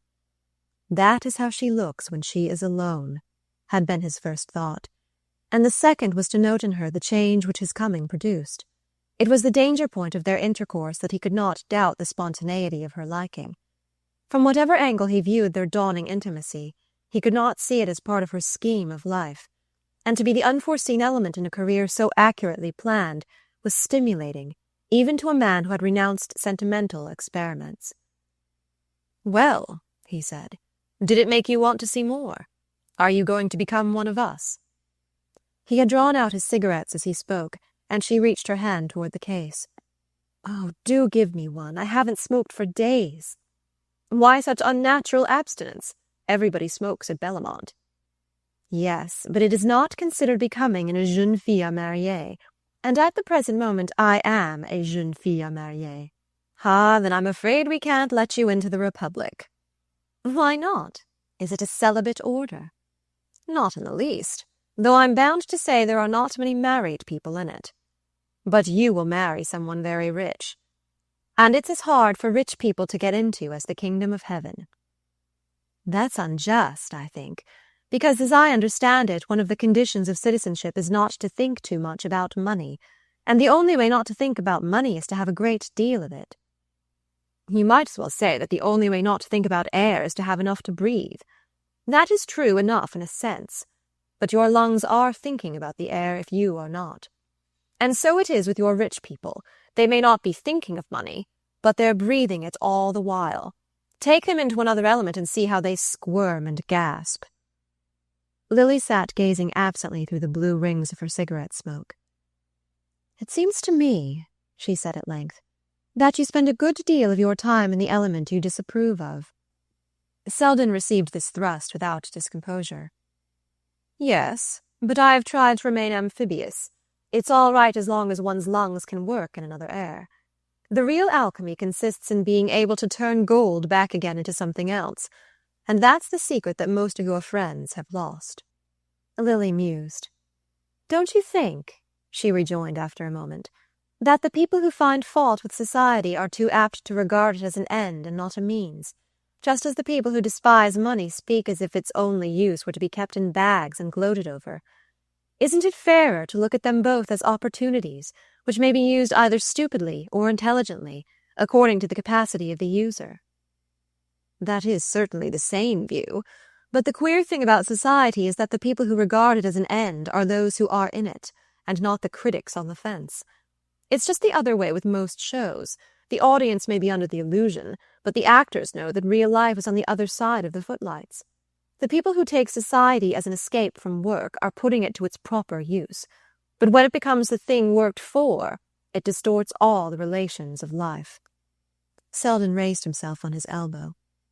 Good heavens, he went on, I don't underrate the decorative side of life. It seems to me the sense of splendor has justified itself by what it has produced. The worst of it is that so much human nature is used up in the process. If we're all the raw stuff of the cosmic effects, one would rather be the fire that tempers a sword than the fish that dyes a purple cloak. And a society like ours wastes such good material in producing its little patch of purple. Look at a boy like Ned Silverton. He's really too good to be used to refurbish anybody's social shabbiness. There's a lad just setting out to discover the universe. Isn't it a pity he should end by finding it in Mrs. Fisher's drawing-room? Ned is a dear boy, and I hope he will keep his illusions long enough to write some nice poetry about them. But do you think it is only in society that he is likely to lose them? Selden answered her with a shrug. Why do we call all our generous ideas illusions and the mean ones truths? Isn't it a sufficient condemnation of society to find oneself accepting such phraseology? I very nearly acquired the jargon at Silverton's age, and I know how names can alter the color of beliefs. She had never heard him speak with such energy of affirmation. His habitual touch was that of the eclectic, who lightly turns over and compares, and she was moved by this sudden glimpse into the laboratory where his faiths were formed. You are as bad as the other sectarians," she exclaimed. "Why do you call your republic a republic? It is a closed corporation, and you create arbitrary objections in order to keep people out." "It is not my republic. If it were, I should have a coup d'etat and seat you on the throne." "Whereas in reality you think I can never even get my foot across the threshold." "Oh, I understand what you mean. You despise my ambitions. You think them unworthy of me." Selden smiled, but not ironically. "Well, isn't that a tribute? I think them quite worthy of most of the people who live by them." She had turned to gaze on him gravely. "But isn't it possible that, if I had the opportunities of these people, I might make a better use of them? Money stands for all kinds of things. Its purchasing quality isn't limited to diamonds and motor cars." "Not in the least. You might expiate your enjoyment of them by founding a hospital. But if you..." Chapter 7. It spoke much for the depth of Mrs. Trenner's friendship that her voice, in admonishing Miss Bart, took the same note of personal despair as if she had been lamenting the collapse of a house party. "All I can say is, Lily, that I can't make you out." She leaned back, sighing in the morning abandon of lace and muslin, turning an indifferent shoulder to the heaped-up importunities of her desk, while she considered, with the eye of a physician who has given up the case, the erect exterior of the patient confronting her. "If you hadn't told me you were going in for him seriously, but I'm sure you made that plain enough from the beginning. Why else did you ask me to let you off bridge and to keep away Carrie and Kate Corby? I don't suppose you did it because he amused you. We could none of us imagine you were putting up with him for a moment unless you meant to marry him. And I'm sure everybody played fair. They all wanted to help it along. Even Bertha kept her hands off, I will say that, till Lawrence came down and you dragged him away from her. After that she had a right to retaliate. Why on earth did you interfere with her? You've known Lawrence Selden for years. Why did you behave as if you had just discovered him? If you had a grudge against Bertha, it was a stupid time to show it. You could have paid her back just as well after you were married. I told you Bertha was dangerous. She was in an odious mood when she came here, but Lawrence is turning up to put her in a good humour, and if you'd only let her think he came for her, it would never have occurred to her to play you this trick. Oh, Lily, you'll never do anything if you're not serious." Miss Bart accepted this exhortation in a spirit of the purest impartiality. Why should she have been angry? It was the voice of her own conscience which spoke to her through Mrs. Trenner's reproachful accents. But even to her own conscience she must trump up a semblance of defence. "I only took a day off. I thought he meant to stay on all this week. and I knew Mr. Selden was leaving this morning." Mrs. Trenor brushed aside the plea with a gesture which laid bare its weakness. "He did mean to stay. That's the worst of it. It shows that he's run away from you, that Bertha's done her work and poisoned him thoroughly." Lily gave a slight laugh. "Oh, if he's running, I'll overtake him." Her friend threw out an arresting hand. "Whatever you do, Lily, do nothing." Miss Bart received the warning with a smile. "I don't mean literally to take the next train. There are ways." But she did not go on to specify them. Mrs. Trenor sharply corrected the tense. "There were ways, plenty of them. I didn't suppose you needed to have them pointed out. But don't deceive yourself, he's thoroughly frightened. He has run straight home to his mother, and she'll protect him." "Oh, to the death," Lily agreed, dimpling at the vision. "How you can laugh," her friend rebuked her, and she dropped back to a soberer perception of things with the question, "What was it Bertha really told him?" "Don't ask me. Horrors. She seemed to have raked up everything. Oh, you know what I mean. Of course there isn't anything really, but I suppose she brought in Prince Verliano and Lord Hubert, and there was some story of your having borrowed money of old Ned Van Alstyne. Did you ever?" "He is my father's cousin," Miss Bart interposed. "Well, of course, she left that out. It seems Ned told Carrie Fisher, and she told Bertha naturally. They're all alike, you know. They hold their tongues for years, and you think you're safe, but when their opportunity comes, they remember everything." Lily had grown pale. Her voice had a harsh note in it. "It was some money I lost at bridge at the Van Osburghs. I repaid it, of course." "Ah, well, they wouldn't remember that. Besides, it was the idea of the gambling debt that frightened Percy. Oh, Bertha knew her man. She knew just what to tell him." In this strain, Mrs. Trenor continued for nearly an hour to admonish her friend. Miss Bart listened with admirable equanimity. Her naturally good temper had been disciplined by years of enforced compliance, since she had almost always had to attain her ends by the circuitous path of other people's, and being naturally inclined to face unpleasant facts as soon as they presented themselves, she was not sorry to hear an impartial statement of what her folly was likely to cost, the more so as her own thoughts were still insisting on the other side of the case. Presented in the light of Mrs. Trenor's vigorous comments, the reckoning was certainly a formidable one, and Lily, as she listened, found herself gradually reverting to her friend's view of the situation. Mrs. Trenor's words were moreover emphasized for her hearer by anxieties which she herself could scarcely guess. Affluence, unless stimulated by a keen imagination, forms but the vaguest notion of the practical strain of poverty. Judy knew it must be horrid for poor Lily to have to stop to consider whether she could afford real lace on her petticoats, and not to have a motor car and a steam yacht at her orders. But the daily friction of unpaid bills, the daily nibble of small temptations to expenditure, were trials as far out of her experience as the domestic problems of the charwoman. Mrs. Trenor's unconsciousness of the real stress of the situation had the effect of making it more galling to Lily. While her friend reproached her for missing the opportunity to eclipse her rivals, she was once more battling in imagination with the mounting tide of indebtedness from which she had so nearly escaped. What wind of folly had driven her out again on those dark seas?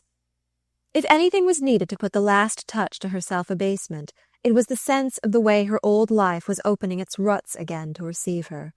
Yesterday her fancy had fluttered free pinions above a choice of occupations. Now she had to drop to the level of the familiar routine, in which moments of seeming brilliancy and freedom alternated with long hours of subjection. She laid a deprecating hand on her friend's. "Dear Judy, I'm sorry to have been such a bore, and you are very good to me. But you must have some letters for me to answer. Let me at least be useful." She settled herself at the desk, and Mrs. Trenor accepted her resumption of the morning's task with a sigh, which implied that, after all, she had proved herself unfit for higher uses. The luncheon table showed a depleted circle. All the men but Jack Stepney and Dorset had returned to town. It seemed to Lily a last touch of irony that Selden and Percy Gryce should have gone in the same train. And Lady Cressida and the attendant Wetheralls had been dispatched by motor to lunch in a distant country house. At such moments of diminished interest, it was usual for Mrs. Dorset to keep her room till the afternoon, but on this occasion she drifted in when luncheon was half over, hollow-eyed and drooping, but with an edge of malice under her indifference. She raised her eyebrows as she looked about the table. "How few of us are left. I do so enjoy the quiet. Don't you, Lily? I wish the men would always stop away. It's really much nicer without them. Oh, you don't count, George. One doesn't have to talk to one's husband. But I thought Mr. Gryce was to stay for the rest of the week," she added inquiringly. "Didn't he intend to, Judy? He's such a nice boy. I wonder what drove him away. He is rather shy, and I'm afraid we may have shocked him. He has been brought up in such an old-fashioned way. Do you know, Lily, he told me he had never seen a girl play cards for money till he saw you doing it the other night. And he lives on the interest of his income, and always has a lot left over to invest." Mrs. Fisher leaned forward eagerly. "I do believe it is someone's duty to educate that young man. It is shocking that he has never been made to realize his duties as a citizen. Every wealthy man should be compelled to study the laws of his country." Mrs. Dorset glanced at her quietly. "I think he has studied the divorce laws. He told me he had promised the bishop to sign some kind of petition against divorce." Mrs. Fisher reddened under her powder, and Stepney said with a laughing glance at Miss Bart, "I suppose he is thinking of marriage, and wants to tinker up the old ship before he goes aboard." His betrothed looked shocked at the metaphor, and George Dorset exclaimed with a sardonic growl, "Poor devil! It isn't the ship that will do for him, it's the crew." "Or the stowaways," said Miss Corby brightly. "If I contemplated a voyage with him, I should try to start with a friend in the hold." Miss Van Osburgh's vague feeling of pique was struggling for appropriate expression. "I'm sure I don't see why you laugh at him. I think he's very nice," she exclaimed. "And at any rate, a girl who married him would always have enough to be comfortable." She looked puzzled at the redoubled laughter which hailed her words, but it might have consoled her to know how deeply they had sunk into the breast of one of her hearers. Comfortable. At that moment the word was more eloquent to Lily Bart than any other in the language. She could not even pause to smile over the heiress's view of a colossal fortune as a mere shelter against want. Her mind was filled with the vision of what that shelter might have been to her. Mrs. Dorset's pinpricks did not smart, for her own irony cut deeper. No one could hurt her as much as she was hurting herself, for no one else, not even Judy Trenor, knew the full magnitude of her folly. She was roused from these unprofitable considerations by a whispered request from her hostess, who drew her apart as they left the luncheon table. "Lily, dear, if you've nothing special to do, may I tell Carrie Fisher that you intend to drive to the station and fetch Gus? He will be back at 4, and I know she has it in her mind to meet him. Of course, I'm very glad to have him amused, but I happen to know that she has bled him rather severely since she's been here, and she is so keen about going to fetch him that I fancy she must have got a lot more bills this morning. It seems to me," Mrs. Trenor feelingly concluded, "that most of her alimony is paid by other women's husbands." Miss Bart, on her way to the station, had leisure to muse over her friend's words, and their peculiar application to herself. Why should she have to suffer for having once, for a few hours, borrowed money of an elderly cousin, when a woman like Carrie Fisher could make a living unrebuked from the good nature of her men friends and the tolerance of their wives? It all turned on the tiresome distinction between what a married woman might, and a girl might not, do. Of course it was shocking for the married woman to borrow money, and Lily was expertly aware of the implication involved. But still, it was the mere malum prohibitum, which the world decries but condones, and which, though it may be punished by private vengeance, does not provoke the collective disapprobation of society. To Miss Bart, in short, no such opportunities were possible. She could, of course, borrow from her woman friends, 100 here or there at the utmost, but they were more ready to give a gown or a trinket, and looked a little askance when she hinted her preference for a cheque.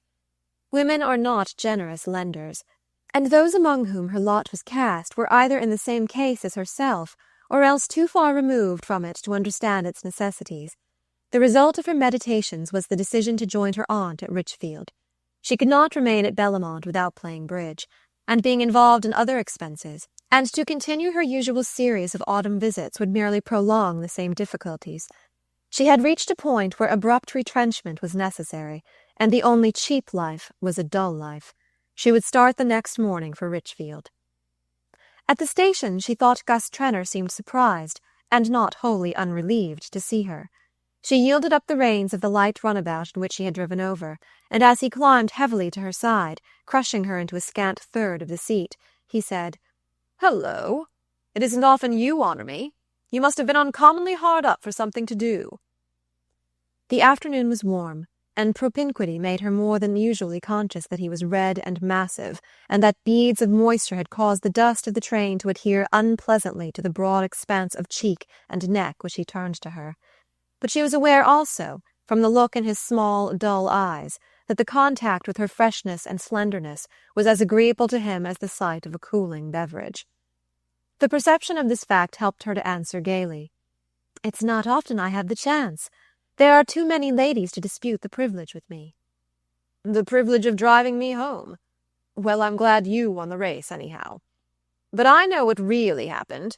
My wife sent you. Now, didn't she?"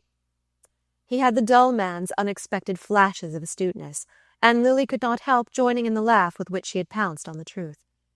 "You see, Judy thinks I'm the safest person for you to be with, and she's quite right," she rejoined. "Oh, is she, though?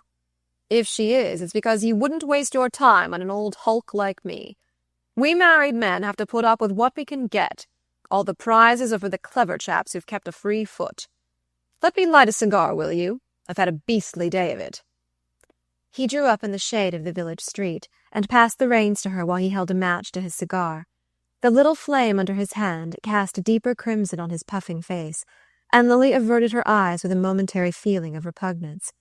And yet some women thought him handsome. As she handed back the reins, she said sympathetically, "Did you have such a lot of tiresome things to do?" "I should say so, rather." Trenor, who was seldom listened to, either by his wife or her friends, settled down into the rare enjoyment of a confidential talk.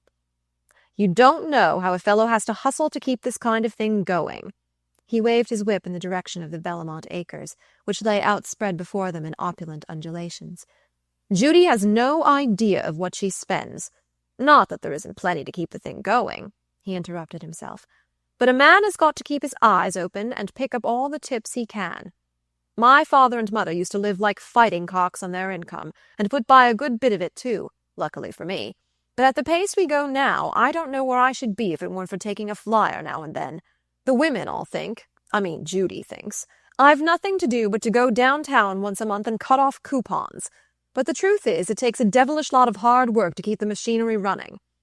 Not that I ought to complain today, though," he went on after a moment, "for I did a very neat stroke of business thanks to Stepney's friend Rosedale.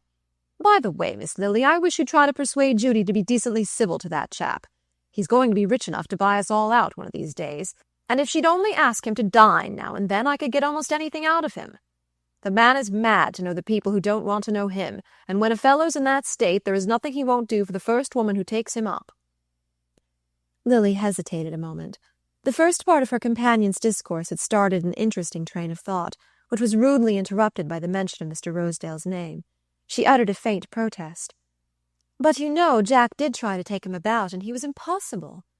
"Oh, hang it. Because he's fat and shiny and has a sloppy manner. Well, all I can say is that the people who are clever enough to be civil to him now will make a mighty good thing of it. A few years from now he'll be in it whether we want him or not, and then he won't be giving away a $500,000 tip for a dinner." Lily's mind had reverted from the intrusive personality of Mr. Rosedale to the train of thought set in motion by Trenor's first words. This vast, mysterious Wall Street world of tips and deals. Might she not find in it the means of escape from her dreary predicament? She had often heard of women making money in this way through their friends. She had no more notion than most of her sex of the exact nature of the transaction, and its vagueness seemed to diminish its indelicacy. She could not, indeed, imagine herself, in any extremity, stooping to extract a tip from Mr. Rosedale, but at her side was a man in possession of that precious commodity, and who, as the husband of her dearest friend, stood to her in a relation of almost fraternal intimacy. In her inmost heart, Lily knew it was not by appealing to the fraternal instinct that she was likely to move Gus Trenor. But this way of explaining the situation helped to drape its crudity, and she was always scrupulous about keeping up appearances to herself. Her personal fastidiousness had a moral equivalent, and when she made a tour of inspection in her own mind, there were certain closed doors she did not open. As they reached the gates of Bellamont, she turned to Trenor with a smile. "The afternoon is so perfect. Don't you want to drive me a little further? I've been rather out of spirits all day, and it's so restful to be away from people, with someone who won't mind if I'm a little dull." She looked so plaintively lovely as she proffered the request, so trustfully sure of his sympathy and understanding, that Trenor felt himself wishing that his wife could see how other women treated him, not battered wire-pullers like Mrs. Fisher, but a girl that most men would have given their boots to get such a look from. "Out of spirits? Why on earth should you ever be out of spirits? Is your last box of Doucet dresses a failure, or did Judy rook you out of everything at bridge last night?" Lily shook her head with a sigh. "I have had to give up Doucet, and bridge, too. I can't afford it.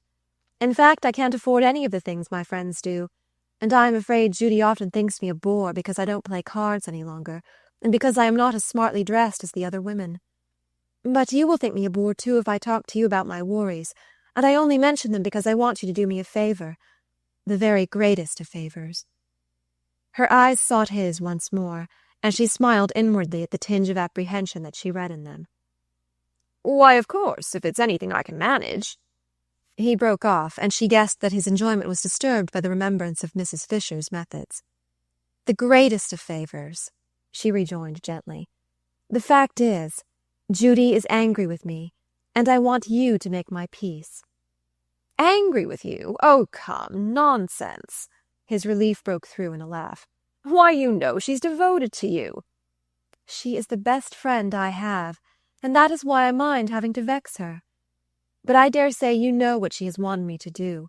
She has set her heart, poor dear, on my marrying a great deal of money." She paused with a slight falter of embarrassment, and Trenor, turning abruptly, fixed on her a look of growing intelligence. "A great deal of money? Oh, by Jove, you don't mean Gryce?" "What, you do?" "Oh, no, of course I won't mention it. You can trust me to keep my mouth shut. But Gryce, good Lord, Gryce! Did Judy really think you could bring yourself to marry that portentous little ass? But you couldn't, eh? And so you gave him the sack, and that's the reason why he lit out by the first train this morning." He leaned back, spreading himself further across the seat, as if dilated by the joyful sense of his own discernment. "How on earth could Judy think you would do such a thing? I could have told her you'd never put up with such a little milksop." Lily sighed more deeply. "I sometimes think," she murmured, "that men understand a woman's motives better than other women do." "Some men, I'm certain of it. I could have told Judy," he repeated, exulting in the implied superiority over his wife. "I thought you would understand. That's why I wanted to speak to you," Miss Bart rejoined. "I can't make that kind of marriage. It's impossible. But neither can I go on living as all the women in my set do. I am almost entirely dependent on my aunt, and though she is very kind to me, she makes me no regular allowance, and lately I've lost money at cards, and I don't dare tell her about it. I have paid my card debts, of course, but there is hardly anything left of my other expenses, and if I go on with my present life I shall be in horrible difficulties. I have a tiny income of my own, but I'm afraid it's badly invested, for it seems to bring in less every year, and I am so ignorant of money matters that I don't know if my aunt's agent, who looks after it, is a good adviser." She paused a moment, and added in a lighter tone, "I didn't mean to bore you with all this, but I want your help in making Judy understand that I can't, at present, go on living as one must live among you all. I'm going away tomorrow to join my aunt at Richfield, and I shall stay there for the rest of the autumn, and dismiss my maid, and learn how to mend my own clothes." At this picture of loveliness and distress, the pathos of which was heightened by the light touch with which it was drawn, a murmur of indignant sympathy broke from Trenor. 24 hours earlier, if his wife had consulted him on the subject of Miss Bart's future, he would have said that a girl with extravagant tastes and no money had better marry the first rich man she could get. But with the subject of discussion at his side, turning to him for sympathy, making him feel that he understood her better than her dearest friends, and confirming the assurance by the appeal of her exquisite nearness, he was ready to swear that such a marriage was a desecration, and that, as a man of honour, he was bound to do all he could to protect her from the results of her disinterestedness. This impulse was reinforced by the reflection that if she had married Gryce, she would have been surrounded by flattery and approval, whereas, having refused to sacrifice herself to expediency, she was left to bear the whole cost of her resistance. Hang it! If he could find a way out of such difficulties for a professional sponge like Carrie Fisher, who was simply a mental habit corresponding to the physical titillations of the cigarette or the cocktail, he could surely do as much for a girl who appealed to his highest sympathies and who brought her troubles to him with the trustfulness of a child. Trenor and Miss Bart prolonged their drive till long after sunset, and before it was over he had tried, with some show of success, to prove to her that, if she would only trust him, he could make a handsome sum of money for her without endangering the small amount she possessed. She was too genuinely ignorant of the manipulations of the stock market to understand his technical explanations, or even perhaps to perceive that certain points in them were slurred. The haziness enveloping the transactions served as a veil for her embarrassment, and through the general blur her hopes dilated like lamps in a fog. She understood only that her modest investments were to be mysteriously multiplied without risk to herself, and the assurance that this miracle would take place within a short time, that there would be no tedious interval for suspense and reaction, relieved her of her lingering scruples. Again she felt the lightening of her load, and with it the release of repressed activities. Her immediate worries conjured, it was easy to resolve that she would never again find herself in such straits, and as the need of economy and self-denial receded from her foreground, she felt herself ready to meet any other demand which life might make.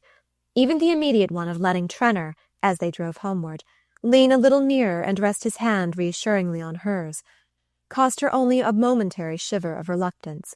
It was part of the game to make him feel that her appeal had been an uncalculated impulse, provoked by the liking he inspired, and the renewed sense of power in handling men, while it consoled her wounded vanity, helped also to obscure the thought of the claim at which his manner hinted.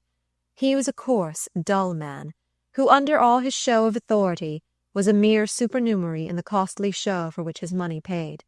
Surely, to a clever girl, it would be easy to hold him by his vanity, and so keep the obligation on his side. Chapter 8. The first $1,000 check which Lily received with a blotted scrawl from Gus Trenor strengthened her self-confidence in the exact degree to which it effaced her debts. The transaction had justified itself by its results. She saw now how absurd it would have been to let any primitive scruple deprive her of this easy means of appeasing her creditors. Lily felt really virtuous as she dispensed the sum in sops to her tradesmen, and the fact that a fresh order accompanied each payment did not lessen her sense of disinterestedness. How many women in her place would have given the orders without making the payment? She had found it reassuringly easy to keep Trenor in a good humor. To listen to his stories, to receive his confidences, and laugh at his jokes seemed for the moment all that was required of her, and the complacency with which her hostess regarded these attentions freed them of the least hint of ambiguity. Mrs. Trenor evidently assumed that Lily's growing intimacy with her husband was simply an indirect way of returning her own kindness. "I'm so glad you and Gus have become such good friends," she said approvingly. "It's too delightful of you to be so nice to him and put up with all his tiresome stories. I know what they are, because I had to listen to them when we were engaged. I'm sure he is telling the same ones still. And now I shan't always have to be asking Carrie Fisher here to keep him in a good humor. She's a perfect vulture, you know, and she hasn't the least moral sense. She is always getting Gus to speculate for her, and I'm sure she never pays when she loses." Miss Bart could shudder at this state of things without the embarrassment of the personal application. Her own position was surely quite different. There could be no question of her not paying when she lost, since Trenor had assured her that she was certain not to lose. In sending her the check, he had explained that he had made $5,000 for her out of Rosedale's tip, and had put $4,000 back in the same venture, as there was the promise of another big rise. She understood, therefore, that he was now speculating with her own money, and that she consequently owed him no more than the gratitude which such a trifling service demanded. She vaguely supposed that, to raise the first sum, he had borrowed on her securities, but this was a point over which her curiosity did not linger. It was concentrated, for the moment, on the probable date of the next big rise. The news of this event was received by her some weeks later, on the occasion of Jack Stepney's marriage to Miss Van Osburgh. As a cousin of the bridegroom, Miss Bart had been asked to act as bridesmaid, but she had declined on the plea that, since she was much taller than the other attendant virgins, her presence might mar the symmetry of the group. The truth was, she had attended too many brides to the altar. When next seen there, she meant to be the chief figure in the ceremony. She knew the pleasantries made at the expense of the young girls who had been too long before the public, and she was resolved to avoid such assumptions of youthfulness as might lead people to think her older than she really was. The Van Osburgh marriage was celebrated in the village church near the paternal estate on the Hudson.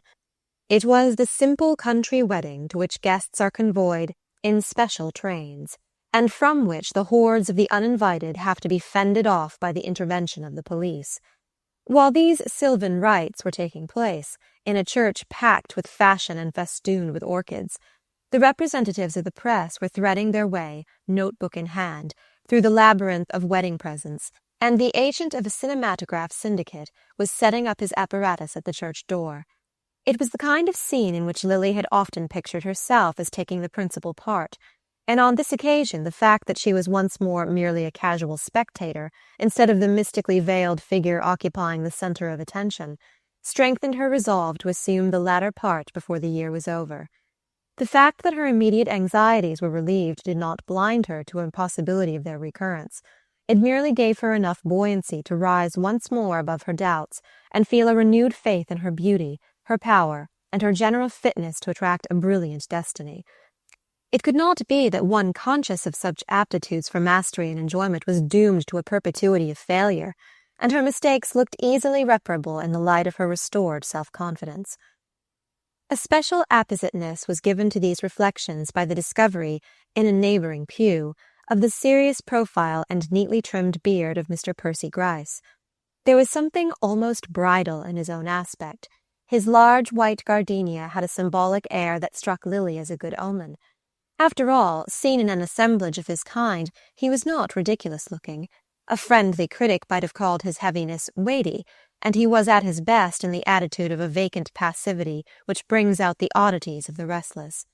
She fancied he was the kind of man whose sentimental associations would be stirred by the conventional imagery of a wedding, and she pictured herself, in the seclusion of the Van Osburgh conservatories, playing skilfully upon sensibilities thus prepared for her touch. In fact, when she looked at the other women about her, and recalled the image she had brought away from her own glass, it did not seem as though any special skill would be needed to repair her blunder and bring him once more to her feet. The sight of Selden's dark head, in a pew almost facing her, disturbed for a moment the balance of her complacency. The rise of her blood as their eyes met was succeeded by a contrary motion, a wave of resistance and withdrawal. She did not wish to see him again, not because she feared his influence, but because his presence always had the effect of cheapening her aspirations, of throwing her whole world out of focus. Besides, he was a living reminder of the worst mistake in her career, and the fact that he had been its cause did not soften her feelings toward him.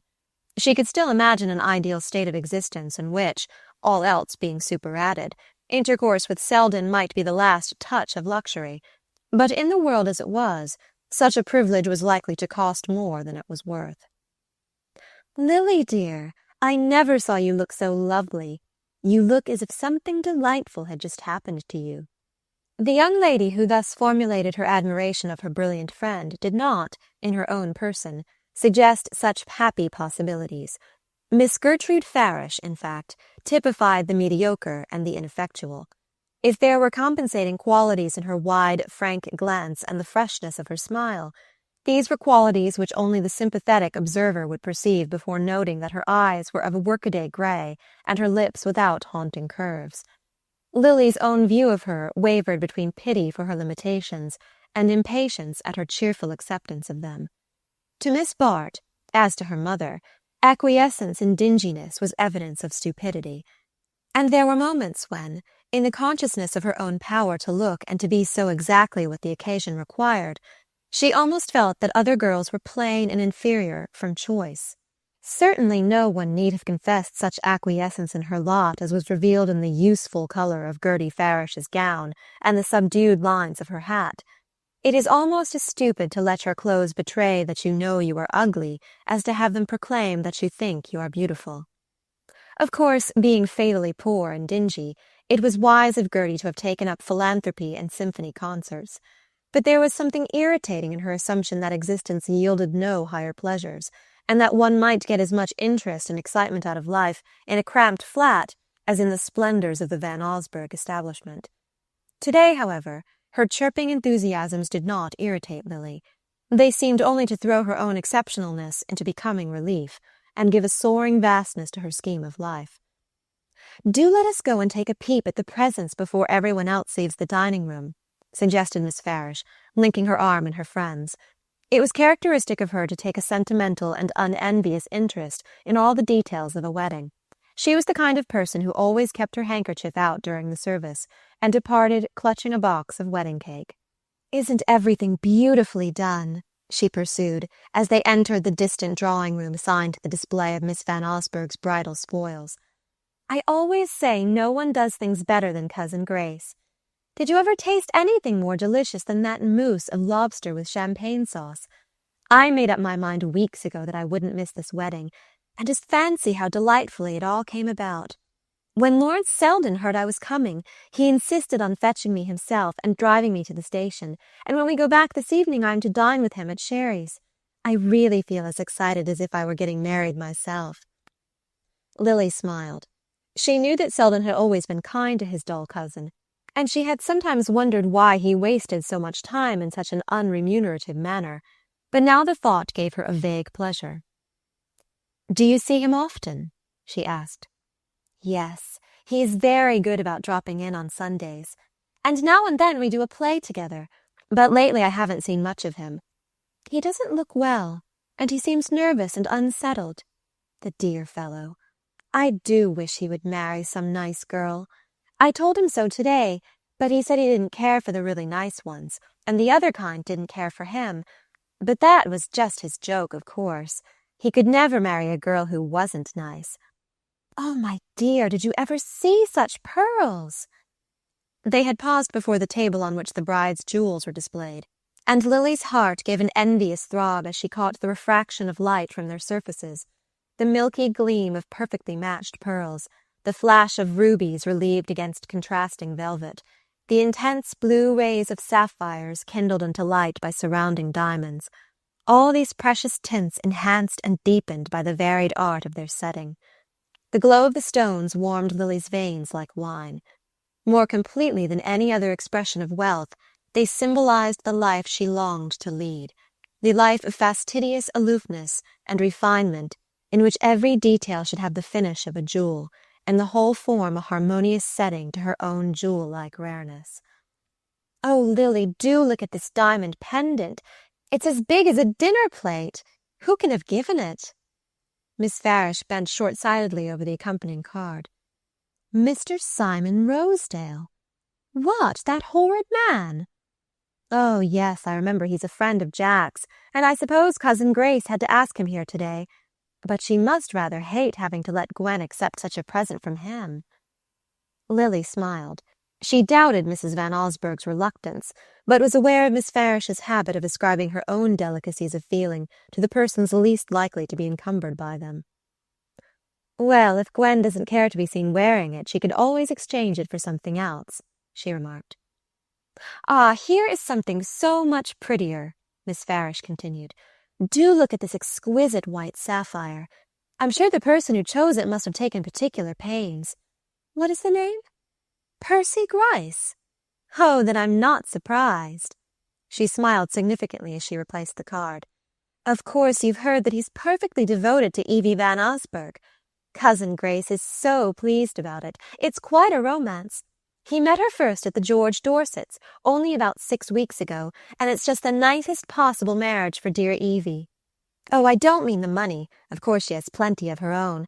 But she's such a quiet, stay-at-home kind of girl, and it seems he has just the same tastes, so they are exactly suited to each other." Lily stood staring vacantly at the white sapphire on its velvet bed. Evie Van Osburgh and Percy Gryce. The names rang derisively through her brain. Evie Van Osburgh. The youngest, dumpiest, dullest of the 4 dull and dumpy daughters whom Mrs. Van Osburgh, with unsurpassed astuteness, had placed, one by one, in enviable niches of existence. Ah, lucky girls who grow up in the shelter of a mother's love, a mother who knows how to contrive opportunities without conceding favors, how to take advantage of propinquity without allowing appetite to be dulled by habit. The cleverest girl may miscalculate where her own interests are concerned, may yield too much at one moment and withdraw too far at the next. It takes a mother's unerring vigilance and foresight to land her daughters safely in the arms of wealth and suitability. Lily's passing light-heartedness sank beneath a renewed sense of failure. Life was too stupid, too blundering. Why should Percy Gryce's millions be joined to another great fortune? Why should this clumsy girl be put in possession of powers she would never know how to use? She was roused from these speculations by a familiar touch on her arm, and turning, saw Gus Trenor beside her. She felt a thrill of vexation. What right had he to touch her? Luckily Gertie Farish had wandered off to the next table, and they were alone. Trenor, looking stouter than ever in his tight frock-coat, and unbecomingly flushed by the bridal libations, gazed at her with undisguised approval. "By Jove, Lily, you do look a stunner." He had slipped insensibly into the use of her Christian name, and she had never found the right moment to correct him. Besides, in her set all the men and women called each other by their Christian names. It was only on Trenor's lips that the familiar address had an unpleasant significance. "Well," he continued, still jovially impervious to her annoyance, "have you made up your mind which of these little trinkets you mean to duplicate at Tiffany's tomorrow? I've got a check for you in my pocket that will go a long way in that line." Lily gave him a startled look. His voice was louder than usual, and the room was beginning to fill with people. But as her glance assured her that they were still beyond earshot, a sense of pleasure replaced her apprehension. "Another dividend?" she asked, smiling and drawing near him in the desire not to be overheard. "Well, not exactly. I sold out on the rise, and I've pulled off 4 thou for you. Not so bad for a beginner, eh? I suppose you'll begin to think you're a pretty knowing speculator, and perhaps you won't think poor old Gus such an awful ass as some people do." "I think you the kindest of friends, but I can't thank you properly now." She let her eyes shine into his with a look that made up for the hand-clasp he would have claimed if they had been alone, and how glad she was that they were not. The news filled her with the glow produced by a sudden cessation of physical pain. The world was not so stupid and blundering after all. Now and then a stroke of luck came to the unluckiest. At the thought, her spirits began to rise. It was uncharacteristic of her that one trifling piece of good fortune should give wings to all her hopes. Instantly came the reflection that Percy Gryce was not irretrievably lost, and she smiled to think of the excitement of recapturing him from Evie Van Osburgh. What chance could such a simpleton have against her if she chose to exert herself? She glanced about, hoping to catch a glimpse of Gryce, but her eyes lit instead on the glossy countenance of Mr. Rosedale, who was slipping through the crowd with an air half obsequious, half obtrusive, as though, the moment his presence was recognized, it would swell to the dimensions of the room. Not wishing to be the means of effecting this enlargement, Lily quickly transferred her glance to Trenor, to whom the expression of her gratitude seemed not to have brought the complete gratification she had meant it to give. "Hang thanking me. I don't want to be thanked. But I should like the chance to say 2 words to you now and then," he grumbled. "I thought you were going to spend the whole autumn with us, and I've hardly laid eyes on you for the last month. Why can't you come back to Bellamont this evening? We're all alone, and Judy is as cross as 2 sticks. Do come and cheer a fellow up. If you say yes, I'll run you over in the motor, and you can telephone your maid to bring up your traps from town by the next train." Lily shook her head with a charming semblance of regret. "I wish I could, but it's quite impossible. My aunt has come back to town, and I must be with her for the next few days." "Well, I've seen a good deal less of you since we've got to be such pals than I used to when you were Judy's friend," he continued with unconscious penetration. "When I was Judy's friend, am I not her friend still? Really, you say the most absurd things. If I were always at Bellamont, you would tire of me much sooner than Judy. But come and see me at my aunt's the next afternoon you are in town. Then we can have a nice quiet talk, and you can tell me how I had better invest my fortune." It was true that, during the last 3 or 4 weeks, she had absented herself from Bellamont on the pretext of having other visits to pay, but she now began to feel that the reckoning she had thus contrived to evade had rolled up interest in the interval. The prospect of the nice quiet talk did not appear as all-sufficing to Trenor as she had hoped, and his brows continued to lower as he said, "Oh, I don't know that I can promise you a fresh tip every day, but there's one thing you might do for me, and that is just to be a little civil to Rosedale. Judy has promised to ask him to dine when we get to town, but I can't induce her to have him at Bellamont, and if you would let me bring him up now, it would make a lot of difference. I don't believe 2 women have spoken to him this afternoon, and I can tell you he's a chap it pays to be decent to." Miss Bart made an impatient movement, but suppressed the words which seemed about to accompany it. After all, this was an unexpectedly easy way of acquitting her debt, and had she not reasons of her own for wishing to be civil to Mr. Rosedale? "Oh, bring him by all means," she said, smiling. "Perhaps I can get a tip out of him on my own account." Trenor paused abruptly, and his eyes fixed themselves on hers with a look which made her change colour. "I say, you'll please remember he's a blooming bounder," he said, and with a slight laugh she turned toward the open window near which they had been standing. The throng in the room had increased, and she felt a desire for space and fresh air. Both of these she found on the terrace, where only a few men were lingering over cigarettes and liqueur, while scattered couples strolled across the lawn to the autumn-tinted borders of the flower garden. As she emerged, a man moved toward her from the knot of smokers, and she found herself face to face with Selden. The stir of the pulses which his nearness always caused was increased by a slight sense of constraint. They had not met since their Sunday afternoon walk at Bellamont, and that episode was still so vivid to her that she could hardly believe him to be less conscious of it. But his greeting expressed no more than the satisfaction which every pretty woman expects to see reflected in masculine eyes, and the discovery, if distasteful to her vanity, was reassuring to her nerves. Between the relief of her escape from Trenor and the vague apprehension of her meeting with Rosedale, it was pleasant to rest a moment on the sense of complete understanding which Lawrence Selden's manner always conveyed. "This is luck," he said, smiling. "I was wondering if I should be able to have a word with you before the special snatches us away. I came with Gertie Farish, and promised not to let her miss the train, but I am sure she is still extracting sentimental solace from the wedding presents. She appears to regard their number and value as evidence of the disinterested affection of the contracting parties." There was not the least trace of embarrassment in his voice, and as he spoke, leaning slightly against the jamb of the window, and letting his eyes rest on her in the frank enjoyment of her grace, she felt with a faint chill of regret that he had gone back without an effort to the footing on which they had stood before their last talk together. Her vanity was stung by the sight of his unscathed smile. She longed to be to him something more than a piece of sentient prettiness, a passing diversion to his eye and brain, and the longing betrayed itself in her reply.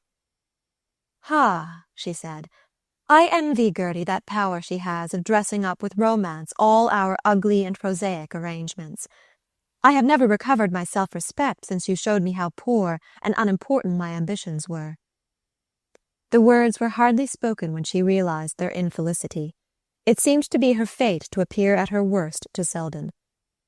"I thought, on the contrary," he returned lightly, "that I had been the means of proving they were more important to you than anything else."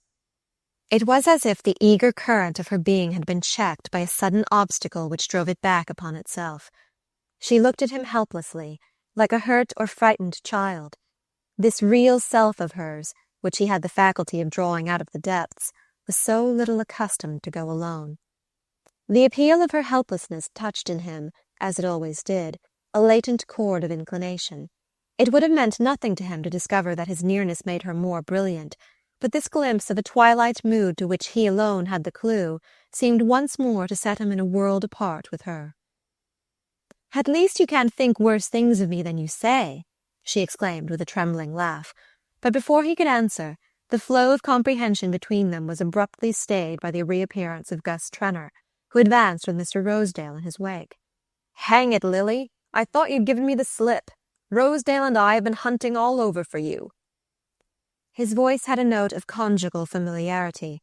Miss Bart fancied she detected in Rosedale's eye a twinkling perception of the fact, and the idea turned her dislike of him to repugnance.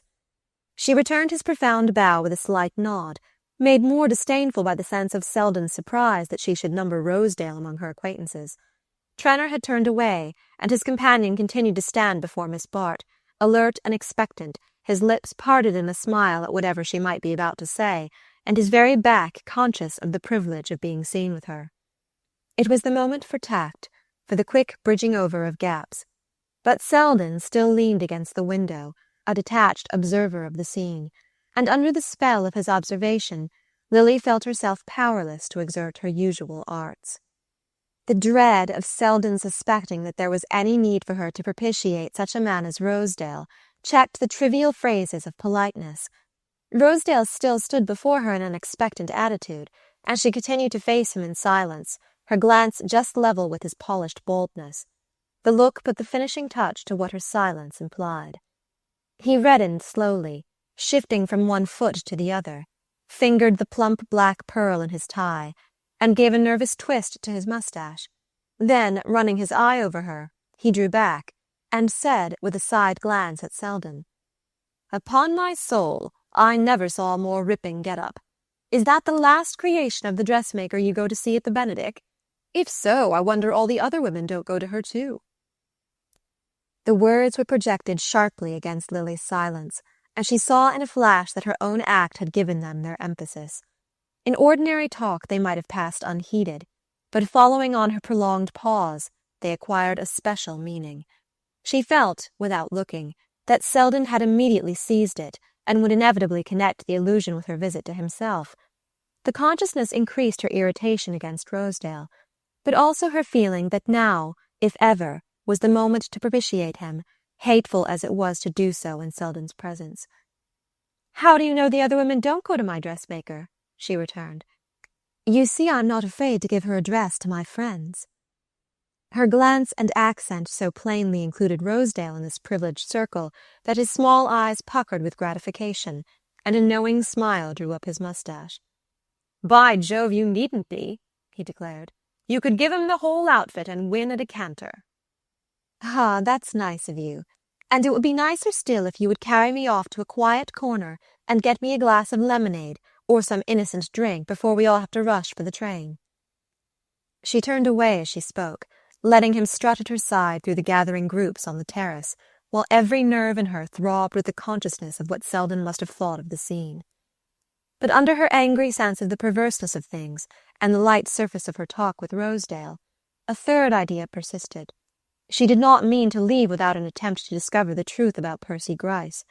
Chance, or perhaps his own resolve, had kept them apart since his hasty withdrawal from Bellamont, but Miss Bart was an expert in making the most of the unexpected, and the distasteful incidents of the last few minutes, the revelation to Selden of precisely that part of her life which she most wished him to ignore, increased her longing for shelter, for escape from such humiliating contingencies. Any definite situation would be more tolerable than this buffeting of chances, which kept her in an attitude of uneasy alertness toward every possibility of life. Indoors there was a general sense of dispersal in the air, as of an audience gathering itself up for departure after the principal actors had left the stage. Lily could discover neither Gryce nor the youngest Miss Van Osburgh. That both should be missing struck her with foreboding, and she charmed Mr. Rosedale by proposing that they should make their way to the conservatories at the farther end of the house. There were just enough people left in the long suite of rooms to make their progress conspicuous, and Lily was aware of being followed by looks of amusement and interrogation, which glanced off as harmlessly from her indifference as from her companion's self-satisfaction. She cared very little at that moment about being seen with Rosedale. All her thoughts were centred on the object of her search. The latter, however, was not discoverable in the conservatories, and Lily, oppressed by a sudden conviction of failure, was casting about for a way to rid herself of her now superfluous companion, when they came upon Mrs. Van Osburgh, flushed and exhausted, but beaming with the consciousness of duty performed. She glanced at them a moment with the benign but vacant eye of the tired hostess, to whom her guests had become mere whirling spots in a kaleidoscope of fatigue. Then her attention became suddenly fixed, and she seized on Miss Bart with a confidential gesture. "My dear Lily, I haven't had time for a word with you, and now I suppose you are just off.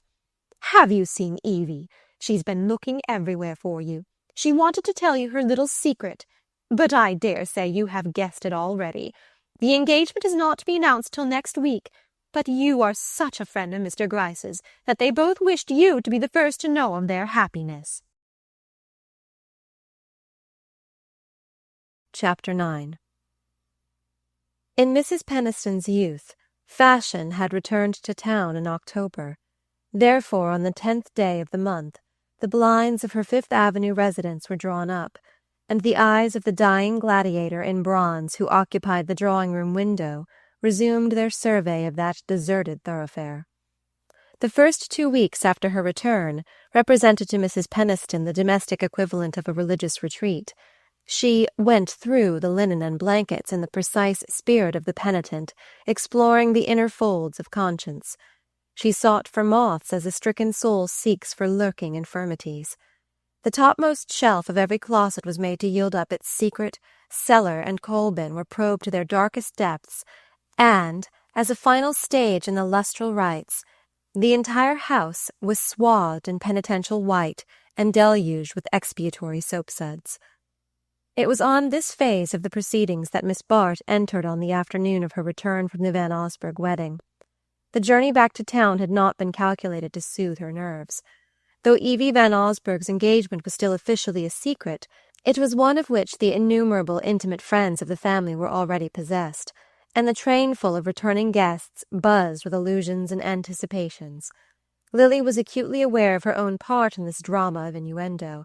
She knew the exact quality of the amusement the situation evoked. The crude forms in which her friends took their pleasure included a loud enjoyment of such complications, the zest of surprising destiny in the act of playing a practical joke. Lily knew well enough how to bear herself in difficult situations. She had, to a shade, the exact manner between victory and defeat. Every insinuation was shed without an effort by the bright indifference of her manner. But she was beginning to feel the strain of the attitude. The reaction was more rapid, and she lapsed to a deeper self-disgust. As was always the case with her, this moral repulsion found a physical outlet in a quickened distaste for her surroundings. She revolted from the complacent ugliness of Mrs. Peniston's black walnut, from the slippery gloss of the vestibule tiles, and the mingled odor of sapolio and furniture polish that met her at the door. The stairs were still carpetless, and on the way up to her room she was arrested on the landing by the encroaching tide of soapsuds. Gathering up her skirts, she drew aside with an impatient gesture, and as she did so, she had the odd sensation of having already found herself in the same situation, but in different surroundings. It seemed to her that she was again descending the staircase from Selden's rooms, and looking down to remonstrate with the dispenser of the soapy flood, she found herself met by a lifted stair which had once before confronted her under similar circumstances. It was the charwoman of the Benedick, who, resting on crimson elbows, examined her with the same unflinching curiosity, the same apparent reluctance to let her pass. On this occasion, however, Miss Bart was on her own ground. "Don't you see that I wish to go by? Please move your pail," she said sharply. The woman at first seemed not to hear. Then, without a word of excuse, she pushed back her pail and dragged a wet floor-cloth across the landing, keeping her eyes fixed on Lily while the latter swept by. It was insufferable that Mrs. Peniston should have such creatures about the house, and Lily entered her room resolved that the woman should be dismissed that evening. Mrs. Peniston, however, was at the moment inaccessible to remonstrance. Since early morning she had been shut up with her maid, going over her furs, a process which formed the culminating episode in the drama of household renovation. In the evening also Lily found herself alone, for her aunt, who rarely dined out, had responded to the summons of a Van Alstyne cousin who was passing through town. The house, in its state of unnatural immaculateness and order, was as dreary as a tomb, and as Lily, turning from her brief repast between shrouded sideboards, wandered into the newly uncovered glare of the drawing-room, she felt as though she were buried alive in the stifling limits of Mrs. Peniston's existence. She usually contrived to avoid being at home during the season of domestic renewal. On the present occasion, however, A variety of reasons had combined to bring her to town, and foremost among them was the fact that she had fewer invitations than usual for the autumn. She had so long been accustomed to pass from one country house to another, till the close of the holidays brought her friends to town, that the unfilled gaps of time confronting her produced a sharp sense of waning popularity. It was as she had said to Selden, people were tired of her. They would welcome her in a new character, but as Miss Bart they knew her by heart. She knew herself by heart, too, and was sick of the old story. There were moments when she longed blindly for anything different, anything strange, remote, and untried, but the utmost reach of her imagination did not go beyond picturing her usual life in a new setting. She could not figure herself as anywhere but in a drawing-room, diffusing elegance as a flower sheds perfume.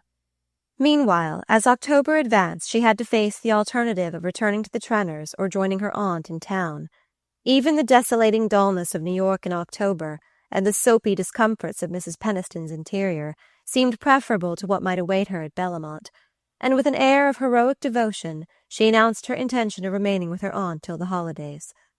Sacrifices of this nature are sometimes received with feelings as mixed as those which actuate them, and Mrs. Peniston remarked to her confidential maid that, if any of the family were to be with her at such a crisis, though for 40 years she had been thought competent to see the hanging of her own curtains, she would certainly have preferred Miss Grace to Miss Lily.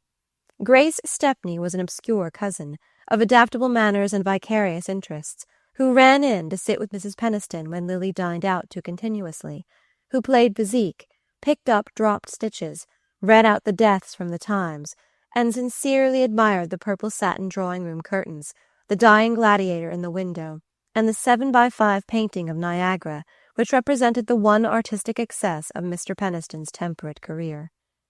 Mrs. Peniston, under ordinary circumstances, was as much bored by her excellent cousin as the recipient of such services usually is by the person who performs them.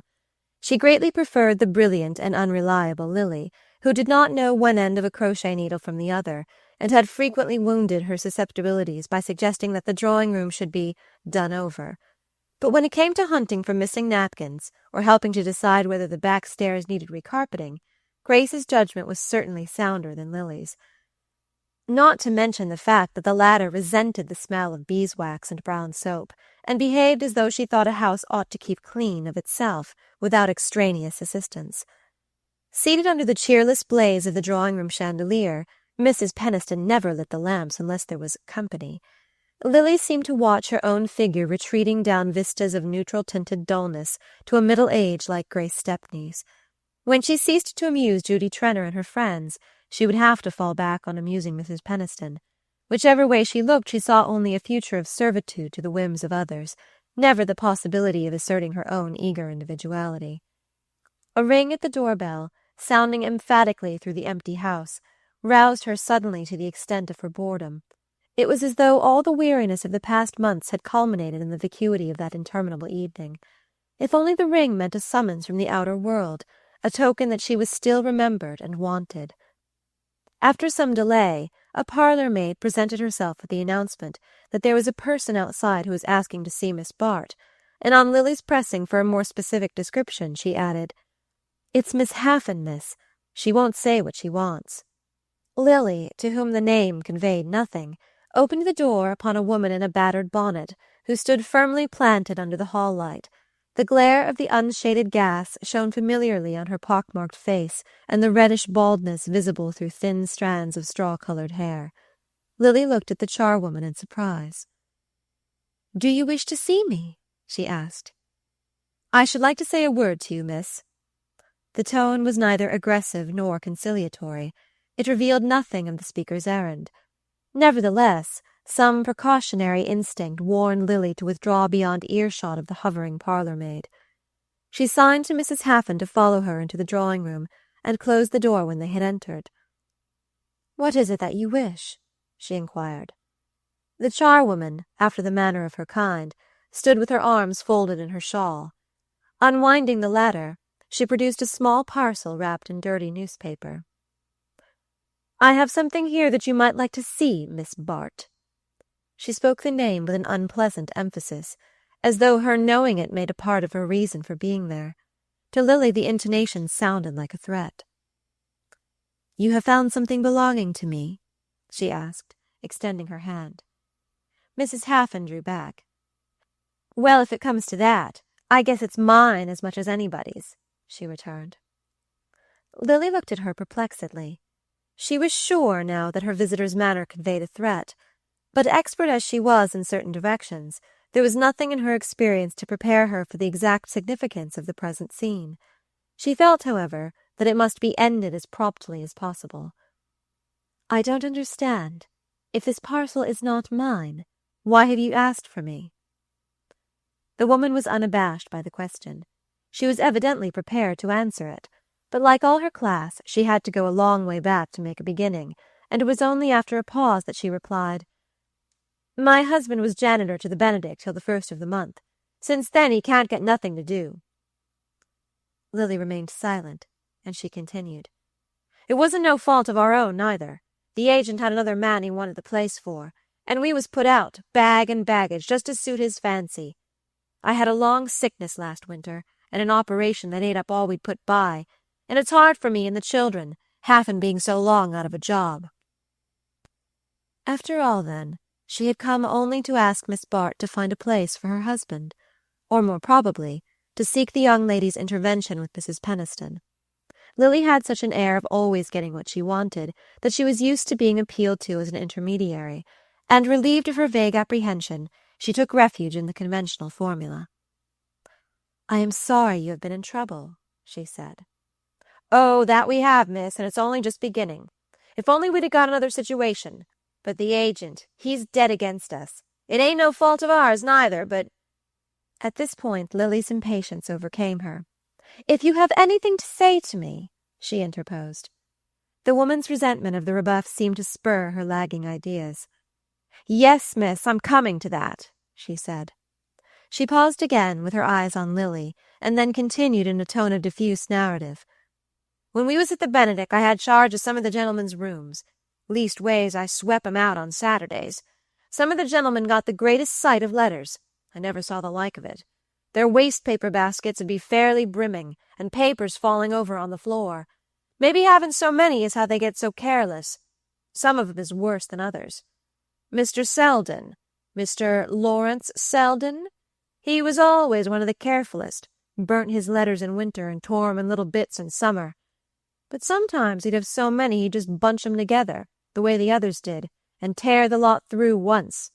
Like this. While she spoke, she had loosened the string from the parcel in her hand, and now she drew forth a letter which she laid on the table between Miss Bart and herself. As she had said, the letter was torn in two, but with a rapid gesture she laid the torn edges together and smoothed out the page. A wave of indignation swept over Lily. She felt herself in the presence of something vile, as yet but dimly conjectured, the kind of vileness of which people whispered, but which she had never thought of as touching her own life. She drew back with a motion of disgust, but her withdrawal was checked by a sudden discovery. Under the glare of Mrs. Penniston's chandelier, she had recognized the handwriting of the letter. It was a large, disjointed hand, with a flourish of masculinity which but slightly disguised its rambling weakness, and the words, scrawled in heavy ink on pale-tinted notepaper, smote on Lily's ear as though she had heard them spoken. At first she did not grasp the full import of the situation. She understood only that before her lay a letter written by Bertha Dorset, and addressed presumably to Lawrence Selden. There was no date, but the blackness of the ink proved the writing to be comparatively recent. The packet in Mrs. Haffen's hand doubtless contained more letters of the same kind, a dozen, Lily conjectured from its thickness. The letter before her was short, but its few words, which had leapt into her brain before she was conscious of reading them, told a long history. A history over which, for the last 4 years, the friends of the writer had smiled and shrugged, viewing it merely as one among the countless good situations of the mundane comedy. Now the other side presented itself to Lily, the volcanic nether side of the surface over which conjecture and innuendo glide so lightly till the first fissure turns their whisper to a shriek. Lily knew that there is nothing society resents so much as having given its protection to those who have not known how to profit by it. It is for having betrayed its connivance that the body social punishes the offender who is found out. and in this case there was no doubt of the issue. The code of Lily's world decreed that a woman's husband should be the only judge of her conduct. She was technically above suspicion while she had the shelter of his approval, or even of his indifference. But with a man of George Dorset's temper, there could be no thought of condonation. The possessor of his wife's letters could overthrow with a touch the whole structure of her existence. And into what hands Bertha Dorset's secret had been delivered? For a moment, the irony of the coincidence tinged Lily's disgust with a confused sense of triumph, but the disgust prevailed. All her instinctive resistances, of taste, of training, of blind inherited scruples, rose against the other feeling. Her strongest sense was one of personal contamination. She moved away, as though to put as much distance as possible between herself and her visitor. "I know nothing of these letters," she said. "I have no idea why you have brought them here." Mrs. Haffan faced her steadily. "I'll tell you why, miss. I brought 'em to you to sell, because I ain't got no other way of raising money, and if we don't pay our rent by tomorrow night we'll be put out. I never done anything of the kind before, and if you'd speak to Mr. Selden or Mr. Rosedale about getting Haffan taken on again at the Benedick. I seen you talking to Mr. Rosedale on the steps that day you come out of Mr. Selden's rooms." The blood rushed to Lily's forehead. She understood now. Mrs. Haffan supposed her to be the writer of the letters. In the first leap of her anger she was about to ring and order the woman out, but an obscure impulse restrained her. The mention of Selden's name had started a new train of thought. Bertha Dorset's letters were nothing to her. They might go where the current of chance carried them. But Selden was inextricably involved in their fate.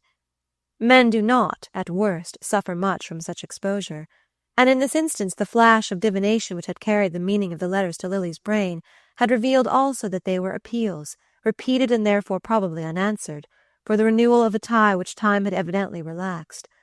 Nevertheless, the fact that the correspondence had been allowed to fall into strange hands would convict Selden of negligence in a matter where the world holds it least pardonable, and there were graver risks to consider where a man of Dorset's ticklish balance was concerned. If she weighed all these things, it was unconsciously. She was aware only of feeling that Selden would wish the letters rescued, and that therefore she must obtain possession of them. Beyond that her mind did not travel. She had indeed a quick vision of returning the packet to Bertha Dorset, and of the opportunities the restitution offered, but this thought lit up abysses from which she shrank back ashamed. Meanwhile, Mrs. Haffan, prompt to perceive her hesitation, had already opened the packet and ranged its contents on the table. All the letters had been pieced together with strips of thin paper. Some were in small fragments, the others merely torn in half. Though there were not many, thus spread out they nearly covered the table. Lily's glance fell on a word here and there. Then she said in a low voice, "What do you wish me to pay you?"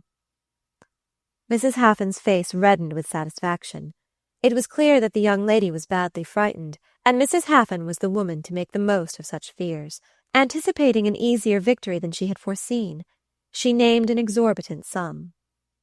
But Miss Bart showed herself a less ready prey than might have been expected from her imprudent opening.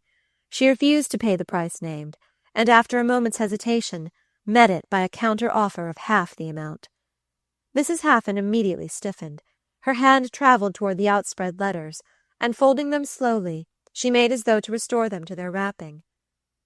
"I guess they're worth more to you than to me, miss, but the poor has got to live as well as the rich," she observed sententiously. Lily was throbbing with fear, but the insinuation fortified her resistance. "You are mistaken," she said indifferently. "I have offered all I am willing to give for the letters, but there may be other ways of getting them." Mrs. Haffan raised a suspicious glance. She was too experienced not to know that the traffic she was engaged in had perils as great as its rewards, and she had a vision of the elaborate machinery of revenge which a word of this commanding young lady's might set in motion. She applied the corner of her shawl to her eyes, and murmured through it that no good came of bearing too hard on the poor, but that for her part she had never been mixed up in such a business before, and that on her honour as a Christian all she and Haffan had thought of was that the letters mustn't go any farther. Lily stood motionless, keeping between herself and the charwoman the greatest distance compatible with the need of speaking in low tones. The idea of bargaining for the letters was intolerable to her, but she knew that, If she appeared to weaken, Mrs. Haffan would at once increase her original demand. She could never afterward recall how long the duel lasted, or what was the decisive stroke which finally, after a lapse of time recorded in minutes by the clock, in hours by the precipitate beat of her pulses, put her in possession of the letters. She knew only that the door had finally closed, and that she stood alone with the packet in her hand. She had no idea of reading the letters. Even to unfold Mrs. Haffan's dirty newspaper would have seemed degrading. But what did she intend to do with its contents? The recipient of the letters had meant to destroy them, and it was her duty to carry out his intention. She had no right to keep them. To do so was to lessen whatever merit lay in having secured their possession. But how destroy them so effectually that there should be no second risk of their falling in such hands? Mrs. Peniston's icy drawing-room grate shone with a forbidding lustre. The fire, like the lamps, was never lit except when there was company. Miss Bart was turning to carry the letters upstairs when she heard the opening of the outer door, and her aunt entered the drawing-room. Mrs. Peniston was a small, plump woman, with a colourless skin lined with trivial wrinkles. Her grey hair was arranged with precision, and her clothes looked excessively new and yet slightly old-fashioned. They were always black and tightly fitting, with an expensive glitter. She was the kind of woman who wore jet at breakfast. Lily had never seen her when she was not cuirassed in shining black, with small, tight boots, and an air of being packed and ready to start, yet she never started. She looked about the drawing-room with an expression of minute scrutiny. "I saw a streak of light under one of the blinds as I drove up. It's extraordinary that I can never teach that woman to draw them down evenly."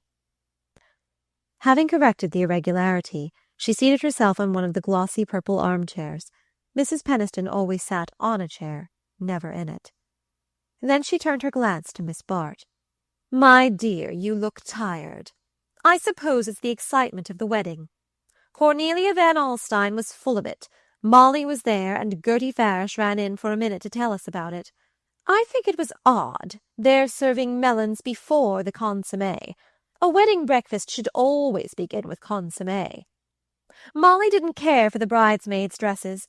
She had it straight from Julia Milson that they cost $300 apiece at Celeste's, but she says they didn't look it. I'm glad you decided not to be a bridesmaid. That shade of salmon pink wouldn't have suited you." Mrs. Peniston delighted in discussing the minutest details of festivities in which she had not taken part. Nothing would have induced her to undergo the exertion and fatigue of attending the Van Allsburg wedding, but so great was her interest in the event that, having heard 2 versions of it, she now prepared to extract a third from her niece. Lily, however, had been deplorably careless in noting the particulars of the entertainment. She had failed to observe the colour of Mrs. Van Allsburg's gown, and could not even say whether the old Van Allsburg Sèvres had been used at the bride's table. Mrs. Peniston, in short, found that she was of more service as a listener than as a narrator. "Really, Lily, I don't see why you took the trouble to go to the wedding if you don't remember what happened or whom you saw there. When I was a girl, I used to keep the menu of every dinner I went to and write the names of the people on the back, and I never threw away my cotillion favours till after your uncle's death, when it seemed unsuitable to have so many coloured things about the house. I had a whole closet full, I remember, and I can tell to this day what balls I got them at. Molly Van Alstyne reminds me of what I was at that age. It's wonderful how she notices. She was able to tell her mother exactly how the wedding dress was cut, and we knew at once, from the fold in the back, that it must have come from Paquin." Mrs. Peniston rose abruptly, and advancing to the ormolu clock surmounted by a helmeted Minerva, which throned on the chimney-piece between 2 malachite vases, passed her lace handkerchief between the helmet and its visor. "I knew it! The parlour-maid never dusts there," she exclaimed, triumphantly displaying a minute spot on the handkerchief. Then, reseating herself, she went on. "Molly thought Mrs. Dorset the best-dressed woman at the wedding. I've no doubt her dress did cost more than anyone else's, but I can't quite like the idea, a combination of sable and point de Melun. It seems she goes to a new man in Paris, who won't take an order till his client has spent a day with him in his villa at Neuilly. He says he must study his subject's home life, a most peculiar arrangement, I should say. But Mrs. Dorset told Molly about it herself. She said the villa was full of the most exquisite things, and she was really sorry to leave. Molly said she never saw her looking better. She was in tremendous spirits, and said she had made a match between Evie Van Allsburg and Percy Gryce. She really seems to have very good influence on young men. I hear she is interesting herself now in that silly Silverton boy, who has had his head turned by Carrie Fisher, and has been gambling so dreadfully. Well, as I was saying, Evie is really engaged. Mrs. Dorset had her to stay with Percy Gryce and managed it all, and Grace Van Allsburg is in the seventh heaven. She had almost despaired of marrying Evie. Mrs. Penniston again paused, but this time her scrutiny addressed itself not to the furniture, but to her niece. Cornelia Van Alstyne was so surprised. She had heard that you were to marry young Gryce. She saw the Wetheralls just after they had stopped with you at Bellamont, and Alice Wetherall was quite sure there was an engagement. She said that when Mr. Gryce left unexpectedly one morning, they all thought he had rushed to town for the ring. Lily rose and moved toward the door. I believe I am tired. I think I will go to bed, she said, and Mrs. Penniston, suddenly distracted by the discovery that the easel sustaining the late Mr. Penniston's crayon portrait was not exactly in line with the sofa in front of it, presented an absent-minded brow to her kiss. In her own room, Lily turned up the gas jet and glanced toward the grate. It was as brilliantly polished as the one below, but here at least she could burn a few papers with less risk of incurring her aunt's disapproval. She made no immediate motion to do so, however, but dropping into a chair looked wearily about her. Her room was large and comfortably furnished. It was the envy and admiration of poor Grace Stepney, who boarded, but contrasted with the light tints and luxurious appointments of the guest rooms, where so many weeks of Lily's existence were spent, it seemed as dreary as a prison. The monumental wardrobe and bedstead of black walnut had migrated from Mr. Penniston's bedroom, and the magenta flock wallpaper, of a pattern dear to the early 60s, was hung with large steel engravings of an anecdotic character. Lily had tried to mitigate this charmless background by a few frivolous touches, in the shape of a lace-decked toilet table and a little painted desk surmounted by photographs, but the futility of the attempt struck her as she looked about the room. What a contrast to the subtle elegance of the setting she had pictured for herself, an apartment which should surpass the complicated luxury of her friends' surroundings by the whole extent of that artistic sensibility which made her feel herself their superior, in which every tint and line should combine to enhance her beauty and give distinction to her leisure. Once more the haunting sense of physical ugliness was intensified by her mental depression, so that each piece of the offending furniture seemed to thrust forth its most aggressive angle. Her aunt's words had told her nothing new, but they had revived the vision of Bertha Dorset, smiling, flattered, victorious, holding her up to ridicule by insinuations intelligible to every member of their little group. The thought of the ridicule struck deeper than any other sensation. Lily knew every turn of the elusive jargon which could flay its victims without the shedding of blood. Her cheek burned at the recollection, and she rose and caught up the letters. She no longer meant to destroy them. That intention had been effaced by the quick corrosion of Mrs. Penniston's words.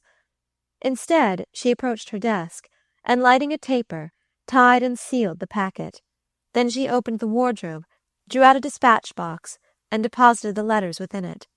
As she did so, it struck her with a flash of irony that she was indebted to Gus Trenor for the means of buying them. Chapter 10. The autumn dragged on monotonously. Miss Bart had received 1 or 2 notes from Judy Trenor, reproaching her for not returning to Bellamont, but she replied evasively, alleging the obligation to remain with her aunt. In truth, however, she was fast wearying of her solitary existence with Mrs. Penniston, and only the excitement of spending her newly acquired money lightened the dullness of the days. All her life, Lily had seen money go out as quickly as it came in, and whatever theories she cultivated as to the prudence of setting aside a part of her gains, she had unhappily no saving vision of the risks of the opposite course. It was a keen satisfaction to feel that, for a few months at least, she would be independent of her friend's bounty, that she could show herself abroad without wondering whether some penetrating eye would detect in her dress the traces of Judy Trenor's refurbished splendor. The fact that the money freed her temporarily from all minor obligations obscured her sense of the greater one it represented, and having never before known what it was to command so large a sum, she lingered delectably over the amusement of spending it. It was on one of these occasions that, leaving a shop where she had spent an hour of deliberation over a dressing case of the most complicated elegance, she ran across Miss Farish, who had entered the same establishment with the modest object of having her watch repaired. Lily was feeling unusually virtuous. She had decided to defer the purchase of the dressing case till she should receive the bill for her new opera cloak, and the resolve made her feel much richer than when she had entered the shop. In this mood of self-approval, she had a sympathetic eye for others, and she was struck by her friend's air of dejection. Miss Farish, it appeared, had just left the committee meeting of a struggling charity in which she was interested. The object of the association was to provide comfortable lodgings, with a reading room and other modest distractions, where young women of the class employed in downtown offices might find a home when out of work, or in need of rest, and the first year's financial report showed so deplorably small a balance that Miss Farish, who was convinced of the urgency of the work, felt proportionately discouraged by the small amount of interest it aroused. The other regarding sentiments had not been cultivated in Lily, and she was often bored by the relation of her friend's philanthropic efforts, but today her quick dramatizing fancy seized on the contrast between her own situation and that represented by some of Gertie's cases. These were young girls like herself, some perhaps pretty, some not without a trace of her finer sensibilities. She pictured herself leading such a life as theirs, a life in which achievement seemed as squalid as failure, and the vision made her shudder sympathetically. The price of the dressing-case was still in her pocket, and drawing out her little gold purse, she slipped a liberal fraction of the amount into Miss Farish's hand. The satisfaction derived from this act was all that the most ardent moralist could have desired. Lily felt a new interest in herself as a person of charitable instincts. She had never before thought of doing good with the wealth she had so often dreamed of possessing, but now her horizon was enlarged by the vision of a prodigal philanthropy. Moreover, by some obscure process of logic, she felt that her momentary burst of generosity had justified all previous extravagances, and excused any in which she might subsequently indulge. Miss Farish's surprise and gratitude confirmed this feeling, and Lily parted from her with a sense of self-esteem which she naturally mistook for the fruits of altruism.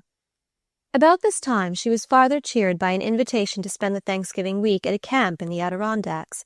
The invitation was one which, a year earlier, would have provoked a less ready response, for the party, though organized by Mrs. Fisher, was ostensibly given by a lady of obscure origin and indomitable social ambitions, whose acquaintance Lily had hitherto avoided. Now, however, she was disposed to coincide with Mrs. Fisher's view that it didn't matter who gave the party, as long as things were well done, and doing things well, under competent direction, was Mrs. Wellington Bry's strong point. The lady, whose consort was known as Welly Bry on the Stock Exchange and in sporting circles, had already sacrificed one husband and sundry minor considerations to her determination to get on, and having obtained a hold on Harry Fisher, she was astute enough to perceive the wisdom of committing herself entirely to that lady's guidance. Everything, accordingly, was well done, for there was no limit to Mrs. Fisher's prodigality when she was not spending her own money, and as she remarked to her pupil, a good cook was the best introduction to society.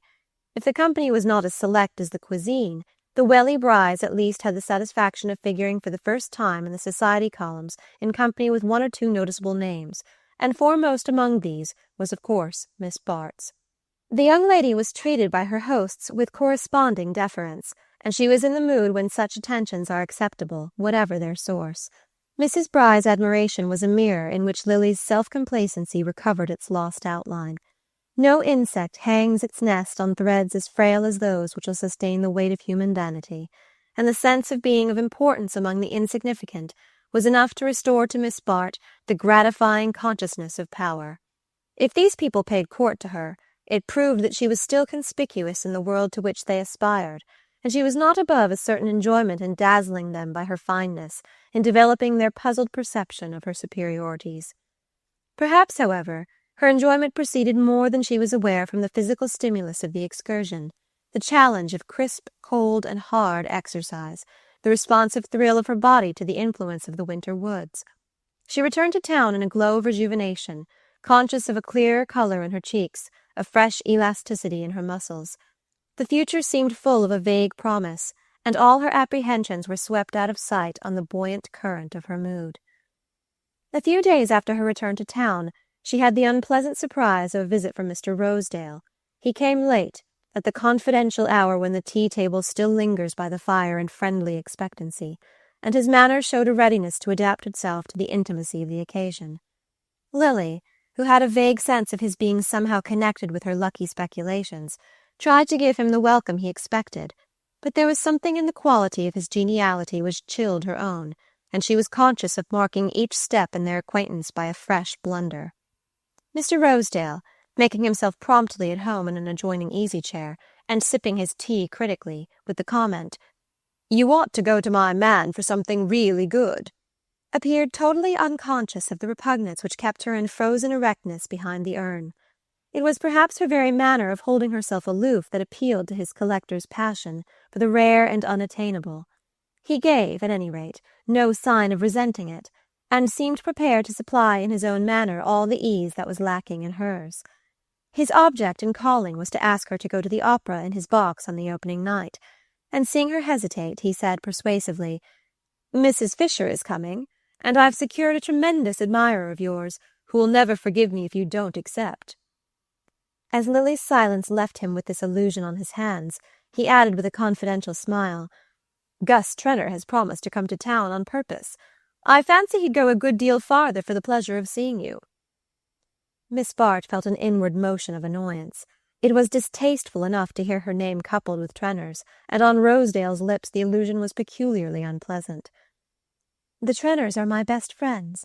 I think we should all go a long way to see each other," she said, absorbing herself in the preparation of fresh tea. Her visitor's smile grew increasingly intimate. "Well, I wasn't thinking of Mrs. Trenor at the moment. They say Gus doesn't always, you know."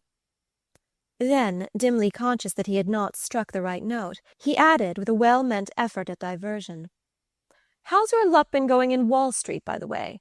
I hear Gus pulled off a nice little pile for you last month." Lily put down the tea-caddy with an abrupt gesture.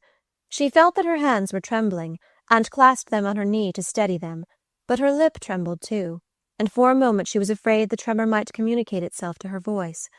When she spoke, however, it was in a tone of perfect lightness. "Ah, yes, I had a little bit of money to invest, and Mr. Trenor, who helps me about such matters, advised my putting it in stocks instead of a mortgage, as my aunt's agent wanted me to do, and as it happened, I made a lucky turn. Is that what you call it? For you make a great many yourself, I believe." She was smiling back at him now, relaxing the tension of her attitude, and admitting him, by imperceptible gradations of glance and manner, a step farther toward intimacy. The protective instinct always nerved her to successful dissimulation, and it was not the first time she had used her beauty to divert attention from an inconvenient topic. When Mr. Rosedale took leave, he carried with him not only her acceptance of his invitation, but a general sense of having comported himself in a way calculated to advance his cause. He had always believed he had a light touch and a knowing way with women, and the prompt manner in which Miss Bart, as he would have phrased it, had come into line, confirmed his confidence in his powers of handling this skittish sex. Her way of glossing over the transaction with Trenor he regarded at once as a tribute to his own acuteness and a confirmation of his suspicions. The girl was evidently nervous, and Mr. Rosedale, if he saw no other means of advancing his acquaintance with her, was not above taking advantage of her nervousness. He left Lily to a passion of disgust and fear. It seemed incredible that Gus Trenor should have spoken of her to Rosedale. With all his faults, Trenor had the safeguard of his traditions, and was the less likely to overstep them because they were so purely instinctive. But Lily recalled with a pang that there were convivial moments when, as Judy had confided to her, Gus talked foolishly. In one of these, no doubt, the fatal word had slipped from him. As for Rosedale, she did not, after the first shock, greatly care what conclusions he had drawn. Though usually adroit enough where her own interests were concerned, she made the mistake, not uncommon to persons in whom the social habits are instinctive, of supposing that the inability to acquire them quickly implies a general dullness. Because a bluebottle bangs irrationally against a window-pane, the drawing-room naturalist may forget that under less artificial conditions it is capable of measuring distances and drawing conclusions with all the accuracy needful to its welfare. And the fact that Mr. Rosedale's drawing-room manner lacked perspective made Lily class him with Trenor and the other dull men she knew, and assume that a little flattery and the occasional acceptance of his hospitality would suffice to render him innocuous. However, there could be no doubt of the expediency of showing herself in his box on the opening night of the opera, and after all, since Judy Trenor had promised to take him up that winter, it was as well to reap the advantage of being first in the field. For a day or two after Rosedale's visit, Lily's thoughts were dogged by the consciousness of Trenor's shadowy claims, and she wished she had a clearer notion of the exact nature of the transaction which seemed to have put her in his power. But her mind shrank from any unusual application, and she was always helplessly puzzled by figures. Moreover, she had not seen Trenor since the day of the Van Osburgh wedding, and at his continued absence, the trace of Rosedale's words was soon effaced by other impressions. When the opening night of the opera came, her apprehensions had so completely vanished that the sight of Trenor's ruddy countenance in the back of Mr. Rosedale's box filled her with a sense of pleasant reassurance. Lily had not quite reconciled herself to the necessity of appearing as Rosedale's guest on so conspicuous an occasion, and it was a relief to find herself supported by any one of her own set, for Mrs. Fisher's social habits were too promiscuous for her presence to justify Miss Bart's. To Lily, always inspirited by the prospect of showing her beauty in public, and conscious tonight of all the added enhancements of dress, the insistency of Trenor's gaze merged itself in the general stream of admiring looks of which she felt herself the centre.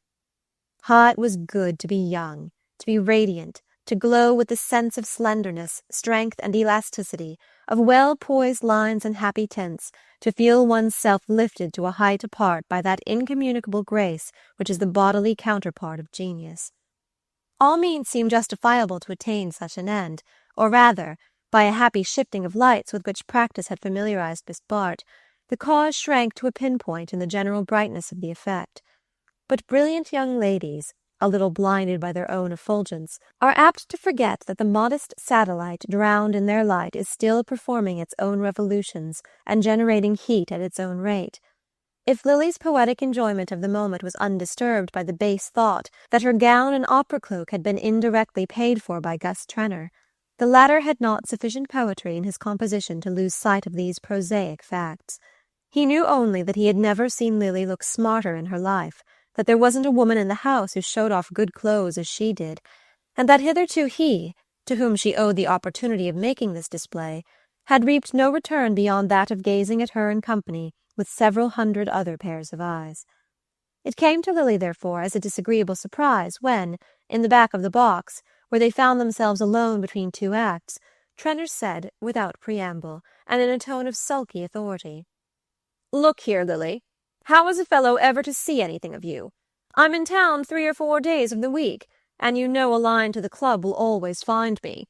But you don't seem to remember my existence nowadays unless you want to get a tip out of me."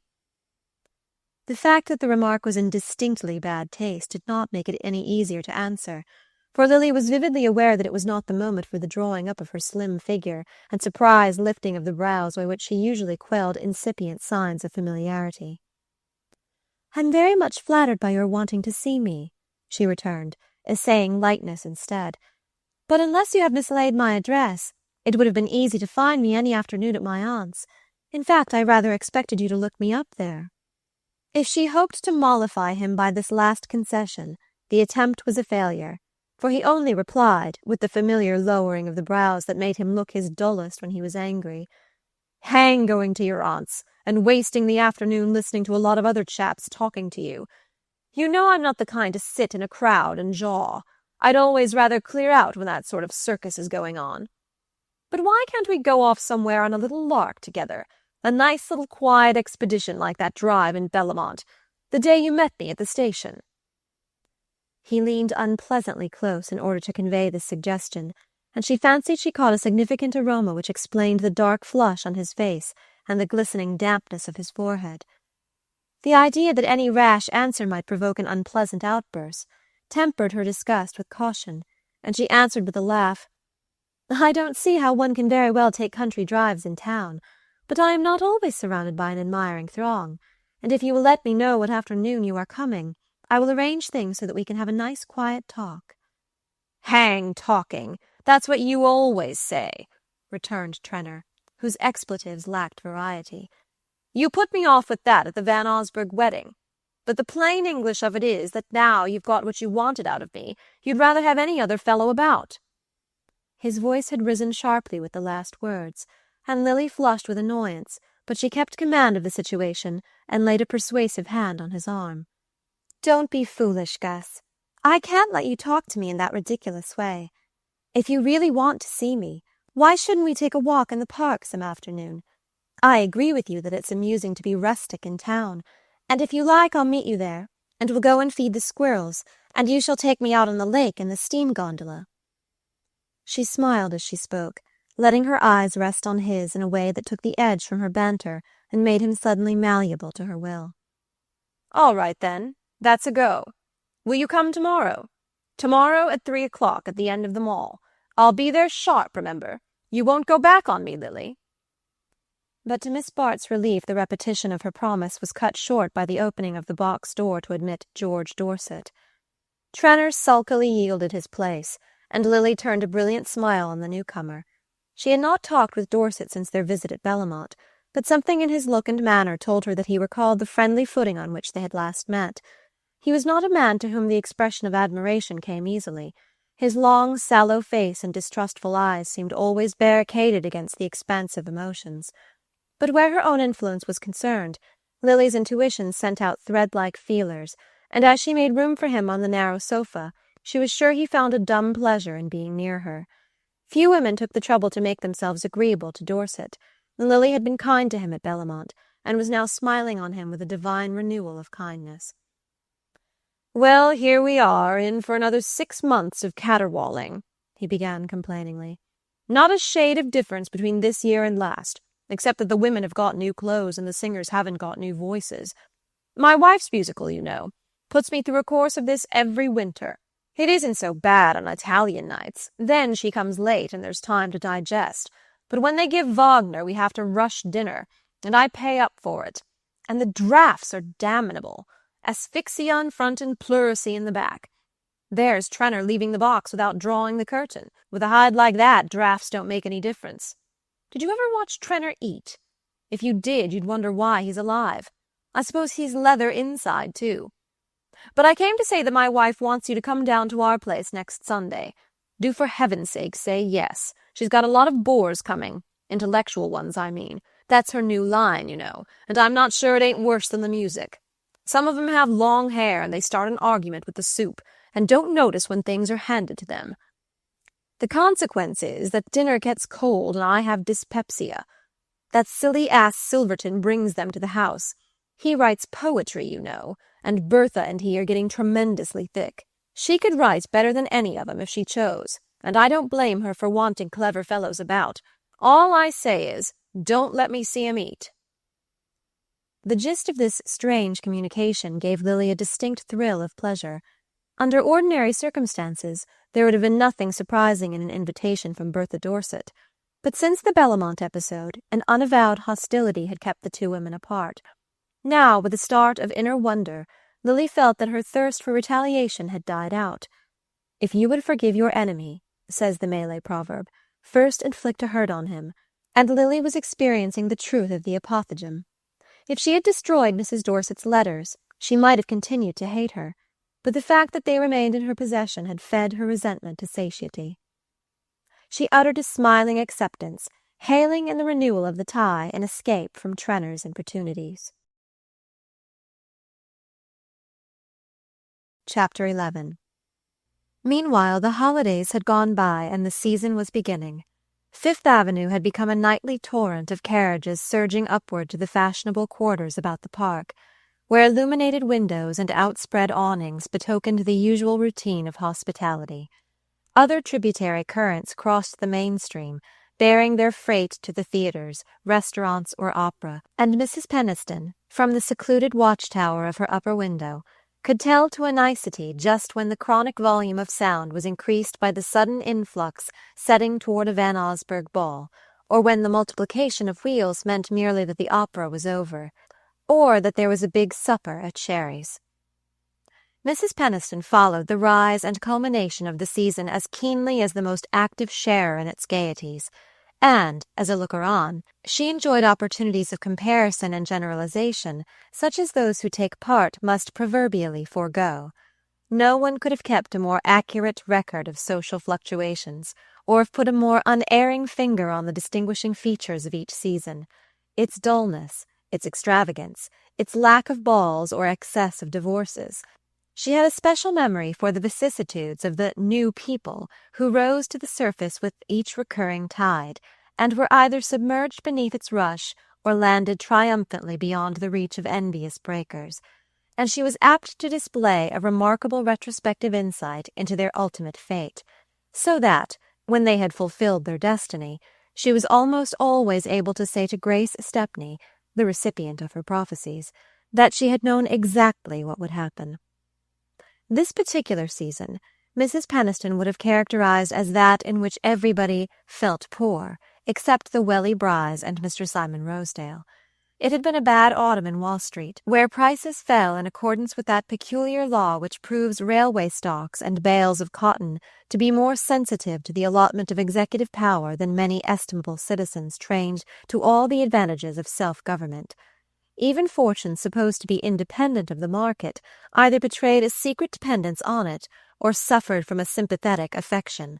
Fashion sulked in its country houses, or came to town incognito. General entertainments were discountenanced, and informality and short dinners became the fashion. But society, amused for a while at playing Cinderella, soon wearied of the hearthside rôle, and welcomed the fairy godmother in the shape of any magician powerful enough to turn the shrunken pumpkin back again into the golden coach. The mere fact of growing richer at a time when most people's investments are shrinking is calculated to attract envious attention, and according to Wall Street rumors, Welly Bry and Rosedale had found the secret of performing this miracle. Rosedale in particular was said to have doubled his fortune, and there was talk of his buying the newly finished house of one of the victims of the crash, who, in the space of 12 short months, had made the same number of millions, built a house in Fifth Avenue, filled a picture gallery with old masters, entertained all New York in it, and been smuggled out of the country between a trained nurse and a doctor, while his creditors mounted guard over the old masters, and his guests explained to each other that they had dined with him only because they wanted to see the pictures. Mr. Rosedale meant to have a less meteoric career. He knew he should have to go slowly, and the instincts of his race fitted him to suffer rebuffs and put up with delays. But he was prompt to perceive that the general dullness of the season afforded him an unusual opportunity to shine, and he set about with patient industry to form a background for his growing glory.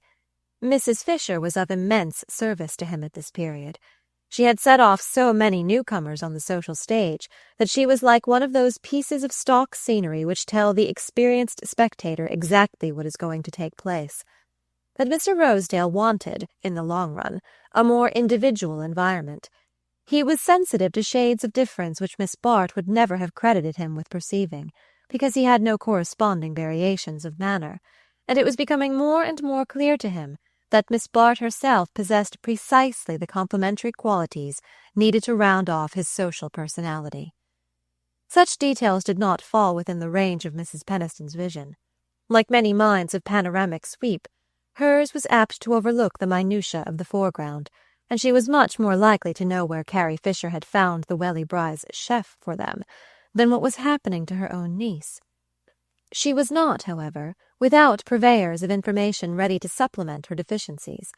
Grace Stepney's mind was like a kind of moral fly-paper, to which the buzzing items of gossip were drawn by a fatal attraction, and where they hung fast in the toils of an inexorable memory.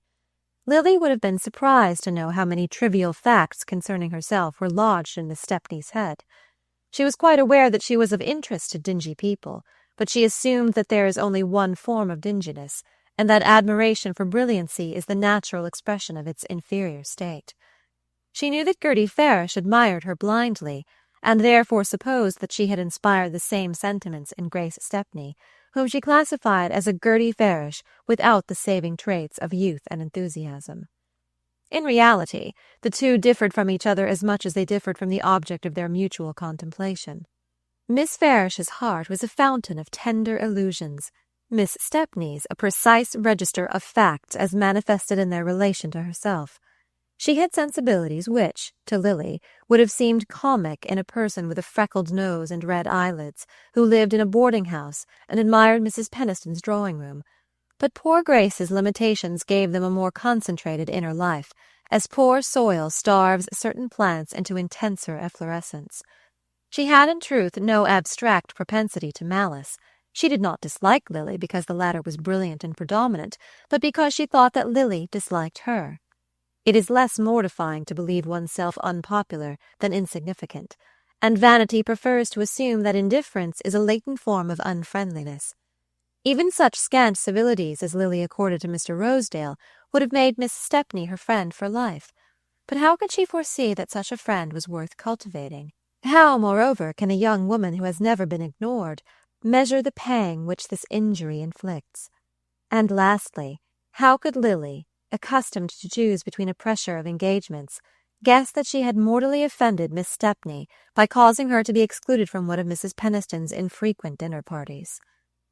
Mrs. Peniston disliked giving dinners, but she had a high sense of family obligation, and on the Jack Stepneys' return from their honeymoon, she felt it incumbent upon her to light the drawing-room lamps and extract her best silver from the safe deposit vaults. Mrs. Peniston's rare entertainments were preceded by days of heart-rending vacillation as to every detail of the feast, from the seating of the guests to the pattern of the tablecloth, and in the course of one of these preliminary discussions she had imprudently suggested to her cousin Grace that, as the dinner was a family affair, she might be included in it. For a week the prospect had lighted up Miss Stepney's colourless existence. Then she had been given to understand that it would be more convenient to have her another day. Miss Stepney knew exactly what had happened. Lily, to whom family reunions were occasion of unalloyed dullness, had persuaded her aunt that a dinner of smart people would be much more to the taste of the young couple, and Mrs. Peniston, who leaned helplessly on her niece in social matters, had been prevailed upon to pronounce Grace's exile. After all, Grace could come any other day. Why should she mind being put off? It was precisely because Miss Stepney could come any other day, and because she knew her relations were in the secret of her unoccupied evenings, that this incident loomed gigantically on her horizons. She was aware that she had Lily to thank for it, and dull resentment was turned to active animosity. Mrs. Peniston, on whom she had looked in a day or two after the dinner, laid down her crochet work and turned abruptly from her bleak survey of Fifth Avenue. "Gus Trenor! Lily and Gus Trenor!" she said, growing so suddenly pale that her visitor was almost alarmed. "Oh, Cousin Julia, of course I don't mean—" "I don't know what you do mean," said Mrs. Peniston, with a frightened quiver in her small, fretful voice. "Such things were never heard of in my day. And my own niece! I'm not sure I understand you. Do people say he's in love with her?" Mrs. Peniston's horror was genuine.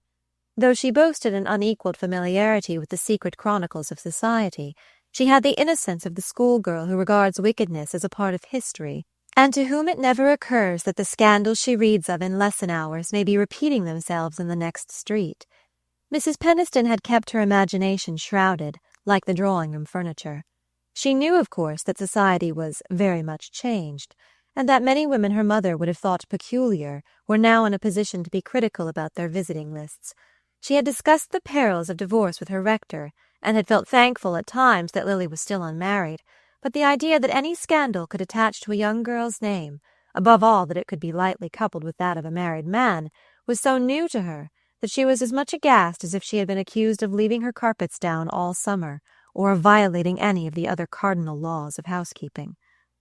Miss Stepney, when her first fright had subsided, began to feel the superiority that greater breadth of mind confers. It was really pitiable to be as ignorant of the world as Mrs. Peniston. She smiled at the latter's question. "People always say unpleasant things, and certainly they're a great deal together. A friend of mine met them the other afternoon in the park, quite late, after the lamps were lit. It's a pity Lily makes herself so conspicuous." "Conspicuous!" gasped Mrs. Peniston. She bent forward, lowering her voice to mitigate the horror. "What sort of things do they say? That he means to get a divorce and marry her?" Grace Stepney laughed outright. "Dear me, no. He would hardly do that. It's a flirtation, nothing more." "A flirtation? Between my niece and a married man? Do you mean to tell me that, with Lily's looks and advantages, she could find no better use for her time than to waste it on a fat, stupid man almost old enough to be her father?" This argument had such a convincing ring that it gave Mrs. Peniston sufficient reassurance to pick up her work, while she waited for Grace Stepney to rally her scattered forces. But Miss Stepney was on the spot in an instant. "That's the worst of it. People say she isn't wasting her time. Everyone knows, as you say, that Lily is too handsome and charming to devote herself to a man like Gus Trenor unless—" "Unless," echoed Mrs. Peniston. Her visitor drew breath nervously. It was agreeable to shock Mrs. Peniston, but not to shock her to the verge of anger. Miss Stepney was not sufficiently familiar with the classic drama to have recalled in advance how bearers of bad tidings are proverbially received, but she now had a rapid vision of forfeited dinners and a reduced wardrobe as the possible consequences of her disinterestedness. To the honor of her sex, however, hatred of Lily prevailed over more personal considerations. Mrs. Peniston had chosen the wrong moment to boast of her niece's charms. "Unless," said Grace, leaning forward to speak with low-toned emphasis, "unless there are material advantages to be gained by making herself agreeable to him." She felt that the moment was tremendous, and remembered suddenly that Mrs. Peniston's black brocade with the cut jet fringe would have been hers at the end of the season.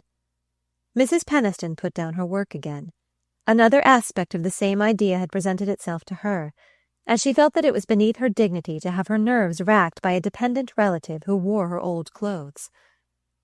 "If you take pleasure in annoying me by mysterious insinuations," she said coldly, "you might at least have chosen a more suitable time than just as I am recovering from the strain of giving a large dinner."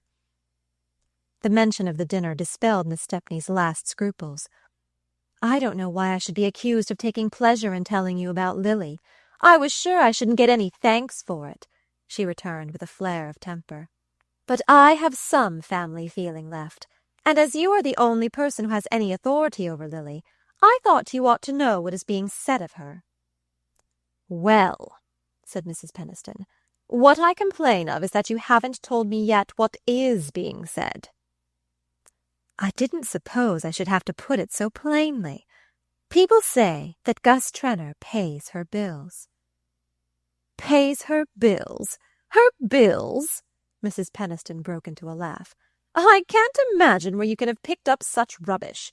Lily has her own income, and I provide for her very handsomely." "Oh, we all know that," interposed Miss Stepney dryly. "But Lily wears a great many smart gowns."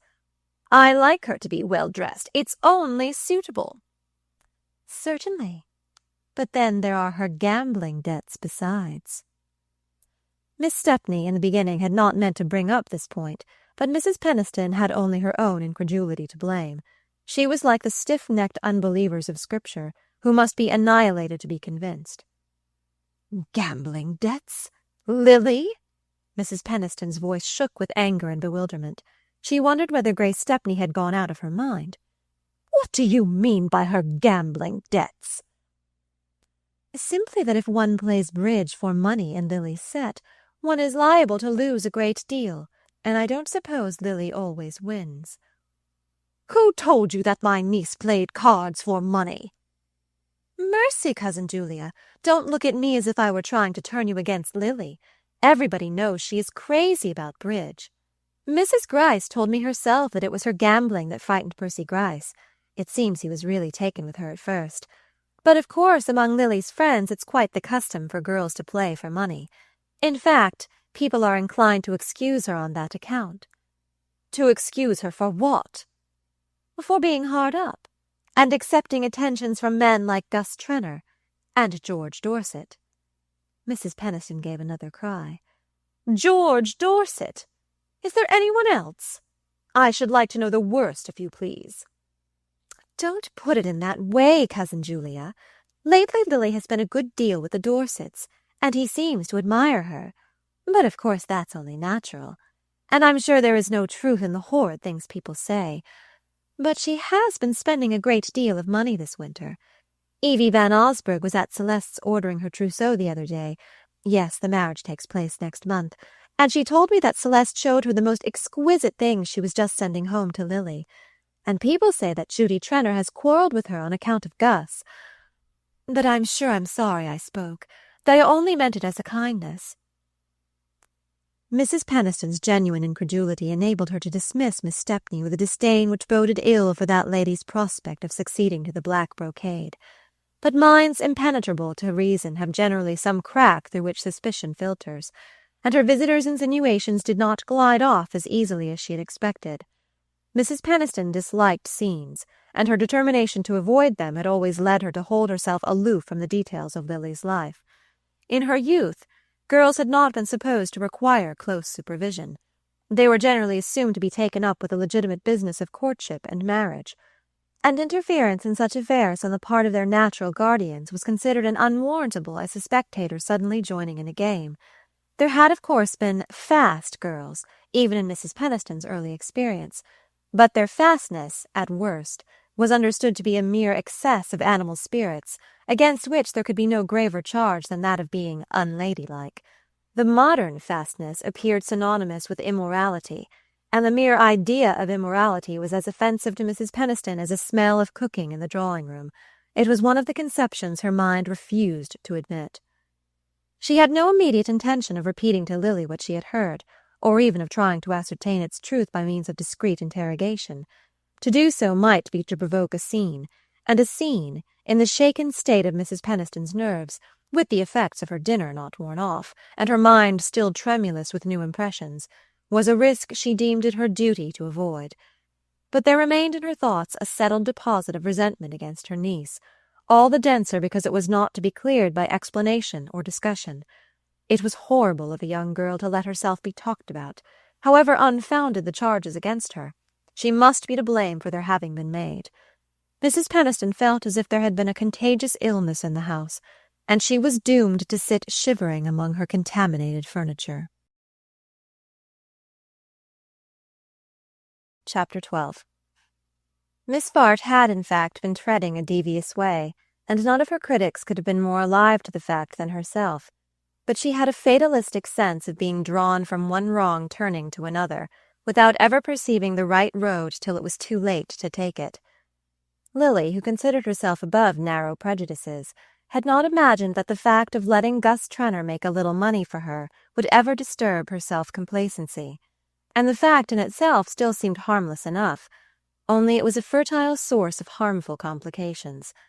As she exhausted the amusement of spending the money, these complications became more pressing, and Lily, whose mind could be severely logical in tracing the causes of her ill luck to others, justified herself by the thought that she owed all her troubles to the enmity of Bertha Dorset.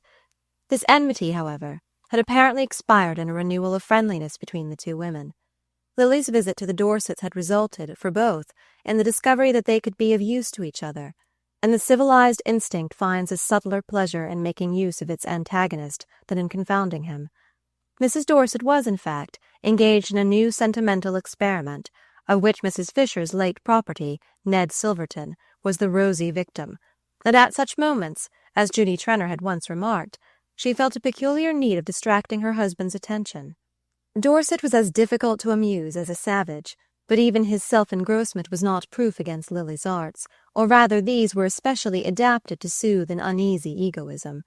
Her experience with Percy Gryce stood her in good stead in ministering to Dorset's humours, and if the incentive to please was less urgent, the difficulties of her situation were teaching her to make much of minor opportunities. Intimacy with the Dorsets was not likely to lessen such difficulties on the material side. Mrs. Dorset had none of Judy Trenor's lavish impulses, and Dorset's admiration was not likely to express itself in financial tips, even had Lily cared to renew her experiences in that line.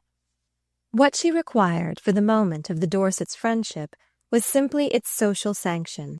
She knew that people were beginning to talk of her, but this fact did not alarm her as it had alarmed Mrs. Peniston.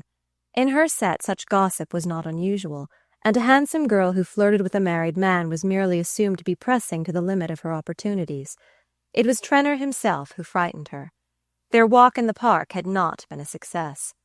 Trenor had married young, and since his marriage his intercourse with women had not taken the form of the sentimental small talk which doubles upon itself like the paths in a maze. He was first puzzled, and then irritated to find himself always led back to the same starting point, and Lily felt that she was gradually losing control of the situation. Trenor was, in truth, in an unmanageable mood. In spite of his understanding with Rosedale, he had been somewhat heavily touched by the fall in stocks. His household expenses weighed on him, and he seemed to be meeting on all sides a sullen opposition to his wishes, instead of the easy good luck he had hitherto encountered. Mrs. Trenor was still at Bellamont, keeping the townhouse open, and descending on it now and then for a taste of the world, but preferring the recurrent excitement of week-end parties to the restrictions of a dull season. Since the holidays she had not urged Lily to return to Bellamont, and the first time they met in town, Lily fancied there was a shade of coldness in her manner. Was it merely the expression of her displeasure at Miss Bart's neglect, or had disquieting rumours reached her? The latter contingency seemed improbable, yet Lily was not without a sense of uneasiness. If her roaming sympathies had struck root anywhere, it was in her friendship with Judy Trenor. She believed in the sincerity of her friend's affection, though it sometimes showed itself in self-interested ways, and she shrank with peculiar reluctance from any risk of estranging it. But aside from this, she was keenly conscious of the way in which such an estrangement would react on herself. The fact that Gus Trenor was Judy's husband was at times Lily's strongest reason for disliking him, and for resenting the obligation under which he had placed her. To set her doubts at rest, Miss Bart, soon after the New Year, proposed herself for a week-end at Bellamont. She had learned in advance that the presence of a large party would protect her from too great assiduity on Trenor's part, and his wife's telegraphic "come by all means" seemed to assure her of her usual welcome. Judy received her amicably. The cares of a large party always prevailed over personal feelings, and Lily saw no change in her hostess's manner. Nevertheless, she was soon aware that the experiment of coming to Bellamont was destined not to be successful. The party was made up of what Mrs. Trenor called "poky people," her generic name for persons who did not play bridge, and it being her habit to group all such obstructionists in one class, she usually invited them together, regardless of their other characteristics.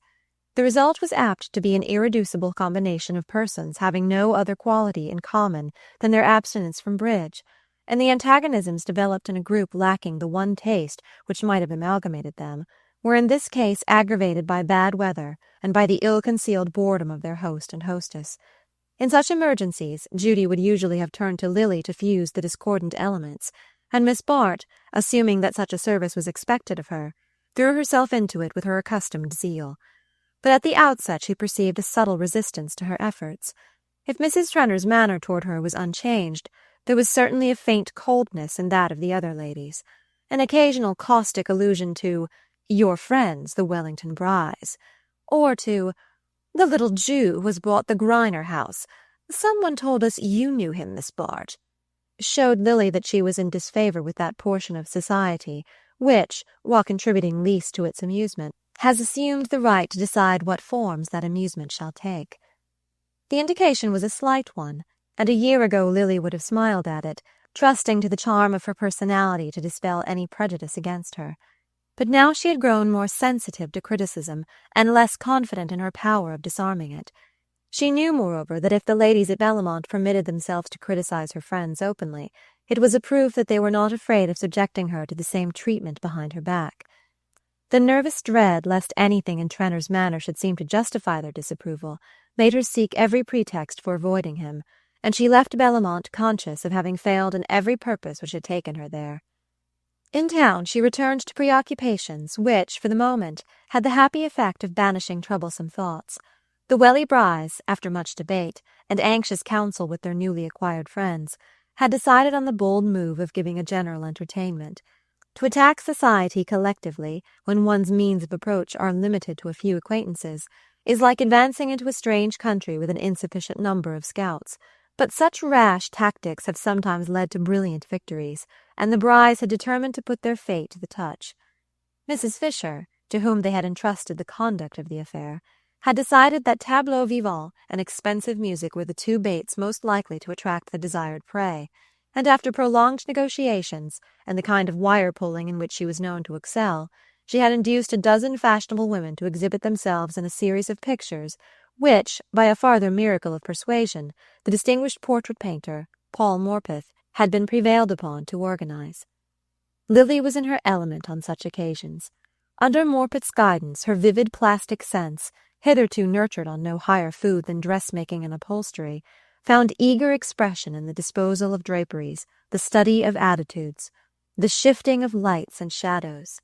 Her dramatic instinct was roused by the choice of subjects, and the gorgeous reproductions of historic dress stirred an imagination which only visual impressions could reach. But keenest of all was the exhilaration of displaying her own beauty under a new aspect, of showing that her loveliness was no mere fixed quality, but an element shaping all emotions to fresh forms of grace. Mrs. Fisher's measures had been well taken, and society, surprised in a dull moment, succumbed to the temptation of Mrs. Bry's hospitality. The protesting minority were forgotten in the throng which abjured and came, and the audience was almost as brilliant as the show. Lawrence Selden was among those who had yielded to the proffered inducements. If he did not often act on the accepted social axiom that a man may go where he pleases, it was because he had long since learned that his pleasures were mainly to be found in a small group of the like-minded. But he enjoyed spectacular effects, and was not insensible to the part money plays in their production. All he asked was that the very rich should live up to their calling as stage managers, and not spend their money in a dull way. This the Brys could certainly not be charged with doing. Their recently built house, whatever it might lack as a frame for domesticity, was almost as well designed for the display of a festal assemblage as one of those airy pleasure halls which the Italian architects improvised to set off the hospitality of princes. The air of improvisation was in fact strikingly present, so recent, so rapidly evoked was the whole mise-en-scène, that one had to touch the marble columns to learn that they were not of cardboard, to seat oneself in one of the damask and gold armchairs to be sure that it was not painted against the wall. Selden, who had put one of these seats to the test, found himself, from an angle of the ballroom, surveying the scene with frank enjoyment. The company, in obedience to the decorative instinct which calls for fine clothes and fine surroundings, had dressed rather with an eye to Mrs. Bry's background than to herself. The seated throng, filling the immense room without undue crowding, presented a surface of rich tissues and jewelled shoulders in harmony with the festooned and gilded walls and the flushed splendors of the Venetian ceiling. At the farther end of the room a stage had been constructed behind a proscenium arch, curtained with folds of old damask. But in the pause before the parting of the folds there was little thought of what they might reveal, for every woman who had accepted Mrs. Bry's invitation was engaged in trying to find out how many of her friends had done the same. Gertie Farish, seated next to Selden, was lost in that indiscriminate and uncritical enjoyment so irritating to Miss Bart's finer perceptions. It may be that Selden's nearness had something to do with the quality of his cousin's pleasure, but Miss Farish was so little accustomed to refer her enjoyment of such scenes to her own share in them that she was merely conscious of a deeper sense of contentment. "Wasn't it dear of Lily to get me an invitation? Of course it would never have occurred to Carrie Fisher to put me on the list, and I should have been so sorry to miss seeing it all, and especially Lily herself. Someone told me the ceiling was by Veronese. You would know, of course, Lawrence. I suppose it's very beautiful, but his women are so dreadfully fat. Goddesses, well, I can only say that if they'd been mortals and had to wear corsets, it would have been better for them. I think our women are much handsomer. And this room is wonderfully becoming. Everyone looks so well. Did you ever see such jewels? Do look at Mrs. George Dorset's pearls. I suppose the smallest of them would pay the rent of our girls' club for a year. Not that I ought to complain about the club. Everyone has been so wonderfully kind.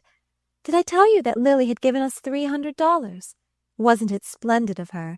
And then she collected a lot of money from her friends. Mrs. Bry gave us $500, and Mr. Rosedale $1,000. I wish Lily were not so nice to Mr. Rosedale, but she says it's no use being rude to him because he doesn't see the difference. She really can't bear to hurt people's feelings. It makes me so angry when I hear her called cold and conceited. The girls of the club don't call her that. Do you know she has been there with me twice? Yes, Lily, and you should have seen their eyes. One of them said it was as good as a day in the country just to look at her. And she sat there and laughed and talked with them, not a bit as if she were being charitable, you know, but as if she liked it as much as they did. They've been asking me ever since when she's coming back, and she's promised me. Oh!" Miss Farish's confidences were cut short by the parting of the curtain on the first tableau, a group of nymphs dancing across flower-strewn sward in the rhythmic postures of Botticelli's Spring. Tableaux vivants depend for their effect not only on the happy disposal of lights and the delusive interposition of layers of gauze, but on a corresponding adjustment of the mental vision. To unfurnished minds they remain, in spite of every enhancement of art, only a superior kind of waxworks, but to the responsive fancy they may give magic glimpses of the boundary world between fact and imagination. Selden's mind was of this order. He could yield to vision-making influences as completely as a child to the spell of a fairy tale. Mrs. Bry's tableau wanted none of the qualities which go to the producing of such illusions, and under Morpeth's organizing hand the pictures succeeded each other with the rhythmic march of some splendid frieze, in which the fugitive curves of living flesh and the wandering light of young eyes have been subdued to plastic harmony without losing the charm of life. The scenes were taken from old pictures, and the participators had been cleverly fitted with characters suited to their types. No one, for instance, could have made a more typical Goya than Carrie Fisher, with her short, dark-skinned face, the exaggerated glow of her eyes, the provocation of her frankly painted smile. A brilliant Miss Smedden from Brooklyn showed to perfection the sumptuous curves of Titian's daughter, lifting her gold salver laden with grapes above the harmonizing gold of rippled hair and rich brocade. And a young Mrs. Van Alstyne, who showed the frailer Dutch type, with high, blue-veined forehead and pale eyes and lashes, made a characteristic Van Dyck, in black satin, against a curtained archway. Then there were Kaufmann nymphs garlanding the altar of love, a Veronese supper, all sheeny textures, pearl-woven heads, and marble architecture, and a Watteau group of lute-playing comedians, lounging by a fountain in a sunlit glade. Each evanescent picture touched the vision-building faculty in Selden, leading him so far down the vistas of fancy that even Gertie Farish's running commentary, "Oh, how lovely Lulu Melson looks," or "That must be Kate Corby to the right there in purple," did not break the spell of the illusion. Indeed, so skillfully had the personality of the actors been subdued to the scenes they figured in that even the least imaginative of the audience must have felt a thrill of contrast when the curtain suddenly parted on a picture which was simply and undisguisedly the portrait of Miss Bart. Here there could be no mistaking the predominance of personality. The unanimous "Oh!" of the spectators was a tribute, not to the brushwork of Reynolds' Mrs. Lloyd, but to the flesh-and-blood loveliness of Lily Bart. She had shown her artistic intelligence in selecting a type so like her own that she could embody the person represented without ceasing to be herself. It was as though she had stepped not out of, but into Reynolds' canvas, banishing the phantom of his dead beauty by the beams of her living grace. The impulse to show herself in a splendid setting, she had thought for a moment of representing Tiepolo's Cleopatra, had yielded to the truer instinct of trusting to her unassisted beauty, and she had purposely chosen a picture without distracting accessories of dress or surroundings. Her pale draperies, and the background of foliage against which she stood, served only to relieve the long, dryad-like curves that swept upward from her poised foot to her lifted arm. The noble buoyancy of her attitude, its suggestion of soaring grace, revealed the touch of poetry in her beauty that Selden always felt in her presence, yet lost the sense of when he was not with her. Its expression was now so vivid that for the first time he seemed to see before him the real Lily Bart, divested of the trivialities of her little world, and catching for a moment a note of that eternal harmony of which her beauty was a part. "Deuced bold to show herself in that get-up, but gad, there isn't a break in the lines anywhere, and I suppose she wanted us to know it." These words, uttered by that experienced connoisseur, Mr. Ned Van Alstyne, whose scented white moustache had brushed Selden's shoulder whenever the parting of the curtains presented any exceptional opportunity for the study of the female outline, affected their hearer in an unexpected way. It was not the first time that Selden had heard Lily's beauty lightly remarked on, and hitherto the tone of the comments had imperceptibly coloured his view of her. But now it woke only a motion of indignant contempt. This was the world she lived in. These were the standards by which she was fated to be measured. Does one go to Caliban for a judgment on Miranda? In the long moment before the curtain fell, he had time to feel the whole tragedy of her life. It was as though her beauty, thus detached from all that cheapened and vulgarized it, had held out suppliant hands to him from the world in which he and she had once met for a moment, and where he felt an overmastering longing to be with her again. He was roused by the pressure of ecstatic fingers. "Wasn't she too beautiful, Lawrence? Don't you like her best in that simple dress? It makes her look like the real Lily, the Lily I know." He met Gertie Farish's brimming gaze. "The Lily we know," he corrected, and his cousin, beaming at the implied understanding, exclaimed joyfully, "I'll tell her that. She always says you dislike her." The performance over, Selden's first impulse was to seek Miss Bart. During the interlude of music which succeeded the tableau, the actors had seated themselves here and there in the audience, diversifying its conventional appearance by the varied picturesqueness of their dress. Lily, however, was not among them, and her absence served to protract the effect she had produced on Selden. It would have broken the spell to see her too soon in the surroundings from which the accident had so happily detached her. They had not met since the day of the Van Osburgh wedding, and on his side the avoidance had been intentional. Tonight, however, he knew that, sooner or later, he should find himself at her side, and though he let the dispersing crowd drift him whither it would, without making an immediate effort to reach her, his procrastination was not due to any lingering resistance, but to the desire to luxuriate a moment in the sense of complete surrender.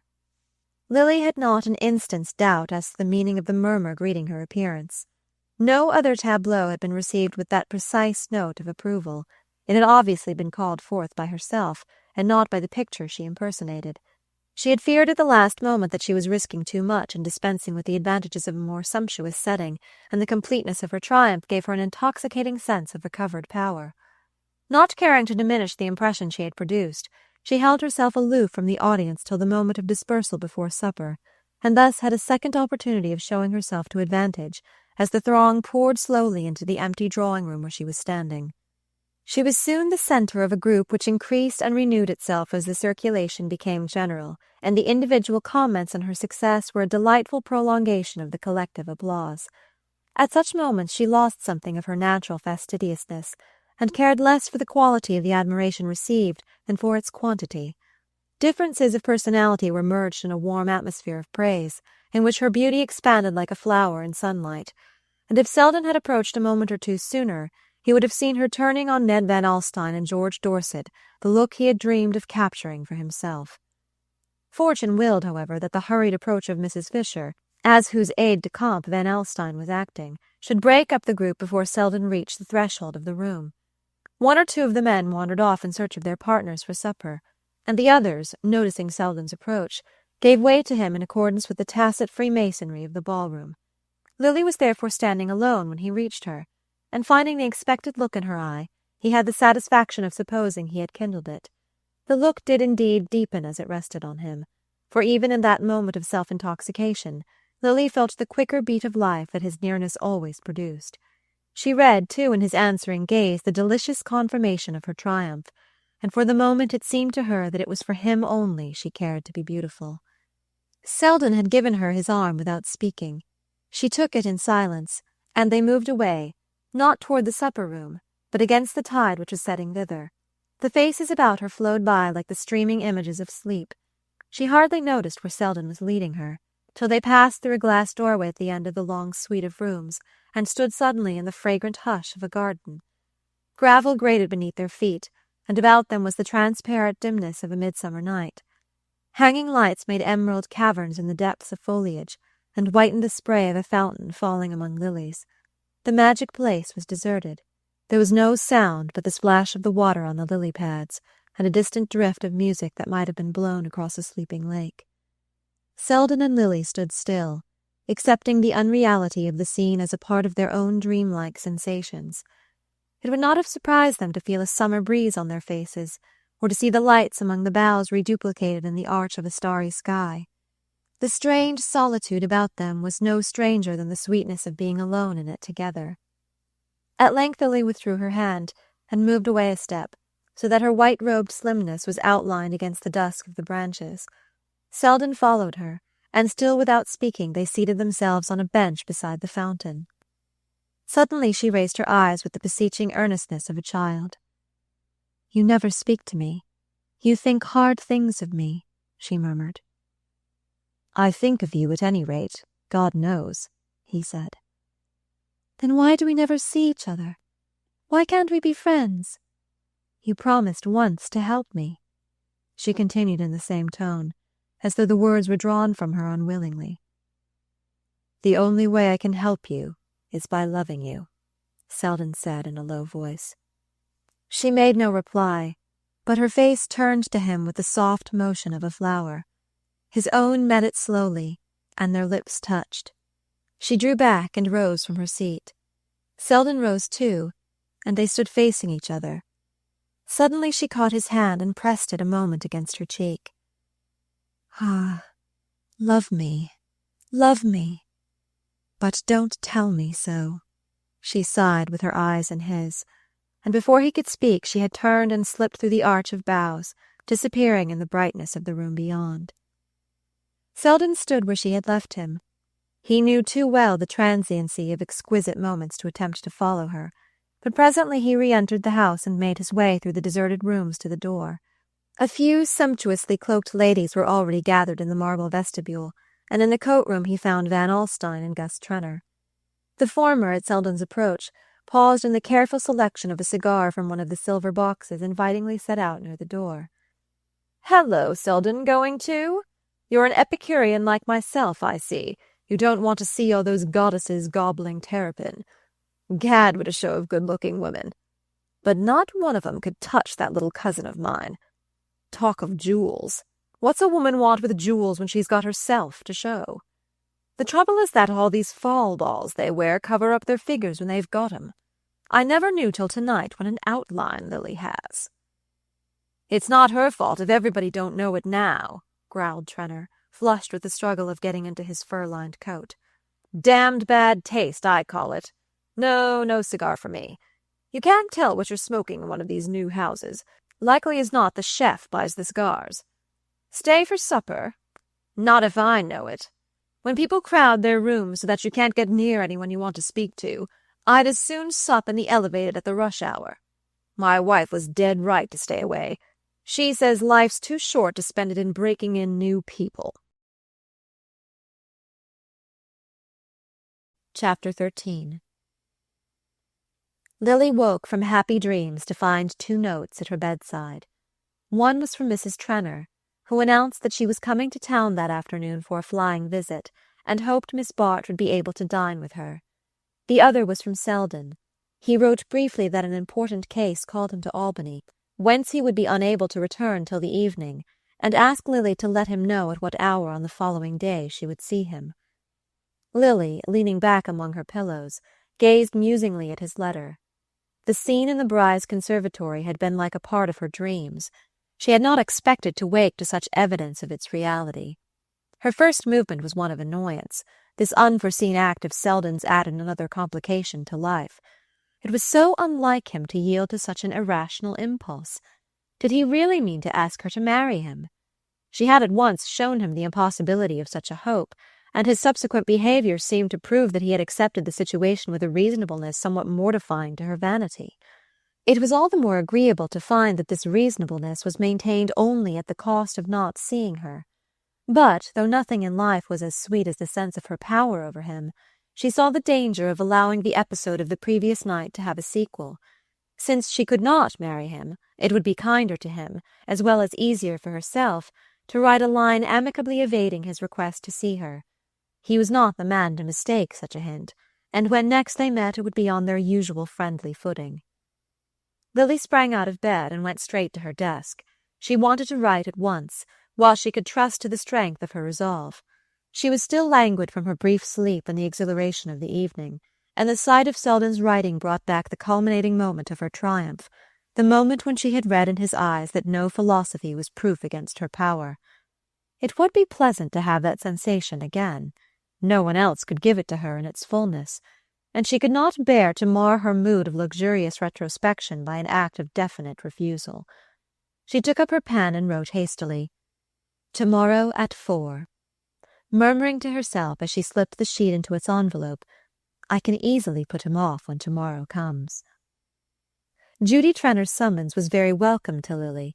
It was the first time she had received a direct communication from Bellamont since the close of her last visit there, and she was still visited by the dread of having incurred Judy's displeasure.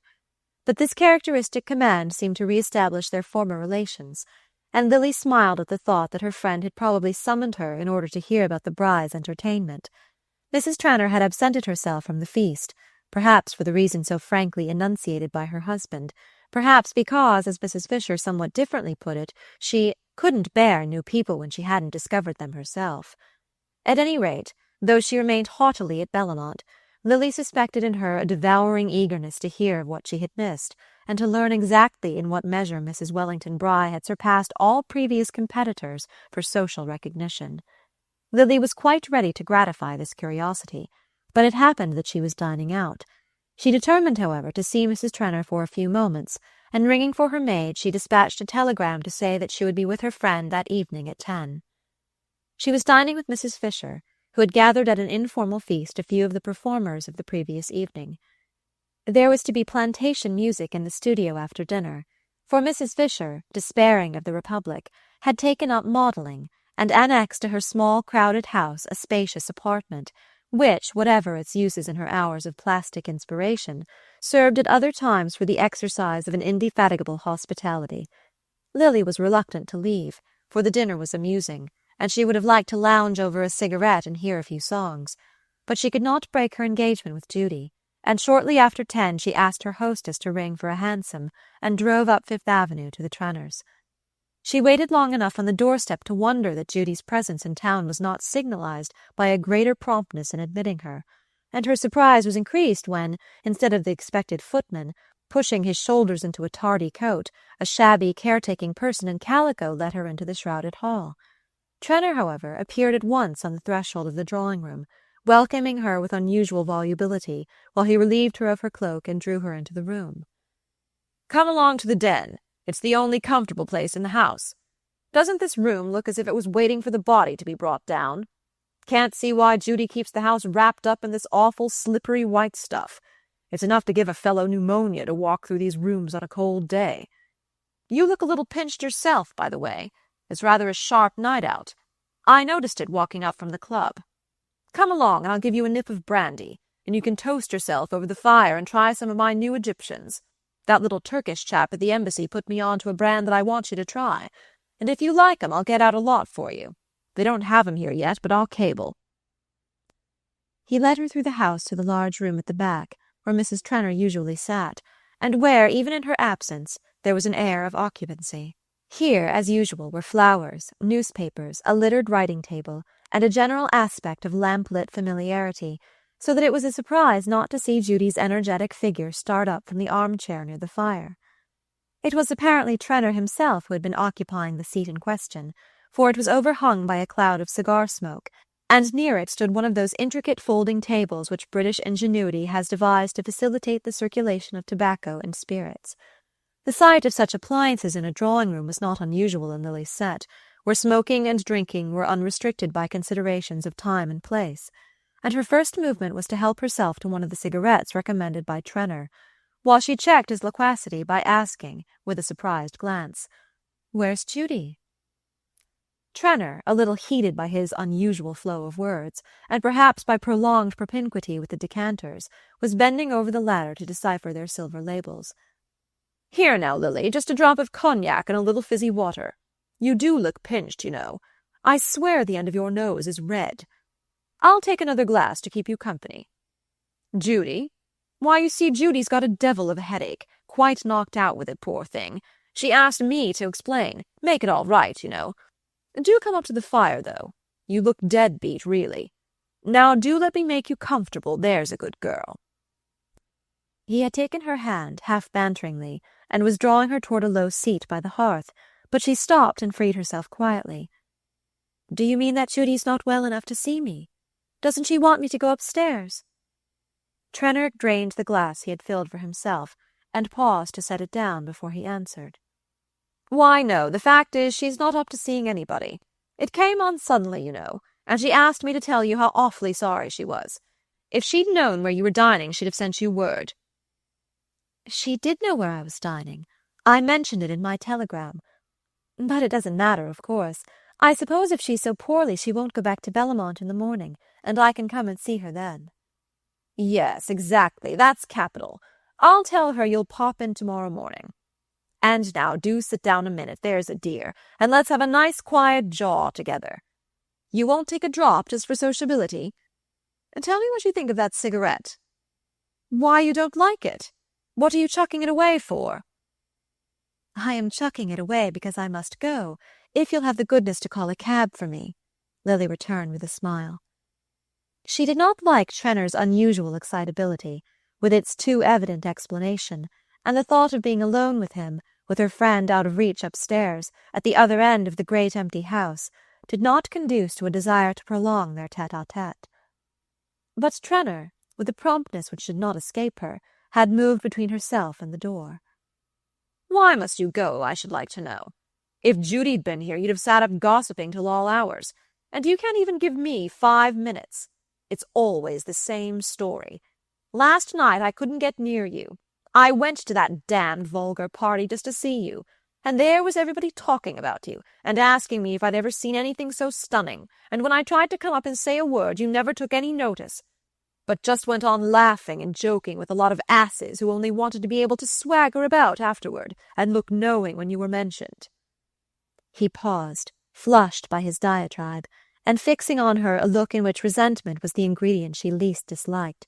But she had regained her presence of mind, and stood composedly in the middle of the room, while her slight smile seemed to put an ever-increasing distance between herself and Trenner. Across it she said, "Don't be absurd, Gus. It's past 11, and I must really ask you to ring for a cab." He remained immovable, with the lowering forehead she had grown to detest. "And supposing I won't ring for one, what'll you do then?" "I shall go upstairs to Judy if you force me to disturb her." Trenner drew a step nearer and laid his hand on her arm. "Look here, Lily, won't you give me 5 minutes of your own accord?" "Not tonight, Gus, you—" "Very good, then. I'll take 'em, and as many more as I want." He had squared himself on the threshold, his hands thrust deep in his pockets. He nodded toward the chair on the hearth. "Go and sit down there, please. I've got a word to say to you." Lily's quick temper was getting the better of her fears. She drew herself up and moved toward the door. "If you have anything to say to me, you must say it another time. I shall go up to Judy unless you call a cab for me at once." He burst into a laugh. "Go upstairs and welcome, my dear. But you won't find Judy. She ain't there." Lily cast a startled look upon him. "Do you mean that Judy is not in the house? Not in town?" she exclaimed. "That's just what I do mean," returned Trenner, his bluster sinking to sullenness under her look. "Nonsense. I don't believe you. I am going upstairs," she said impatiently. He drew unexpectedly aside, letting her reach the threshold unimpeded. "Go up and welcome, but my wife is at Bellamont." But Lily had a flash of reassurance. "If she hadn't come, she would have sent me word." "She did. She telephoned me this afternoon to let you know." "I received no message." "I didn't send any." The two measured each other for a moment, but Lily still saw her opponent through a blur of scorn that made all other considerations indistinct.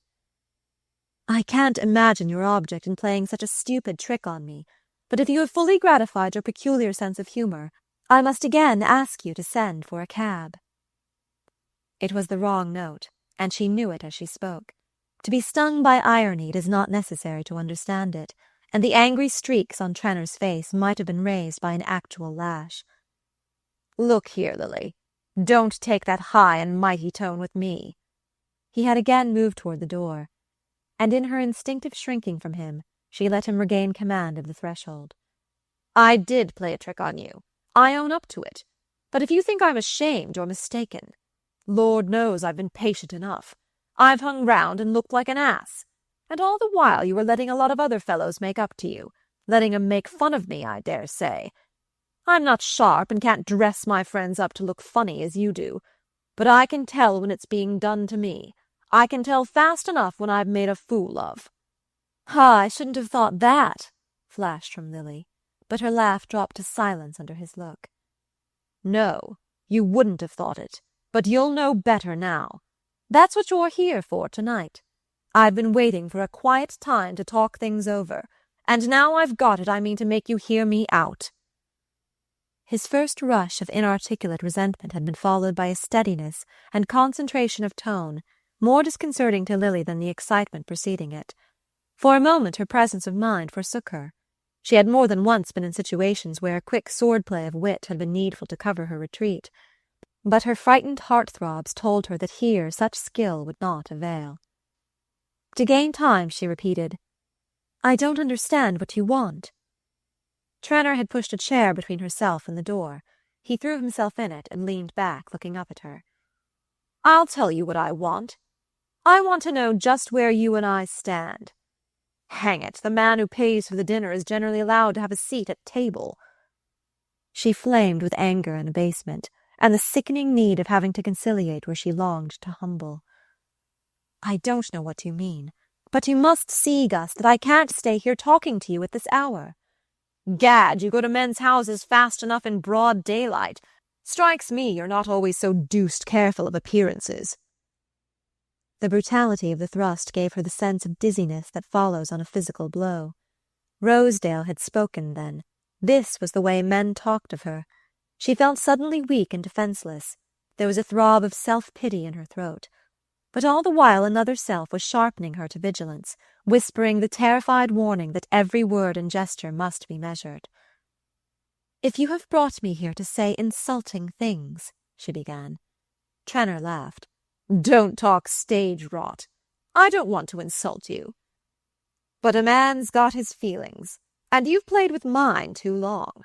I didn't begin this business, kept out of the way and left the track clear for the other chaps, till you rummaged me out and set to work to make an ass of me, and an easy job you had of it, too.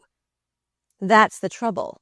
It was too easy for you. You got reckless. Thought you could turn me inside out and chuck me in the gutter like an empty purse. But by gad, that ain't playing fair. That's dodging the rules of the game. Of course I know now what you wanted. It wasn't my beautiful eyes you were after. But I tell you what, Miss Lily, you've got to pay up for making me think so." He rose, squaring his shoulders aggressively, and stepped toward her with a reddening brow, but she held her footing, though every nerve tore at her to retreat as he advanced. "Pay up?" she faltered. "Do you mean that I owe you money?" He laughed again. "Oh, I'm not asking for payment in kind, but there's such a thing as fair play, and interest on one's money, and hang me if I've had as much as a look from you." "Your money? What have I to do with your money? You advised me how to invest mine. You must have seen I knew nothing of business. You told me it was all right." "It was all right. It is, Lily. You're welcome to all of it, and 10 times more. I'm only asking for a word of thanks from you." He was closer still, with a hand that grew formidable, and the frightened self in her was dragging the other down. "I have thanked you.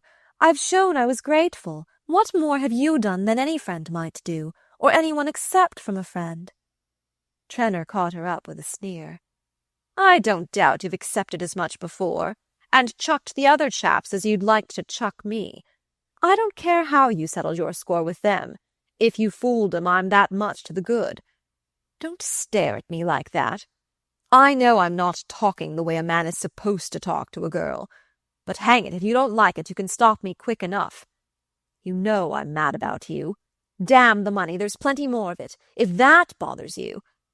I was a brute, Lily. Lily, just look at me."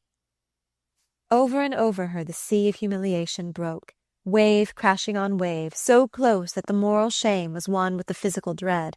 It seemed to her that self-esteem would have made her invulnerable, that it was her own dishonour which put a fearful solitude about her. His touch was a shock to her drowning consciousness. She drew back from him with a desperate assumption of scorn. "I've told you I don't understand, but if I owe you money, you shall be paid." Trenor's face darkened to rage. Her recoil of abhorrence had called out the primitive man. "Ah, you'll borrow from Selden or Rosedale, and take your chances of fooling them as you've fooled me. Unless you've settled your other scores already, and I'm the only one left out in the cold." She stood silent, frozen to her place. The words were worse than the touch. Her heart was beating all over her body, in her throat, her limbs, her helpless, useless hands. Her eyes travelled despairingly about the room. They lit on the bell, and she remembered that help was in call. Yes, but scandal with it, a hideous mustering of tongues. No, she must fight her way out alone. It was enough that the servants knew her to be in the house with Trenor. There must be nothing to excite conjecture in her way of leaving it. She raised her head and achieved a last clear look at him. "I am here alone with you," she said. "What more have you to say?" To her surprise, Trenor answered the look with a speechless stare. With his last gust of words the flame had died out, leaving him chill and humbled. It was as though a cold air had dispersed the fumes of his libations, and the situation loomed before him black and naked as the ruins of a fire. Old habits, old restraints, the hand of inherited order, plucked back the bewildered mind which passion had jolted from its ruts. Trenor's eye had the haggard look of the sleepwalker waked on a deathly ledge. "Go home. Go away from here," he stammered, and turning his back on her walked toward the hearth. The sharp release from her fears restored Lily to immediate lucidity. The collapse of Trenor's will left her in control, and she heard herself, in a voice that was her own yet outside herself, bidding him ring for the servant, bidding him give the order for a hansom, directing him to put her in it when it came. Whence the strength came to her she knew not, but an insistent voice warned her that she must leave the house openly, and nerved her, in the hall before the hovering caretaker, to exchange light words with Trenor, and charge him with the usual messages for Judy, while all the while she shook with inward loathing. On the doorstep, with the street before her, she felt a mad throb of liberation, intoxicating as the prisoner's first draught of free air, but the clearness of the brain continued, and she noted the mute aspect of Fifth Avenue, guessed at the lateness of the hour, and even observed a man's figure. Was there something half familiar in its outline, which, as she entered the hansom, turned from the opposite corner and vanished in the obscurity of the side street? But with the turn of the wheels reaction came, and shuddering darkness closed on her. I can't think, she moaned, and leaned her head against the rattling side of the cab. She seemed a stranger to herself, or rather there were two selves in her, the one she had always known, and a new, abhorrent being to which it found itself chained. She had once picked up, in a house where she was staying, a translation of the Eumenides, and her imagination had been seized by the high terror of the scene where Orestes, in the cave of the oracle, finds his implacable huntresses asleep and snatches an hour's repose. Yes, the Furies might sometimes sleep, but they were there, always there in the dark corners, and now they were awake, and the iron clang of their wings was in her brain. She opened her eyes and saw the streets passing, the familiar alien streets. All she looked on was the same, and yet changed. There was a great gulf fixed between today and yesterday. Everything in the past seemed simple, natural, full of daylight, and she was alone in a place of darkness and pollution. Alone. It was the loneliness that frightened her. Her eyes fell on an illuminated clock at a street corner, and she saw that the hands marked the half-hour after 11. Only 11:30. There were hours and hours left of the night, and she must spend them alone, shuddering sleepless on her bed. Her soft nature recoiled from this ordeal, which had none of the stimulus of conflict to goad her through it. Oh, the slow, cold drip of the minutes on her head! She had a vision of herself lying on the black walnut bed, and the darkness would frighten her, and if she left the light burning, the dreary details of the room would brand themselves forever on her brain. She had always hated her room at Mrs. Peniston's, its ugliness, its impersonality, the fact that nothing in it was really hers. To a torn heart uncomforted by human nearness, a room may open almost human arms, and the being to whom no four walls mean more than any others is, at such hours, expatriate everywhere. Lily had no heart to lean on. Her relation with her aunt was as superficial as that of chance lodgers who pass on the stairs. But even had the two been in closer contact, it was impossible to think of Mrs. Peniston's mind as offering shelter or comprehension to such misery as Lily's. As the pain that can be told is but half a pain, so the pity that questions has little healing in its touch. What Lily craved was the darkness made by enfolding arms, the silence which is not solitude, but compassion holding its breath. She started up and looked forth on the passing streets. Gertie! They were nearing Gertie's corner. If only she could reach there before this labouring anguish burst from her breast to her lips. If only she could feel the hold of Gertie's arms while she shook in the ague fit of fear that was coming upon her. She pushed up the door in the roof and called the address to the driver. It was not so late. Gertie might still be waking. And even if she were not, the sound of the bell would penetrate every recess of her tiny apartment and rouse her to answer her friend's call. Chapter 14. Gertie Farish, the morning after the Wellington Bry's entertainment, woke from dreams as happy as Lily's. If they were less vivid in hue, more subdued to the half-tints of her personality and her experience, they were for that very reason better suited to her mental vision. Such flashes of joy as Lily moved in would have blinded Miss Farish, who was accustomed, in the way of happiness, to such scant light as shone through the cracks of other people's lives. Now she was the centre of a little illumination of her own, a mild but unmistakable beam, compounded of Lawrence Selden's growing kindness to herself and the discovery that he extended his liking to Lily Bart. If these two factors seem incompatible to the student of feminine psychology, it must be remembered that Gertie had always been a parasite in the moral order, living on the crumbs of other tables, and content to look through the window at the banquet spread for her friends. Now that she was enjoying a little private feast of her own, it would have seemed incredibly selfish not to lay a plate for her friend, and there was no one with whom she would rather have shared her enjoyment than Miss Bart. As to the nature of Selden's growing kindness, Gertie would no more have dared to define it than she would have tried to learn a butterfly's colours by knocking the dust from its wings. To seize on the wonder would be to brush off its bloom, and perhaps see it fade and stiffen in her hand. Better the sense of beauty palpitating out of reach, while she held her breath and watched where it would alight. Yet Selden's manner at the Bry's had brought the flutter of wings so close that they seemed to be beating in her own heart. She had never seen him so alert, so responsive, so attentive to what she had to say.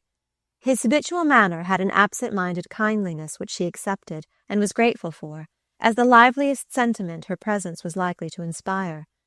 But she was quick to feel in him a change implying that for once she could give pleasure as well as receive it. And it was so delightful that this higher degree of sympathy should be reached through their interest in Lily Bart. Gertie's affection for her friend, a sentiment that had learned to keep itself alive on the scantiest diet, had grown to active adoration since Lily's restless curiosity had drawn her into the circle of Miss Farish's work. Lily's taste of beneficence had wakened in her a momentary appetite for well-doing. Her visit to the girls' club had first brought her in contact with the dramatic contrasts of life. She had always accepted with philosophic calm the fact that such existences as hers were pedestaled on foundations of obscure humanity. The dreary limbo of dinginess lay all around and beneath that little illuminated circle in which life reached its finest efflorescence, as the mud and sleet of a winter night enclose a hothouse filled with tropical flowers. All this was in the natural order of things, and the orchid, basking in its artificially created atmosphere, could round the delicate curves of its petals undisturbed by the ice on the panes. But it is one thing to live comfortably with the abstract conception of poverty, another to be brought in contact with its human embodiments. Lily had never conceived of these victims of fate otherwise than in the mass. That the mass was composed of individual lives, innumerable separate centres of sensation, with her own eager reachings for pleasure, her own fierce revulsions from pain. That some of these bundles of feeling were clothed in shapes not so unlike her own, with eyes meant to look on gladness, and young lips shaped for love. This discovery gave Lily one of those sudden shocks of pity that sometimes decentralize a life. Lily's nature was incapable of such renewal. She could feel other demands only through her own, and no pain was long vivid which did not press on an answering nerve. But for the moment she was drawn out of herself by the interest of her direct relation with a world so unlike her own. She had supplemented her first gift by personal assistance to one or two of Miss Farish's most appealing subjects, and the admiration and interest her presence excited among the tired workers at the club ministered in a new form to her insatiable desire to please. Gertie Farish was not a close enough reader of character to disentangle the mixed threads of which Lily's philanthropy was woven. She supposed her beautiful friend to be actuated by the same motive as herself, that sharpening of the moral vision which makes all human suffering so near and insistent that the other aspects of life fade into remoteness. Gertie lived by such simple formulas that she did not hesitate to class her friend's state with the emotional change of heart to which her dealings with the poor had accustomed her, and she rejoiced in the thought that she had been the humble instrument of this renewal. Now she had an answer to all criticisms of Lily's conduct. As she had said, she knew the real Lily, and the discovery that Selden shared her knowledge raised her placid acceptance of life to a dazzled sense of its possibilities, a sense farther enlarged, in the course of the afternoon, by the receipt of a telegram from Selden asking if he might dine with her that evening. While Gertie was lost in the happy bustle which this announcement produced in her small household, Selden was at one with her in thinking with intensity of Lily Bart. The case which had called him to Albany was not complicated enough to absorb all his attention, and he had the professional faculty of keeping a part of his mind free when its services were not needed. This part, which at the moment seemed dangerously like the whole, was filled to the brim with the sensations of the previous evening. Selden understood the symptoms. He recognized the fact that he was paying up, as there had always been a chance of his having to pay up, for the voluntary exclusions of his past. He had meant to keep free from permanent ties, not from any poverty of feeling, but because, in a different way, he was, as much as Lily, the victim of his environment. There had been a germ of truth in his declaration to Gertie Farish that he had never wanted to marry a nice girl, the adjective connoting, in his cousin's vocabulary, certain utilitarian qualities which are apt to preclude the luxury of charm. Now it had been Selden's fate to have a charming mother. Her graceful portrait, all smiles and cashmere, still emitted a faded scent of the undefinable quality. His father was the kind of man who delights in a charming woman, who quotes her, stimulates her, and keeps her perennially charming. Neither one of the couple cared for money, but their disdain of it took the form of always spending a little more than was prudent. If their house was shabby, it was exquisitely kept. If there were good books on the shelves, there were also good dishes on the table. Selden Senior had an eye for a picture, his wife an understanding of old lace, and both were so conscious of restraint and discrimination in buying that they never quite knew how it was that the bills mounted up.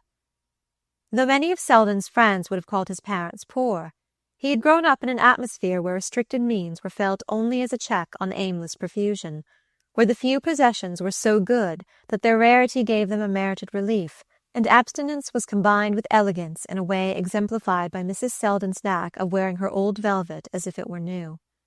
A man has the advantage of being delivered early from the home point of view, and before Selden left college he had learned that there are as many different ways of going without money as of spending it.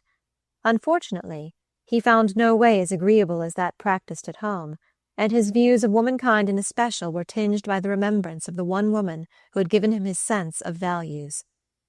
It was from her that he inherited his detachment from the sumptuary side of life, the stoic's carelessness of material things, combined with the Epicurean's pleasure in them. Life shorn of either feeling appeared to him a diminished thing, and nowhere was the blending of the two ingredients so essential as in the character of a pretty woman.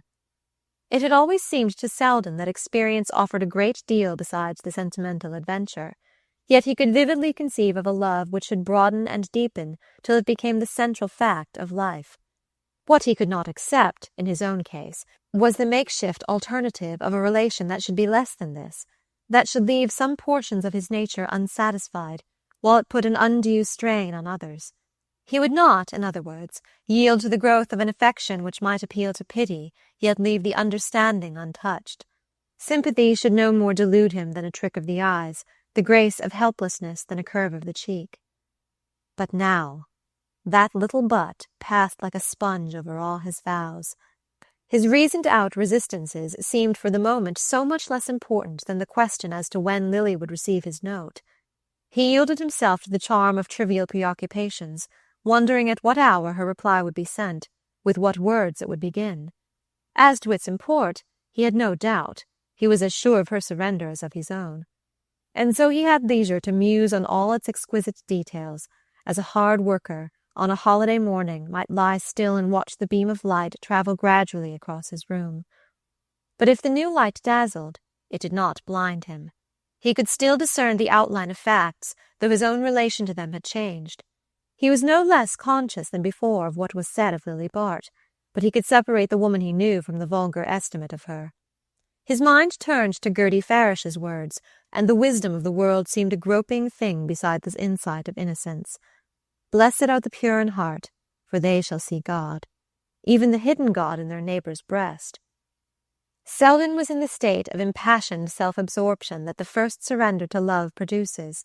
His craving was for the companionship of one whose point of view should justify his own, who should confirm, by deliberate observation, the truth to which his intuitions had leaped. He could not wait for the midday recess, but seized a moment's leisure in court to scribble his telegram to Gertie Farish. Reaching town, he was driven direct to his club, where he hoped a note from Miss Bart might await him. But his box contained only a line of rapturous assent from Gertie, and he was turning away disappointed when he was hailed by a voice from the smoking-room. "Hello, Lawrence. Dining here? Take a bite with me. I've ordered a canvas back." He discovered Trenor in his day clothes, sitting with a tall glass at his elbow, behind the folds of a sporting journal. Selden thanked him, but pleaded an engagement. "Hang it! I believe every man in town has an engagement tonight. I shall have the dub to myself. You know how I'm living this winter, rattling round in that empty house. My wife meant to come to town today, but she's put it off again. And how is a fellow to dine alone in a room with the looking-glasses covered, and nothing but a bottle of Harvey sauce on the sideboard? I say, Lawrence, chuck your engagement and take pity on me. It gives me the blue devils to dine alone, and there's nobody but that canting-ass Wetherall in the club." "Sorry, Gus. I can't do it." As Selden turned away, he noticed the dark flush on Trenor's face, the unpleasant moisture of his intensely white forehead, the way his jewelled rings were wedged in the creases of his fat red fingers. Certainly the beast was predominating, the beast at the bottom of the glass. And he had heard this man's name coupled with Lily's. Bah! The thought sickened him. All the way back to his rooms he was haunted by the sight of Trenor's fat, creased hands. On his table lay the note. Lily had sent it to his room. He knew what was in it before he broke the seal, a grey seal with "Beyond" beneath a flying ship. Ah, he would take her beyond the ugliness, the pettiness, the attrition and corrosion of the soul. Gertie's little sitting-room sparkled with welcome when Selden entered it. Its modest effects, compact of enamel paint and ingenuity, spoke to him in the language just then sweetest to his ear. It is surprising how little narrow walls and a low ceiling matter when the roof of the soul has suddenly been raised. Gertie sparkled too, or at least shone with a tempered radiance. He had never before noticed that she had points. Really, some good fellow might do worse. Over the little dinner, and here again the effects were wonderful, he told her she ought to marry. He was in a mood to pair off the whole world. She had made the caramel custard with her own hands. It was sinful to keep such gifts to herself. He reflected with a throb of pride that Lily could trim her own hats. She had told him so the day of their walk at Bellamont. He did not speak of Lily till after dinner. During the little repast he kept the talk on his hostess, who, fluttered at being the centre of observation, shone as rosy as the candle-shades she had manufactured for the occasion. Selden evinced an extraordinary interest in her household arrangements, complimented her on the ingenuity with which she had utilized every inch of her small quarters, asked how her servant managed about afternoons out, learned that one may improvise delicious dinners in a chafing dish, and uttered thoughtful generalizations on the burden of a large establishment. When they were in the sitting-room again, where they had fitted as snugly as bits in a puzzle, and she had brewed the coffee, and poured it into her grandmother's eggshell cups, his eye, as he leaned back, basking in the warm fragrance, lighted on a recent photograph of Miss Bart, and the desired transition was effected without an effort. The photograph was well enough, but to catch her as she had looked last night. Gertie agreed with him. Never had she been so radiant. But could photography capture that light? There had been a new look in her face, something different. Yes, Selden agreed there had been something different. The coffee was so exquisite that he asked for a second cup, such a contrast to the watery stuff at the club. Ah, your poor bachelor with his impersonal club fare, alternating with the equally impersonal cuisine of the dinner party. A man who lived in lodgings missed the best part of life. He pictured the flavorless solitude of Trenner's repast, and felt a moment's compassion for the man. But to return to Lily, and again he returned, questioning, conjecturing, leading Gertie on, draining her inmost thoughts of their stored tenderness for her friend. At first she poured herself out unstintingly, happy in this perfect communion of their sympathies. His understanding of Lily helped to confirm her own belief in her friend. They dwelt together on the fact that Lily had had no chance. Gertie instanced her generous impulses, her restlessness and discontent. The fact that her life had never satisfied her proved that she was made for better things. She might have married more than once, the conventional, rich marriage which she had been taught to consider the sole end of existence. But when the opportunity came, she had always shrunk from it. Percy Gryce, for instance, had been in love with her. Everyone at Bellamont had supposed them to be engaged, and her dismissal of him was thought inexplicable. This view of the Gryce incident chimed too well with Selden's mood not to be instantly adopted by him, with a flash of retrospective contempt for what had once seemed the obvious solution. If rejection there had been, and he wondered now that he had ever doubted it, then he held the key to the secret, and the hillsides of Bellamont were lit up, not with sunset, but with dawn. It was he who had wavered and disowned the face of opportunity, and the joy now warming his breast might have been a familiar inmate if he had captured it in its first flight.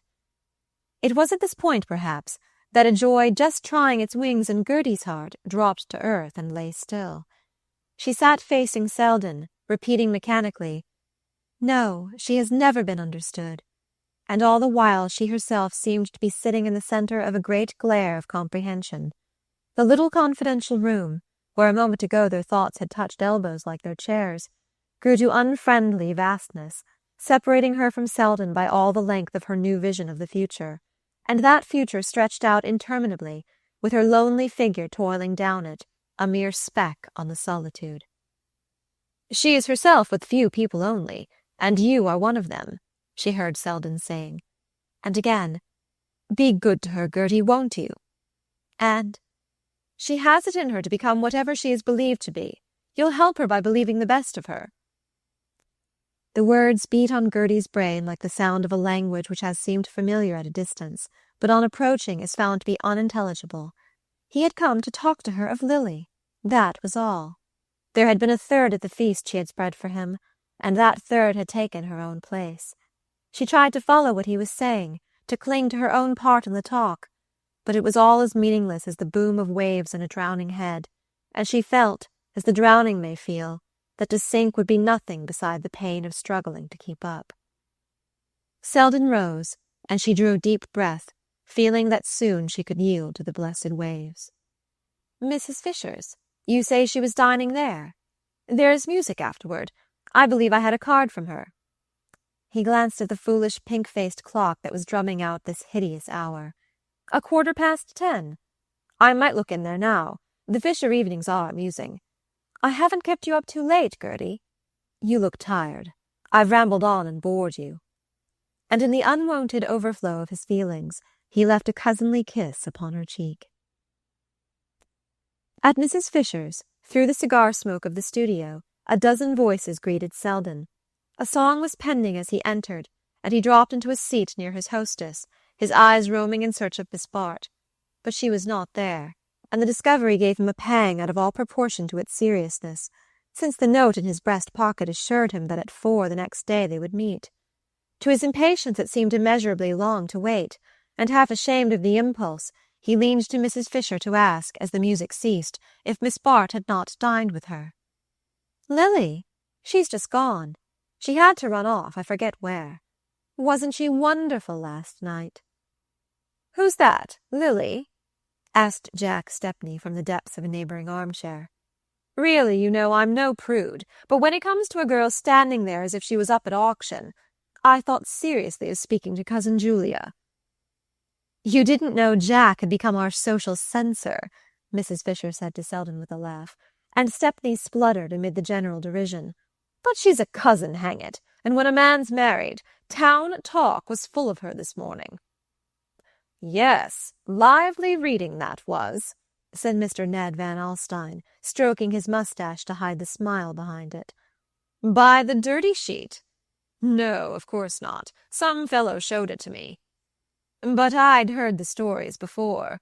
When a girl's as good-looking as that, she'd better marry. Then no questions are asked.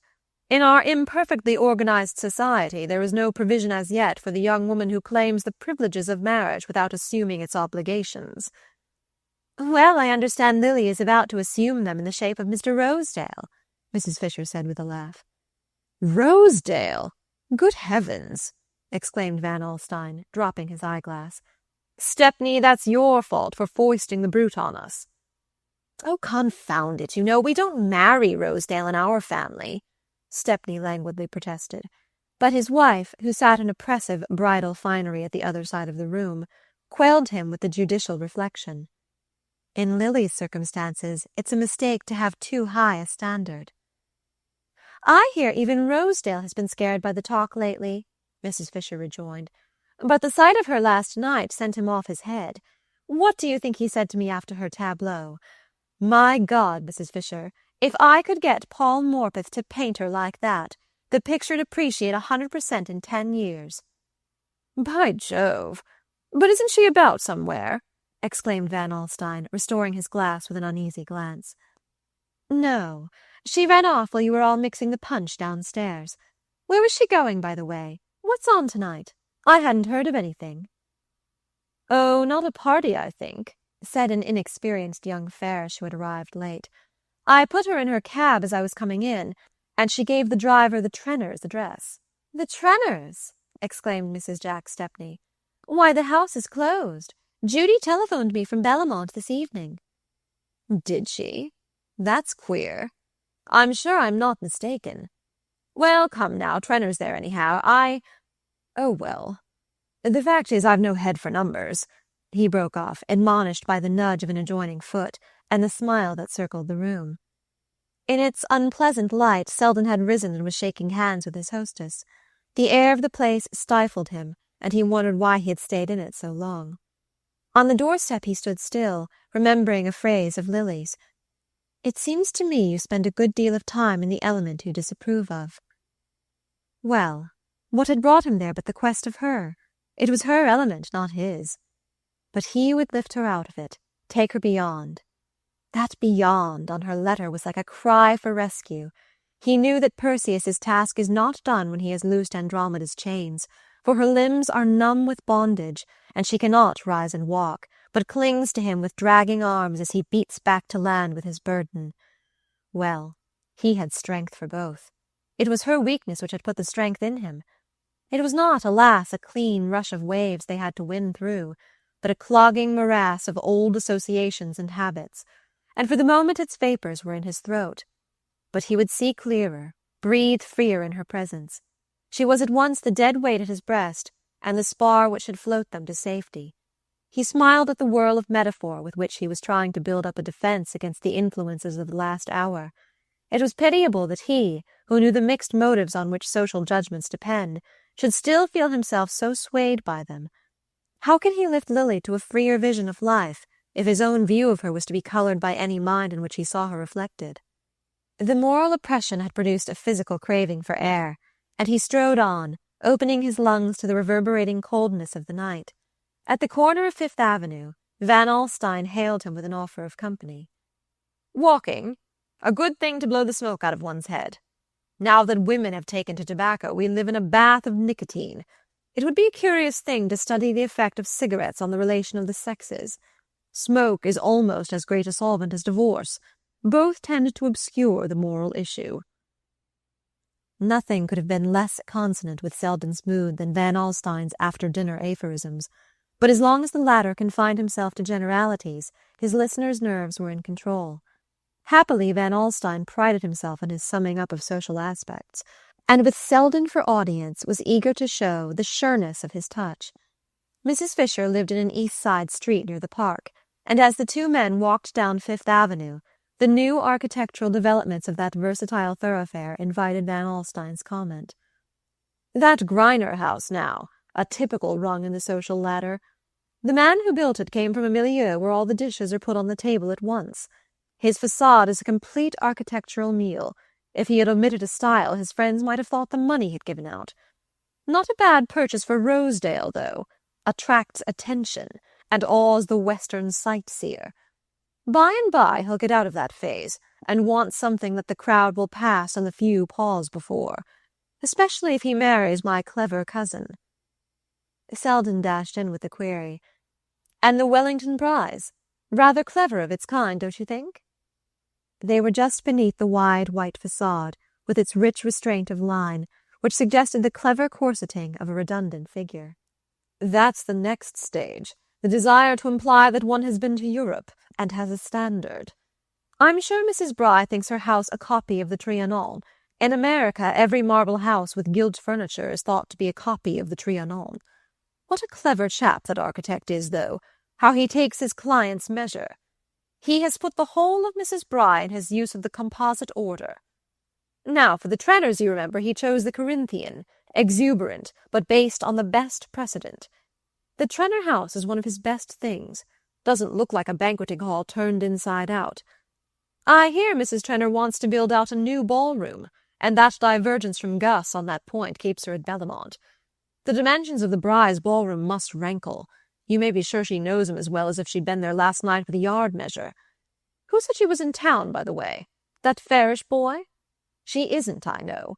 Mrs. Stepney was right. The house is dark, you see. I suppose Gus lives in the back." He had halted opposite the Trenners' corner, and Selden perforce stayed his steps also. The house loomed obscure and uninhabited. Only an oblong gleam above the door spoke of provisional occupancy. "They've bought the house at the back. It gives them 150 feet in the side street. There's where the ballroom's to be, with a gallery connecting it, a billiard room and so above. I suggested changing the entrance and carrying the drawing room across the whole Fifth Avenue front. You see, the front door corresponds with the windows." The walking stick which Van Alstyne swung in demonstration dropped to a startled "Hello!" as the door opened and two figures were seen silhouetted against the hall light. At the same moment a hansom halted at the curbstone, and one of the figures floated down to it in a haze of evening draperies, while the other, black and bulky, remained persistently projected against the light. For an immeasurable second the two spectators of the incident were silent. Then the house door closed, the hansom rolled off, and the whole scene slipped by as if with the turn of a stereopticon. Van Alstyne dropped his eyeglass with a low whistle. Nothing of this, eh, Selden? As one of the family, I know I may count on you. Appearances are deceptive, and Fifth Avenue is so imperfectly lighted." "Good night," said Selden, turning sharply down the side street without seeing the other's extended hand. Alone with her cousin's kiss, Gertie stared upon her thoughts. He had kissed her before, but not with another woman on his lips. If he had spared her that, she could have drowned quietly, welcoming the dark flood as it submerged her. But now the flood was shot through with glory, and it was harder to drown at sunrise than in darkness. Gertie hid her face from the light, but it pierced to the crannies of her soul. She had been so contented. Life had seemed so simple and sufficient. Why had he come to trouble her with new hopes? And Lily, her best friend. Woman-like, she accused the woman. Perhaps, had it not been for Lily, her fond imagining might have become truth. Selden had always liked her, had understood and sympathized with the modest independence of her life. He who had the reputation of weighing all things in the nice balance of fastidious perceptions had been uncritical and simple in his view of her. His cleverness had never overawed her because she had felt at home in his heart. And now she was thrust out, and the door barred against her by Lily's hand. Lily, for whose admission there she herself had pleaded. The situation was lighted up by a dreary flash of irony. She knew Selden. She saw how the force of her faith in Lily must have helped to dispel his hesitations. She remembered, too, how Lily had talked of him. She saw herself bringing the two together, making them known to each other. On Selden's part, no doubt, the wound inflicted was inconscient. He had never guessed her foolish secret. But Lily must have known. When in such matters are a woman's perceptions at fault? And if she knew, then she had deliberately despoiled her friend, and in mere wantonness of power, since to even Gertie's sudden flaming jealousy it seemed incredible that Lily should wish to be Selden's wife. Lily might be incapable of marrying for money, but she was equally incapable of living without it, and Selden's eager investigations into the small economies of housekeeping made him appear to Gertie as tragically duped as herself. She remained long in her sitting room, where the embers were crumbling to cold grey, and the lamp paled under its gay shade. Just beneath it stood the photograph of Lily Bart, looking out imperially on the cheap gimcracks, the cramped furniture of the little room. Could Selden picture her in such an interior? Gertie felt the poverty, the insignificance of her surroundings. She beheld her life as it must appear to Lily, and the cruelty of Lily's judgments smote upon her memory. She saw that she had dressed her idol with attributes of her own making. When had Lily ever really felt, or pitied, or understood? All she wanted was the taste of new experiences. She seemed like some cruel creature experimenting in a laboratory.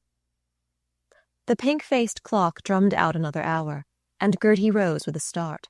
She had an appointment early the next morning with a district visitor on the east side. She put out her lamp, covered the fire, and went into her bedroom to undress. In the little glass above her dressing-table she saw her face reflected against the shadows of the room, and tears blotted the reflection. What right had she to dream the dreams of loveliness? A dull face invited a dull fate. She cried quietly as she undressed, laying aside her clothes with her habitual precision, setting everything in order for the next day, when the old life must be taken up as though there had been no break in its routine. Her servant did not come till 8 o'clock, and she prepared her own tea-tray and placed it beside the bed. Then she locked the door of the flat, extinguished her light, and lay down. But on her bed sleep would not come, and she lay face to face with the fact that she hated Lily Bart. It closed with her in the darkness like some formless evil to be blindly grappled with. Reason, judgment, renunciation, all the sane daylight forces, were beaten back in the sharp struggle for self-preservation. She wanted happiness, wanted it as fiercely and unscrupulously as Lily did, but without Lily's power of obtaining it. And in her conscious impotence, she lay shivering and hated her friend. A ring at the doorbell caught her to her feet. She struck a light and stood startled, listening. For a moment, her heart beat incoherently. Then she felt the sobering touch of fact, and remembered that such calls were not unknown in her charitable work. She flung on her dressing gown to answer the summons, and unlocking the door, confronted the shining vision of Lily Bart. Gertie's first movement was one of revulsion. She shrank back as though Lily's presence flashed too sudden a light upon her misery. Then she heard her name in a cry, had a glimpse of her friend's face, and felt herself caught and clung to. "Lily, what is it?" she exclaimed. Miss Bart released her, and stood breathing brokenly, like one who has gained shelter after a long flight. "I was so cold, I couldn't go home. Have you a fire?" Gertie's compassionate instincts, responding to the swift call of habit, swept aside all her reluctances. Lily was simply someone who needed help. For what reason there was no time to pause and conjecture. Disciplined sympathy checked the wonder on Gertie's lips, and made her draw her friend silently into the sitting-room and seat her by the darkened hearth. "There is kindling wood here. The fire will burn in a minute." She knelt down, and the flame leapt under her rapid hands. It flashed strangely through the tears which still blurred her eyes, and smote on the white ruin of Lily's face. The girls looked at each other in silence. Then Lily repeated, "I couldn't go home." No, you came here, dear. You're cold and tired. Sit quiet and I'll make you some tea." Gertie had unconsciously adopted the soothing note of her trade. All personal feeling was merged in the sense of ministry, and experience had taught her that the bleeding must be stayed before the wound is probed. Lily sat quiet, leaning to the fire. The clatter of cups behind her soothed her as familiar noises hush a child whom silence has kept wakeful. But when Gertie stood at her side with the tea, she pushed it away and turned an estranged eye on the familiar room. "I came here because I couldn't bear to be alone," she said. Gertie set the cup down and knelt beside her. "Lily, something has happened. Can't you tell me?" "I couldn't bear to lie awake in my room till morning. I hate my room at Aunt Julia's, so I came here." She stirred suddenly, broke from her apathy, and clung to Gertie in a fresh burst of fear. "Oh, Gertie, the Furies, you know the noise of their wings, alone at night in the dark. But you don't know. There is nothing to make the dark dreadful to you." The words, flashing back on Gertie's last hours, struck from her a faint derisive murmur. But Lily, in the blaze of her own misery, was blinded to everything outside it. "You'll let me stay? I shan't mind when daylight comes. Is it late? Is the night nearly over? It must be awful to be sleepless. Everything stands by the bed and stares."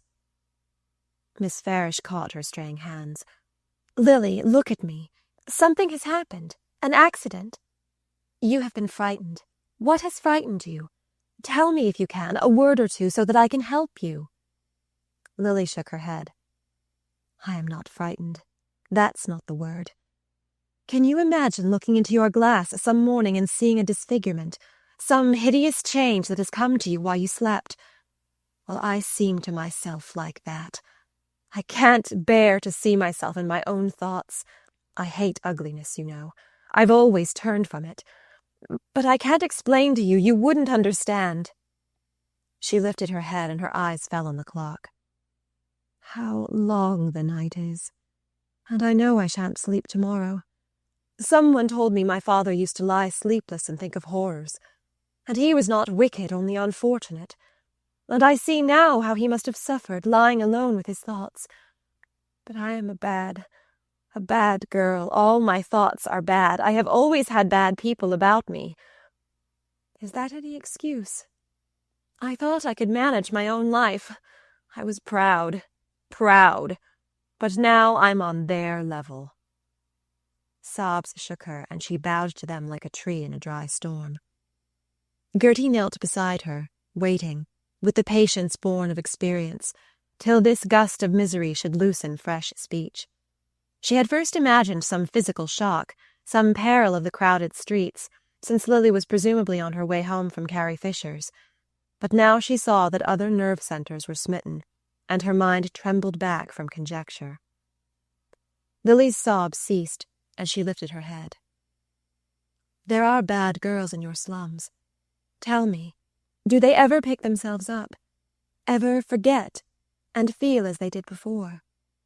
"Lily, you mustn't speak so. You're dreaming." "Don't they always go from bad to worse? There's no turning back. Your old self rejects you and shuts you out."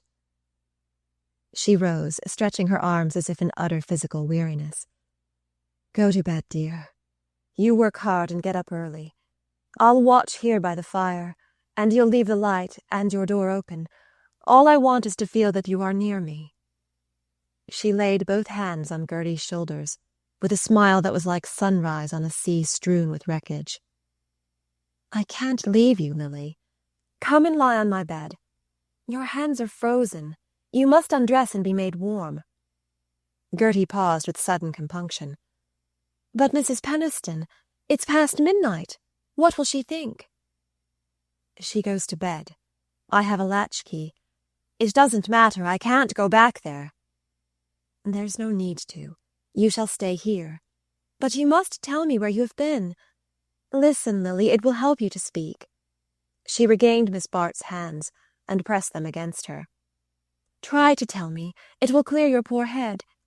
Listen, you were dining at Carrie Fisher's." Gertie paused and added with a flash of heroism, "Lawrence Selden went from here to find you."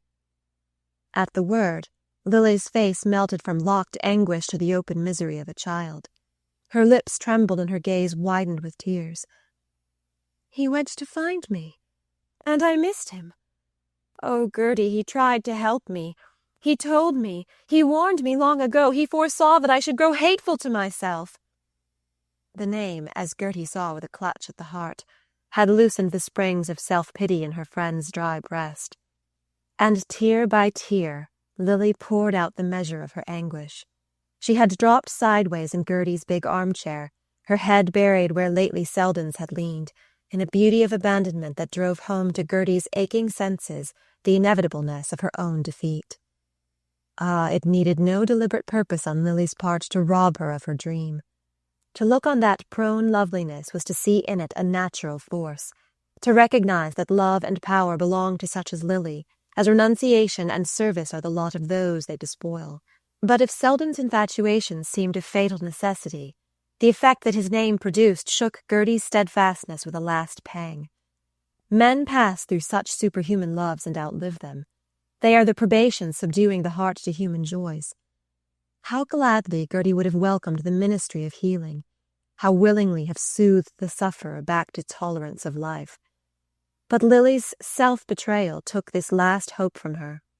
The mortal maid on the shores helpless against the siren who loves her prey, such victims are floated back dead from their adventure. Lily sprang up and caught her with strong hands. "Gertie, you know him. You understand him. Tell me, if I went to him, if I told him everything, if I said, 'I am bad through and through. I want admiration, I want excitement, I want money.' Yes, money! That's my shame, Gertie. And it's known, it's said of me. It's what men think of me. If I said it all to him, told him the whole story, said plainly, 'I've sunk lower than the lowest, for I've taken what they take and not paid as they pay.' Oh, Gertie, you know him. You can speak for him. If I told him everything, would he loathe me? Or would he pity me, and understand me, and save me from loathing myself?" Gertie stood cold and passive. She knew the hour of her probation had come, and her poor heart beat wildly against its destiny. As a dark river sweeps by under a lightning flash, she saw her chance of happiness surge past under a flash of temptation. What prevented her from saying, "He is like other men"? She was not so sure of him after all. But to do so would have been like blaspheming her love. She could not put him before herself in any light but the noblest. She must trust him to the height of her own passion. "Yes, I know him. He will help you," she said, and in a moment Lily's passion was weeping itself out against her breast. There was but one bed in the little flat, and the two girls lay down on it side by side, when Gertie had unlaced Lily's dress and persuaded her to put her lips to the warm tea. The light extinguished, they lay still in the darkness, Gertie shrinking to the outer edge of the narrow couch to avoid contact with her bedfellow. Knowing that Lily disliked to be caressed, she had long ago learned to check her demonstrative impulses toward her friend. But tonight every fibre in her body shrank from Lily's nearness. It was torture to listen to her breathing and feel the sheet stir with it. As Lily turned and settled to complete her rest, a strand of her hair swept Gertie's cheek with its fragrance. Everything about her was warm and soft and scented. Even the stains of her grief became her as raindrops do the beaten rose. But as Gertie lay with arms drawn down her side, in the motionless narrowness of an effigy, she felt a stir of sobs from the breathing warmth beside her, and Lily flung out her hand, groped for her friend's, and held it fast. "Hold me, Gertie.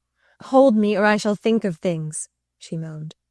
And Gertie silently slipped an arm under her, pillowing her head in its hollow as a mother makes a nest for a tossing child. In the warm hollow, Lily lay still, and her breathing grew low and regular. Her hand still clung to Gertie's as if to ward off evil dreams, but the hold of her fingers relaxed, her head sank deeper into its shelter, and Gertie felt that she slept. Chapter 15. When Lily awoke, she had the bed to herself, and the winter light was in the room. She sat up, bewildered by the strangeness of her surroundings.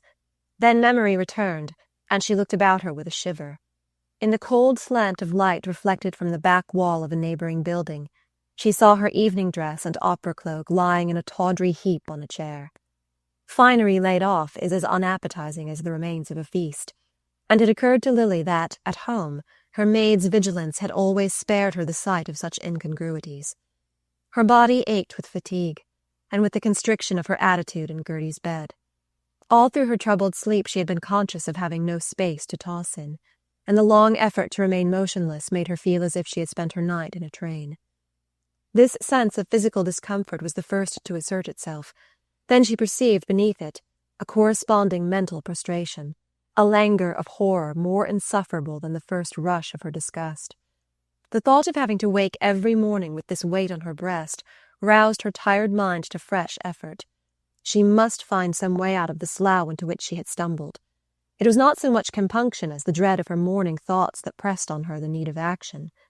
But she was unutterably tired. It was weariness to think connectedly. She lay back, looking about the poor slit of a room with a renewal of physical distaste. The outer air, penned between high buildings, brought no freshness through the window. Steam heat was beginning to sing in a coil of dingy pipes, and a smell of cooking penetrated the crack of the door. The door opened, and Gertie, dressed and hatted, entered with a cup of tea. Her face looked sallow and swollen in the dreary light, and her dull hair shaded imperceptibly into the tones of her skin. She glanced shyly at Lily, asking in an embarrassed tone how she felt. Lily answered with the same constraint, and raised herself up to drink the tea. "I must have been overtired last night. I think I had a nervous attack in the carriage," she said, as the drink brought clearness to her sluggish thoughts. "You were not well. I am so glad you came here," Gertie returned. "But how am I to get home? And Aunt Julia?" "She knows. I telephoned early, and your maid has brought your things. But won't you eat something? I scrambled the eggs myself." Lily could not eat, but the tea strengthened her to rise and dress under her maid's searching gaze. It was a relief to her that Gertie was obliged to hasten away. The two kissed silently, but without a trace of the previous night's emotion. Lily found Mrs. Peniston in a state of agitation. She had sent for Grace Stepney and was taking digitalis.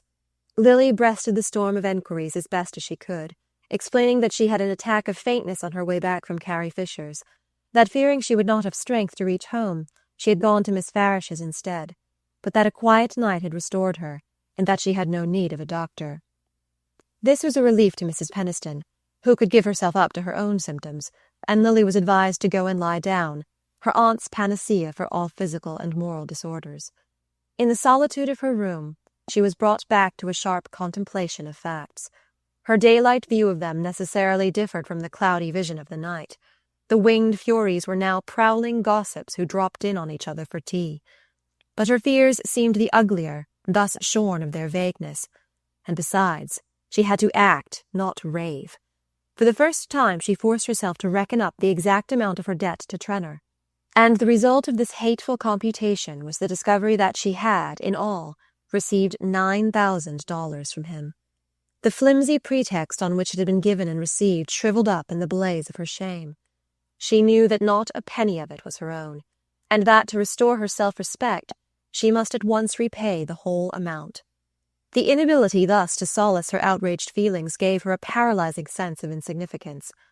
She was realizing for the first time that a woman's dignity may cost more to keep up than her carriage, and that the maintenance of a moral attribute should be dependent on dollars and cents, made the world appear a more sordid place than she had conceived it. After luncheon, when Grace Stepney's prying eyes had been removed, Lily asked for a word with her aunt. The two ladies went upstairs to the sitting-room, where Mrs. Peniston seated herself in her black satin armchair tufted with yellow buttons, beside a beadwork table bearing a bronze box with a miniature of Beatrice Cenci in the lid. Lily felt for these objects the same distaste which the prisoner may entertain for the fittings of the courtroom. It was here that her aunt received her rare confidences, and the pink-eyed smirk of the turbaned Beatrice was associated in her mind with the gradual fading of the smile from Mrs. Peniston's lips. That lady's dread of a scene gave her an inexorableness which the greatest strength of character could not have produced, since it was independent of all considerations of right or wrong, and knowing this, Lily seldom ventured to assail it. She had never felt less like making the attempt than on the present occasion, but she had sought in vain for any other means of escape from an intolerable situation. Mrs. Peniston examined her critically. "You're a bad colour, Lily. This incessant rushing about is beginning to tell on you," she said. Miss Bart saw an opening. "I don't think it's that, Aunt Julia. I've had worries," she replied. "Ah," said Mrs. Peniston, shutting her lips with the snap of a purse closing against a beggar. "I'm sorry to bother you with them," Lily continued, "but I really believe my faintness last night was brought on partly by anxious thoughts. I should have said Carrie Fisher's cook was enough to account for it. She has a woman who was with Maria Melson in 1891, the spring of the year we went to Aix, and I remember dining there 2 days before we sailed and feeling sure the coppers hadn't been scoured." "I don't think I ate much. I can't eat or sleep." Lily paused and then said abruptly, "The fact is, Aunt Julia, I owe some money." Mrs. Peniston's face clouded perceptibly, but did not express the astonishment her niece had expected. She was silent, and Lily was forced to continue. "I have been foolish." "No doubt you have. Extremely foolish," Mrs. Peniston interposed. "I fail to see how anyone with your income and no expenses, not to mention the handsome presents I've always given you—" "Oh, you've been most generous, Aunt Julia. I shall never forget your kindness. But perhaps you don't quite realize the expense a girl is put to nowadays." "I don't realize that you are put to any expense, except for your clothes and your railway fares.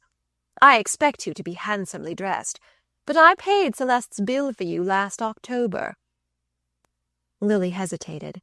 Her aunt's implacable memory had never been more inconvenient. "You were as kind as possible, but I have had to get a few things since." "What kind of things?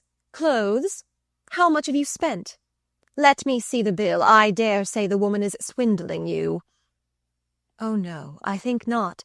Clothes have grown so frightfully expensive, and one needs so many different kinds, with country visits and golf and skating and Aiken and tuxedo." "Let me see the bill," Mrs. Peniston repeated. Lily hesitated again.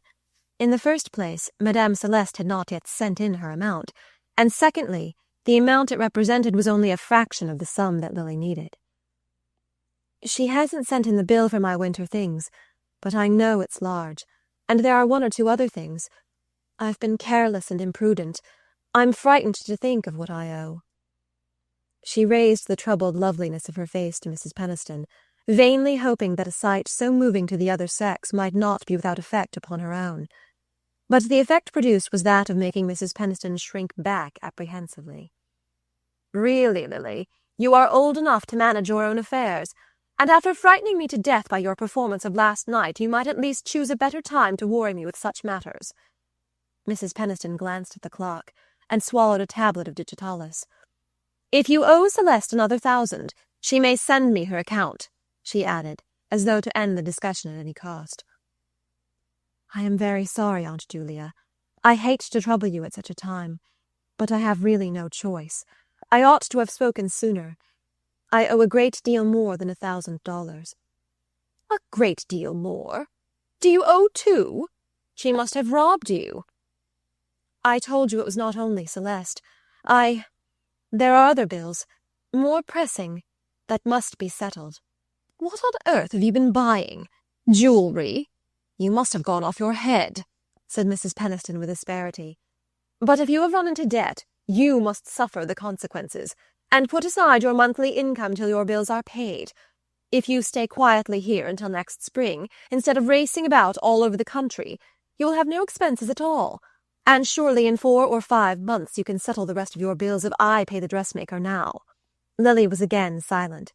She knew she could not hope to extract even $1,000 from Mrs. Peniston on the mere plea of paying Celeste's bill. Mrs. Peniston would expect to go over the dressmaker's account, and would make out the cheque to her and not to Lily. And yet the money must be obtained before the day was over. "The debts I speak of are different, not like the tradesmen's bills," she began confusedly, but Mrs. Peniston's look made her almost afraid to continue. Could it be that her aunt suspected anything? The idea precipitated Lily's avowal. "The fact is, I've played cards a good deal. Bridge. The women all do it. Girls, too. It's expected. Sometimes I've won a good deal. But lately I've been unlucky, and of course such debts can't be paid off gradually." She paused. Mrs. Peniston's face seemed to be petrifying as she listened. "Cards. You've played cards for money. It's true, then.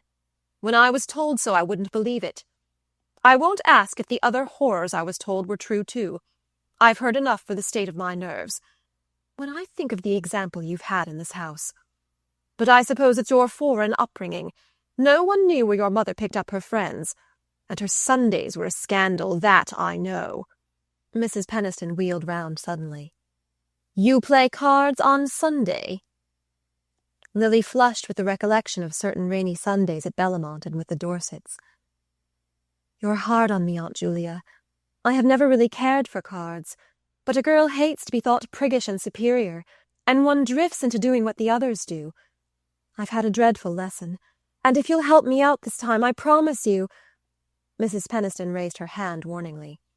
"You needn't make any promises. It's unnecessary. When I offered you a home, I didn't undertake to pay your gambling debts." "Aunt Julia, you don't mean that you won't help me?" "I shall certainly not do anything to give the impression that I shall countenance your behaviour. If you really owe your dressmaker, I will settle with her. Beyond that, I recognize no obligation to assume your debts." Lily had risen, and stood pale and quivering before her aunt. Pride stormed in her, but humiliation forced the cry from her lips. "Aunt Julia, I shall be disgraced. But she could go no farther.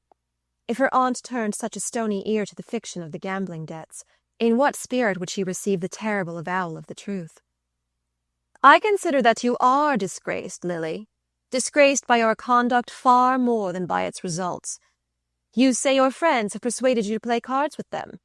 Well, they may as well learn a lesson too. They can probably afford to lose a little money. And at any rate, I am not going to waste any of mine in paying them. And now I must ask you to leave me. This scene has been extremely painful, and I have my own health to consider. Draw down the blinds, please, and tell Jennings I will see no one this afternoon but Grace Stepney." Lily went up to her own room and bolted the door. She was trembling with fear and anger. The rush of the Fury's wings was in her ears. She walked up and down the room with blind, irregular steps. The last door of escape was closed. She felt herself shut in with her dishonour. Suddenly her wild pacing brought her before the clock on the chimney-piece. Its hands stood at 3:30, and she remembered that Selden was to come to her at 4. She had meant to put him off with a word, but now her heart leaped at the thought of seeing him. Was there not a promise of rescue in his love?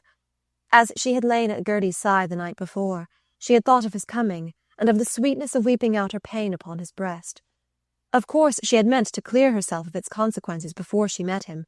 She had never really doubted that Mrs. Peniston would come to her aid. And she had felt, even in the full storm of her misery, that Selden's love could not be her ultimate refuge. Only it would be so sweet to take a moment's shelter there, while she gathered fresh strength to go on. But now his love was her only hope. And as she sat alone with her wretchedness, the thought of confiding in him became as seductive as the river's flow to the suicide. The first plunge would be terrible, but afterward, what blessedness might come. She remembered Gertie's words, "I know him. He will help you." And her mind clung to them as a sick person might cling to a healing relic. Oh, if he really understood! If he would help her to gather up her broken life and put it together in some new semblance in which no trace of the past should remain. He had always made her feel that she was worthy of better things, and she had never been in greater need of such solace. Once and again she shrank at the thought of imperiling his love by her confession. For love was what she needed. It would take the glow of passion to weld together the shattered fragments of her self-esteem. But she recurred to Gertie's words and held fast to them. She was sure that Gertie knew Selden's feeling for her, and it had never dawned upon her blindness that Gertie's own judgment of him was coloured by emotions far more ardent than her own. 4 o'clock found her in the drawing-room. She was sure that Selden would be punctual. But the hour came and passed. It moved on feverishly, measured by her impatient heartbeats. She had time to take a fresh survey of her wretchedness, and to fluctuate anew between the impulse to confide in Selden and the dread of destroying his illusions. But as the minutes passed, the need of throwing herself on his comprehension became more urgent. She could not bear the weight of her misery alone. There would be a perilous moment, perhaps, but could she not trust to her beauty to bridge it over, to land her safe in the shelter of his devotion? But the hours sped on, and Selden did not come. Doubtless he had been detained, or had misread her hurriedly scrawled note, taking the 4 for a 5. The ringing of the doorbell a few minutes after 5 confirmed this supposition, and made Lily hastily resolve to write more legibly in future. The sound of steps in the hall, and of the butler's voice preceding them, poured fresh energy into her veins. She felt herself once more the alert and competent moulder of emergencies, and the remembrance of her power over Selden flushed her with sudden confidence. But when the drawing-room door opened, it was Rosedale who came in.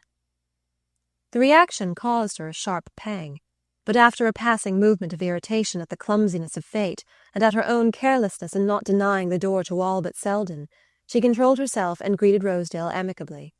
It was annoying that Selden, when he came, should find that particular visitor in possession, but Lily was mistress of the art of ridding herself of superfluous company, and to her present mood, Rosedale seemed distinctly negligible. His own view of the situation forced itself upon her after a few moments' conversation. She had caught at the Bry's entertainment as an easy, impersonal subject, likely to tide them over the interval till Selden appeared, but Mr. Rosedale, tenaciously planted beside the tea-table, his hands in his pockets, his legs a little too freely extended, at once gave the topic a personal turn. "Pretty well done. Well, yes, I suppose it was. Welly Bry's got his back up and don't mean to let go until he's got the hang of the thing. Of course, there were things here and there, things Mrs. Fisher couldn't be expected to see to. The champagne wasn't cold, and the coats got mixed in the coat-room. I would have spent more money on the music. But that's my character. If I want a thing, I'm willing to pay. I don't go up to the counter and then wonder if the article's worth the price. I wouldn't be satisfied to entertain like the Welly Brys. I'd want something that would look more easy and natural, more as if I took it in my stride. And it takes just 2 things to do that, Miss Bart.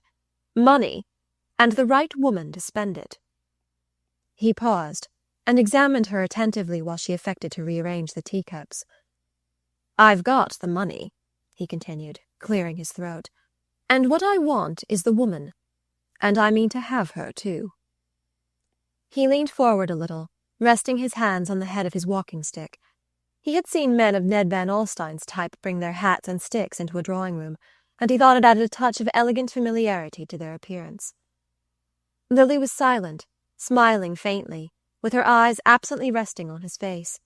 She was in reality reflecting that a declaration would take some time to make, and that Selden must surely appear before the moment of refusal had been reached. Her brooding look, as of a mind withdrawn yet not averted, seemed to Mr. Rosedale full of a subtle encouragement. He would not have liked any evidence of eagerness. "I mean to have her, too," he repeated, with a laugh intended to strengthen his self-assurance. "I generally have got what I wanted in life, Miss Bart. I wanted money, and I've got more than I know how to invest. And now the money doesn't seem to be of any account unless I can spend it on the right woman. That's what I want to do with it. I want my wife to make all the other women feel small. I'd never grudge a dollar that was spent on that. But it isn't every woman can do it, no matter how much you spend on her. There was a girl in some history book who wanted gold shields or something, and the fellows threw 'em at her, and she was crushed under 'em. They killed her. Well, that's true enough.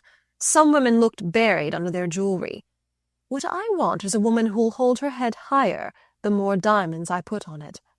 And when I looked at you the other night at the Bry's, in that plain white dress, looking as if you had got a crown on, I said to myself, by gad, if she had one, she'd wear it as if it grew on her."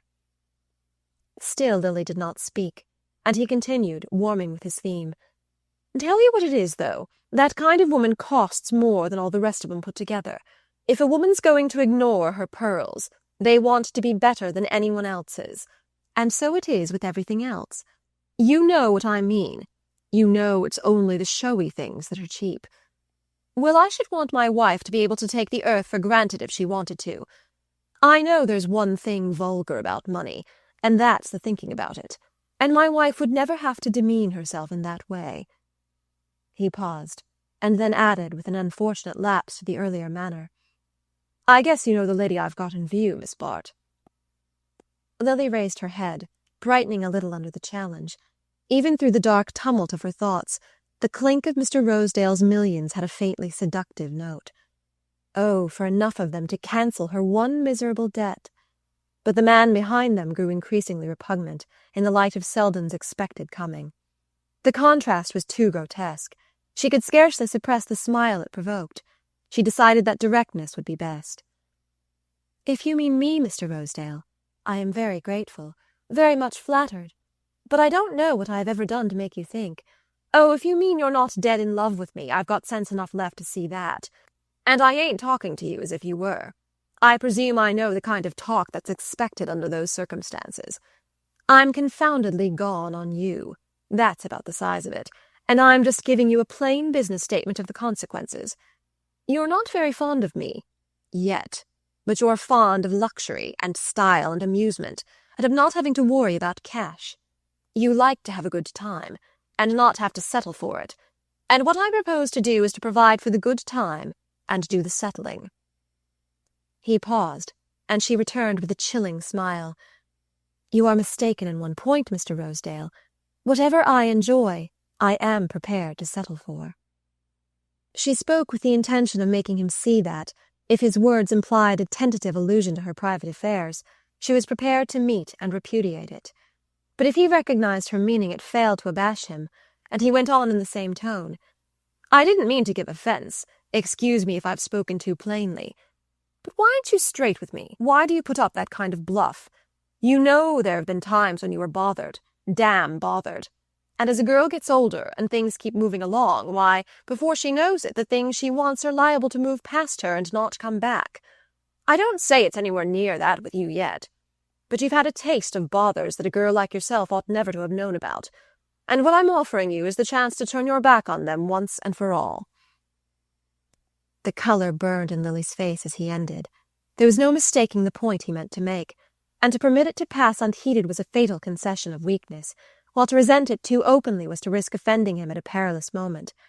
Indignation quivered on her lip, but it was quelled by the secret voice which warned her that she must not quarrel with him. He knew too much about her, and even at the moment when it was essential that he should show himself at his best, he did not scruple to let her see how much he knew. How then would he use his power when her expression of contempt dispelled his one motive for restraint? Her whole future might hinge on her way of answering him.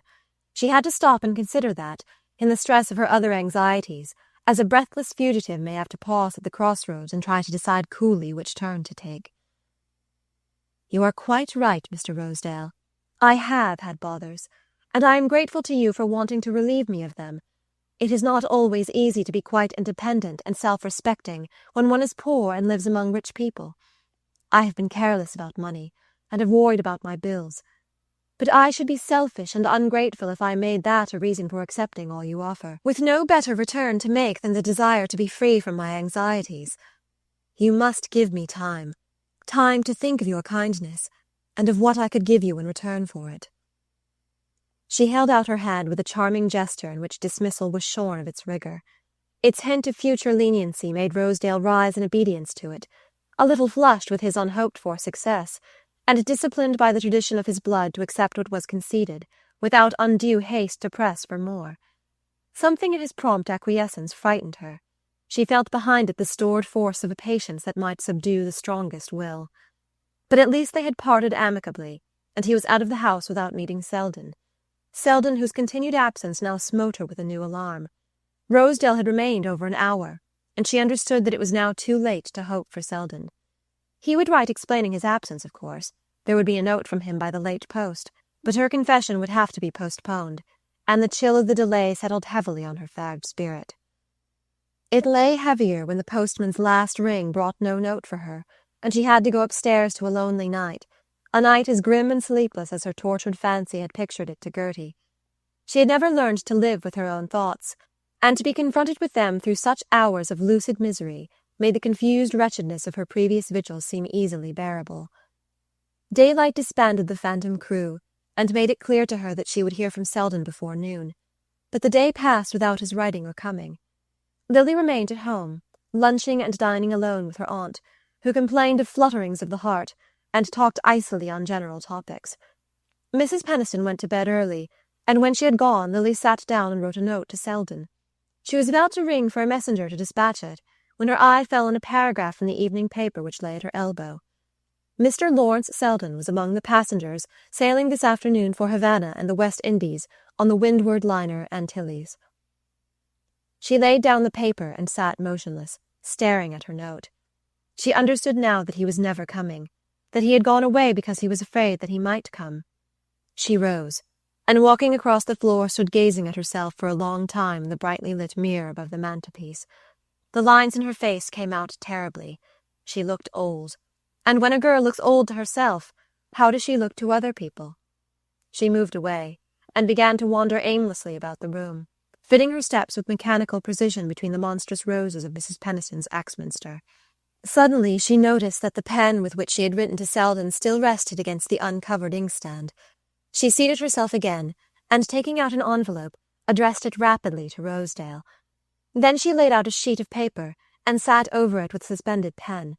It had been easy enough to write the date, and dear Mr. Rosedale, but after that her inspiration flagged. She meant to tell him to come to her, but the words refused to shape themselves. At length she began, "I have been thinking." Then she laid the pen down, and sat with her elbows on the table and her face hidden in her hands. Suddenly she started up at the sound of the doorbell. It was not late, barely 10 o'clock, and there might still be a note from Selden, or a message, or he might be there himself on the other side of the door. The announcement of his sailing might have been a mistake. It might have been another Lawrence Selden who had gone to Havana. All these possibilities had time to flash through her mind and build up the conviction that she was after all to see or hear from him before the drawing-room door opened to admit a servant carrying a telegram. Lily tore it open with shaking hands and read Bertha Dorset's name below the message. "Sailing unexpectedly tomorrow. Will you join us on a cruise in Mediterranean?